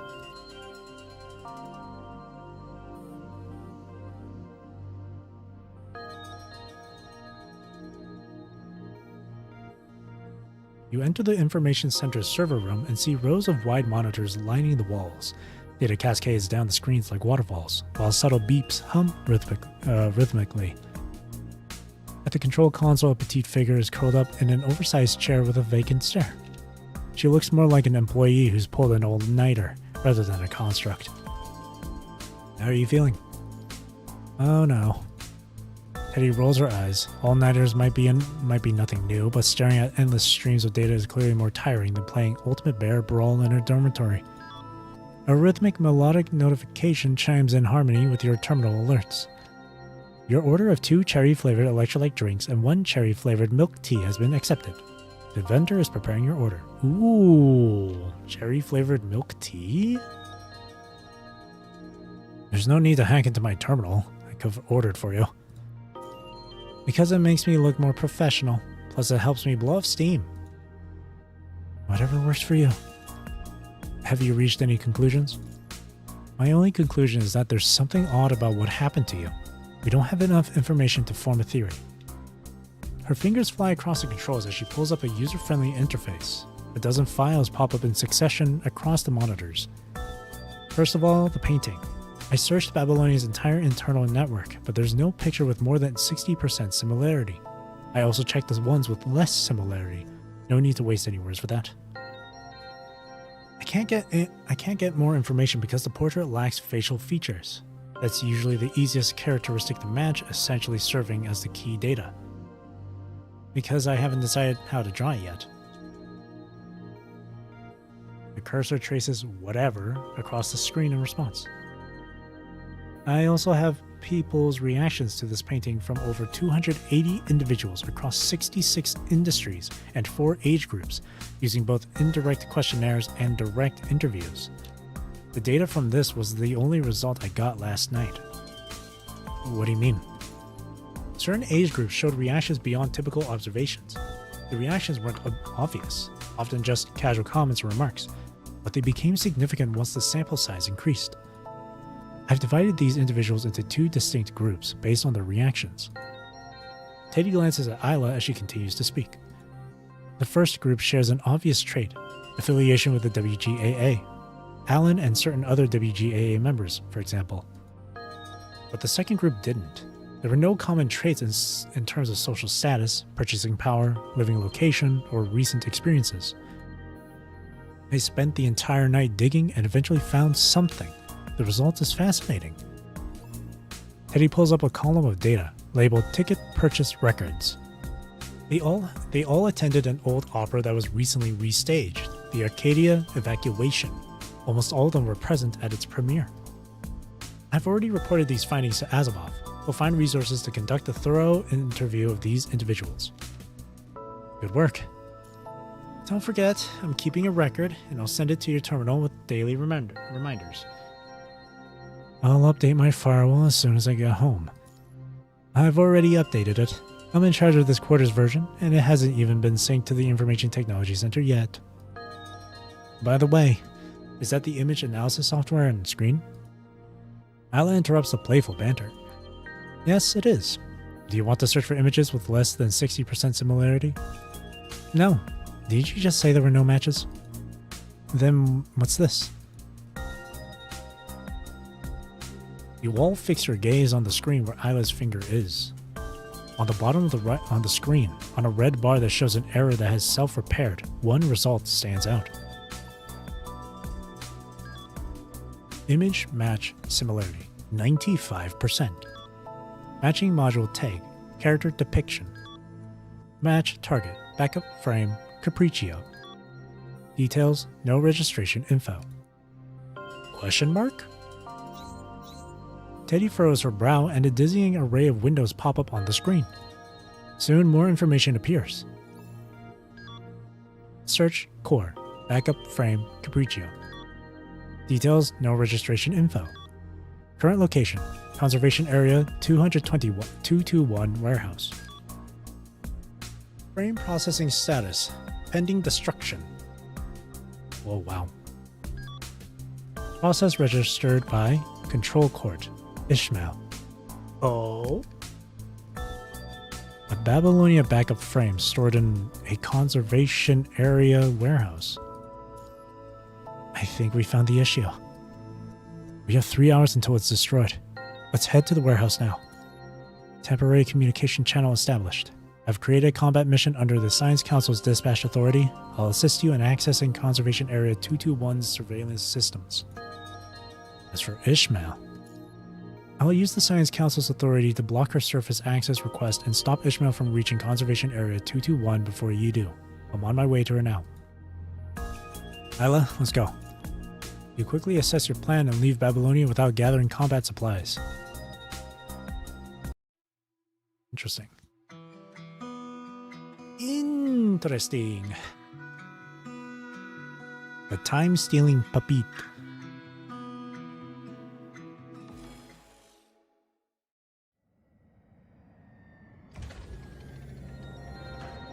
Area 221.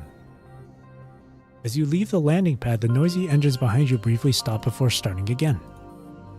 You and Isla wave goodbye to the pilot through the windshield, then turn toward your destination. You press the terminal amidst the roaring air currents. The rumbling drowns out the sound in your earpiece. The storage area in front of you is the smallest range you've been able to narrow down. The frame was transferred to the conservation area a week ago. Item transfers within the storage area aren't reported to Babylonia, and from the current situation, I doubt they're even recorded locally. Got it. So it's time to search, right? I can show you which warehouses have the good stuff. This conservation area has loads of art on the restricted list. Now there'll be 2 more names on the list. Don't worry, I can take off my name and Isla's and put yours. You arrive at the entrance, chatting along the way. Uneasiness rises as you walk up to the doorway. Teddy, check our surroundings. Wait.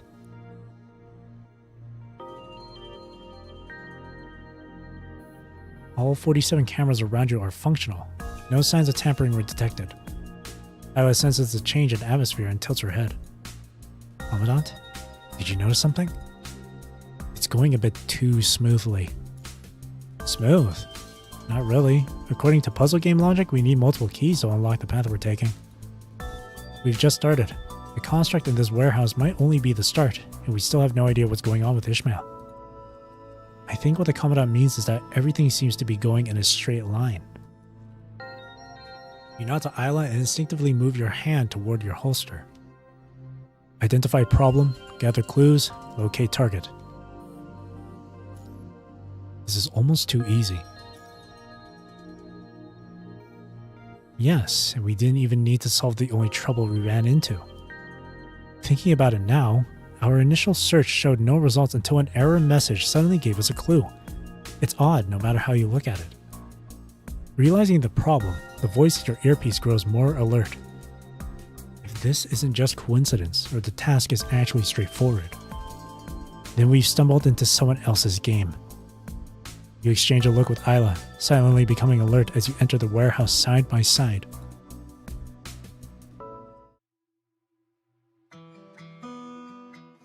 Now you've got my attention. Ooh. haven't heard this song in a while. 指揮官、あれかしら。上に何かあるわ。 Infinite あれが Gallery? 目標の機体ね。 Banger. 向かいましょう。 Do, do, do.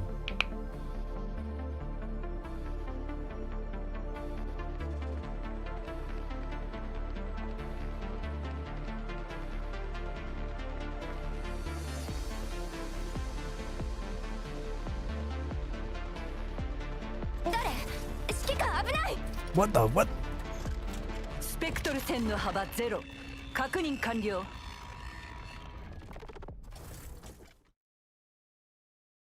何者？ Oh, hello. どうやってここに入ったの？書き間違っちゃった。イマジネーションキャンバス準備完了。当たれー。この色で未来を塗り替える。捕獲目標を選択。書き間違っちゃった。 Oh.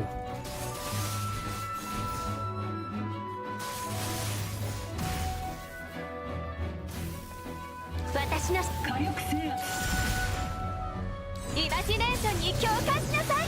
キャンバス準備完了。この色で未来を塗り替える。捕獲目標を選択。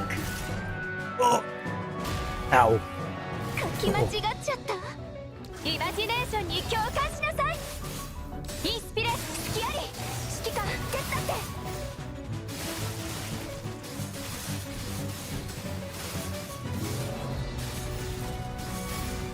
キャンバス準備完了。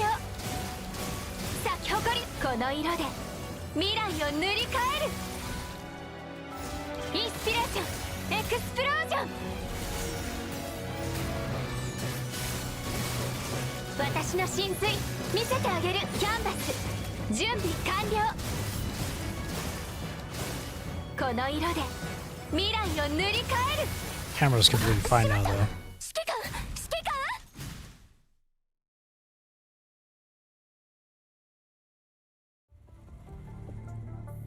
1530 line spacing 0.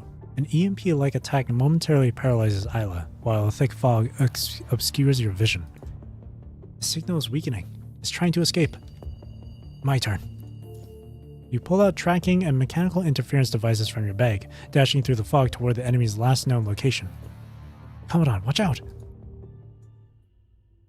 Isla's warning cuts off. Her voice suddenly vanishes, leaving only silence. Your defensive counter moves fail to reach the enemy and your punches land on nothing but air. You jump back, repositioning the tracking device and raising your gun. Yet your movements achieve nothing. Besides the slow drifting thick fog, there's nothing in the environment. You pause for several seconds and move forward again. In that instant, the fog and air seem to freeze. Spacing 2. Isla? You call out with caution but receive no reply. Teddy? Bzzzt.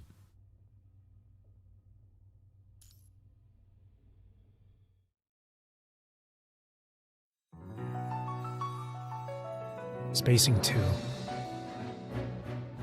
A thunderous roar erupts, a giant collapses and trees fall. Enora Luya's vanguard, a walker that perfectly copies her armor, has fallen, yet there's not a trace of joy on Iris's face. How do you like my gift? You didn't actually think your plans were flawless and I didn't notice, did you? When did you figure it out? Which one are you referring to? How you tried to stop me from correcting your history by copying segments of time into slices, trapping both yourself and me inside? Quite impressive that you came up with this ingenious plan, but it's terribly complicated, isn't it? To maintain these time slices, you need to ensure all events within this period remain in stable loops. Once a loop is broken, the slice extends into additional futures, which then reconnects with the normal time trunk. Am I right? Iris is relieved at the words coming from the device. She must have only just discovered the issue and caused trouble. This is why Iris received another warning letter. Postpone due to an unknown attack. Witnesses reported a metal giant. Unknown attackers are throwing the situation into chaos. I mean, I've read this all before, so. Deployment, they were attacked by an unidentified armed organization, suffered heavy casualties. No one claimed responsibility for the incident. At least the real plan hasn't. Iris thinks to herself, but the sarcastic words she hears next freeze her blood. I've known from the very beginning, since you dragged me into this prison at best, but I still don't know where you got your time-slicing technology. All our fights within these time slices are no different from those in the normal timeline, so my conclusion stands. Give up. I don't want to hurt you. This tug of war is pointless except a waste of our time. The play that's meant to be performed will eventually be staged. The past cannot be changed. I can make countless tries, but you only need to fail once for everything to end up like this research institute. The Hetero Tower will still descend upon this world. I don't know what this Hetero Tower is, but I won't allow you to act like this. There'll be a day when you won't be able to stop me. Sooner or later, I will break free from this cage. And Nora Luya's tone changes again. I respect you, Iris, not just because of how similar we are, but because of your resolution.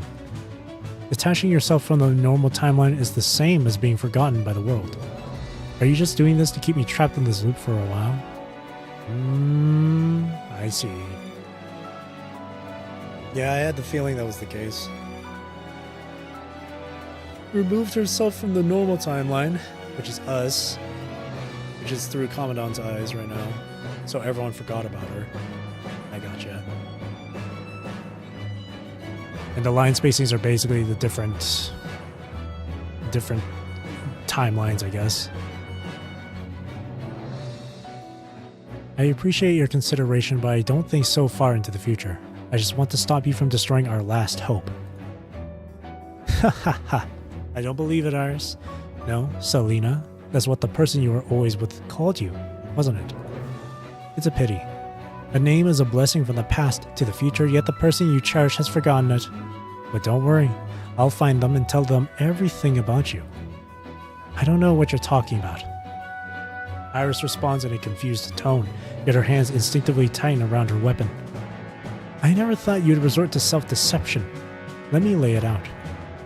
You're pushing this time slice away from the normal timeline.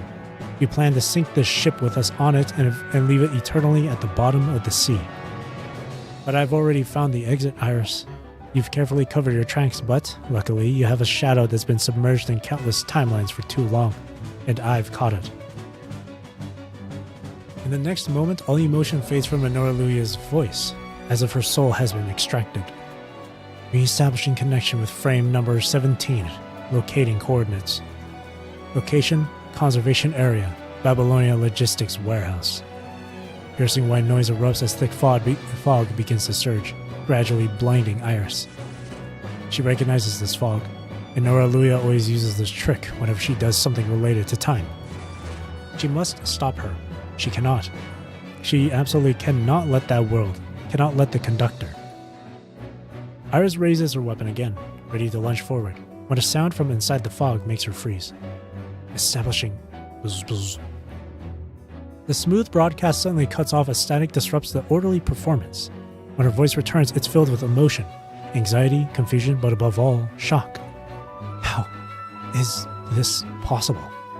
Who's there? Shing! Nora Luya's voice vanishes in an instant. The white noise falls silent and the swirling mist freezes in place. Time begins to flow once more as the mist rolls, gradually forming the outline of a human figure. Iris freezes. She can only make out a blurry silhouette, yet it stirs up powerful emotions within her. An absurd thought flashes through her mind as an indescribable feeling surges up from her chest. Indescribable. Hotter than friction, more powerful than lonely, sleepless yearning. Her emotions overwhelm reason the instant she realizes who this visitor is. Her body moves before her mind can catch up. The name she's longed for day and night is about to bloom on her lips.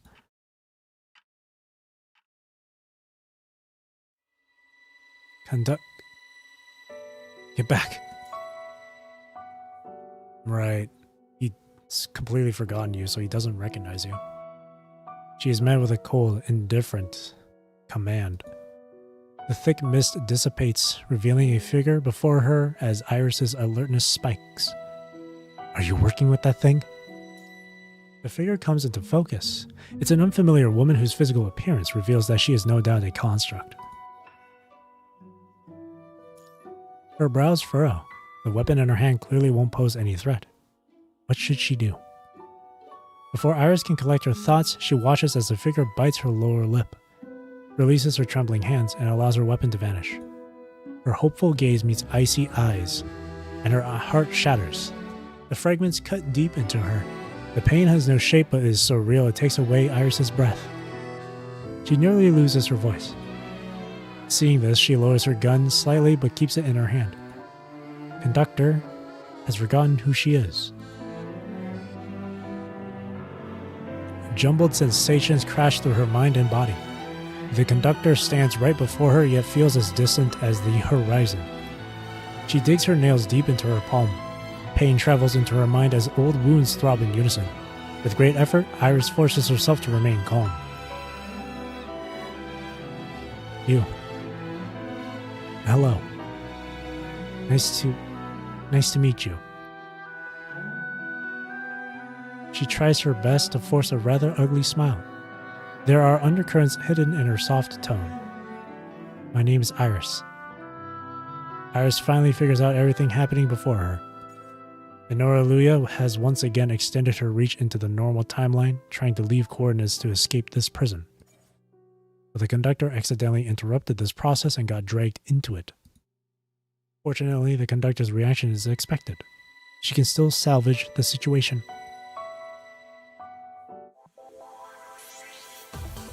I feel bad. Especially after going through the affection story earlier. Feels kind of bad.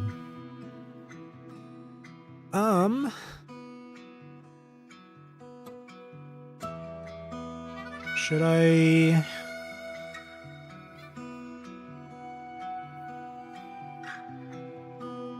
It's been about 4.5 hours.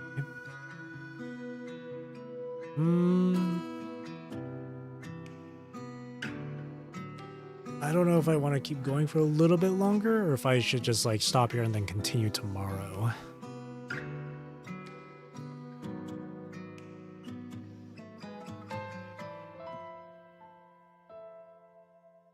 Understanding.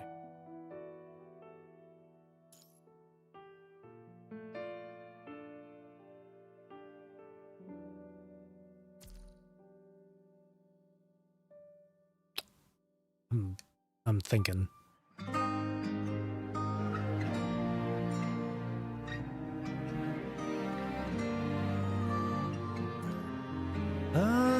Man, I'm trying to...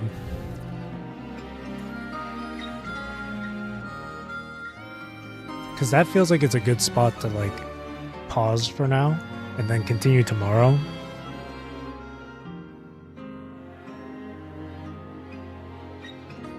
Because we're already nearly halfway, and if I take out the amount of time spent going through the affection story, which was like 2.5 hours, it was only like 2 hours just to get through the half of this. There's no way I'm gonna there's no way I'm gonna read through this tonight. It's gonna take longer.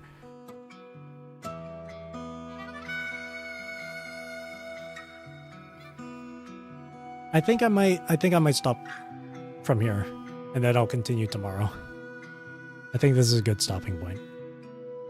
Like, pausing it right there when they finally meet each other like that. I think that's a good stopping point for me. ねえ、少し休んだら？私と一緒にサボれば誰も文句言わないわよ。Oh, Vera agrees with me. I can also feel my voice starting to get a bit like coarse from all the reading. So, yeah, I think I'll pause there for now. I'll continue tomorrow. Yeah. Since I went through the affection story and finished it, I'll just repeat my thoughts on it again, as I did earlier. It wasn't bad. It was alright. I enjoyed it. again, it just kind of felt weird going heavily into the romantic stuff right there, especially considering all that's happened in like the previous chapters involving Lucia and stuff. So it's kind of weird. Even more funny when like they use the OC from Lucia's coding, wedding coding. So, but it wasn't bad. Yeah, it definitely makes a bit more sense going through the chapter after having gone through the affection story.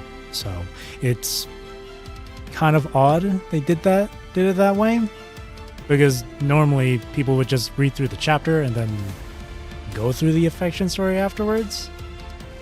It's kind of weird that's done like this. It's as if it's like going through a character's interlude before starting their like chapter or something, right? It's kind of weird.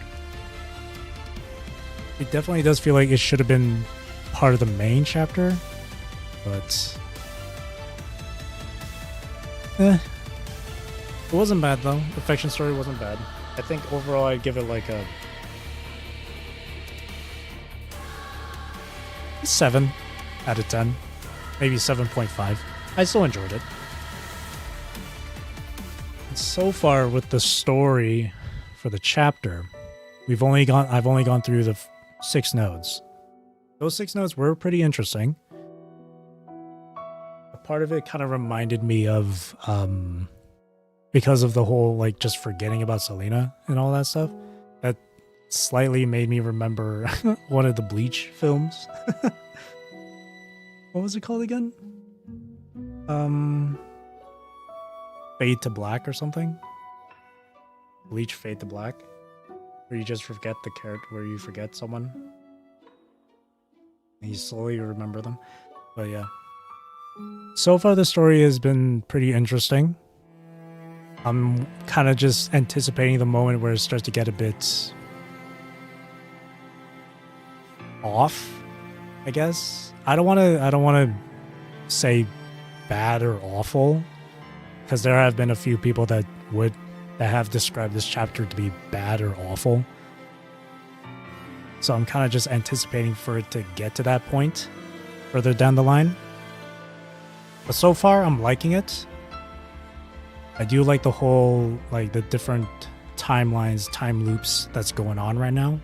That's interesting me a bit. That's interesting me. So, but we'll see what the conclusion is for this chapter tomorrow. I'll continue this tomorrow.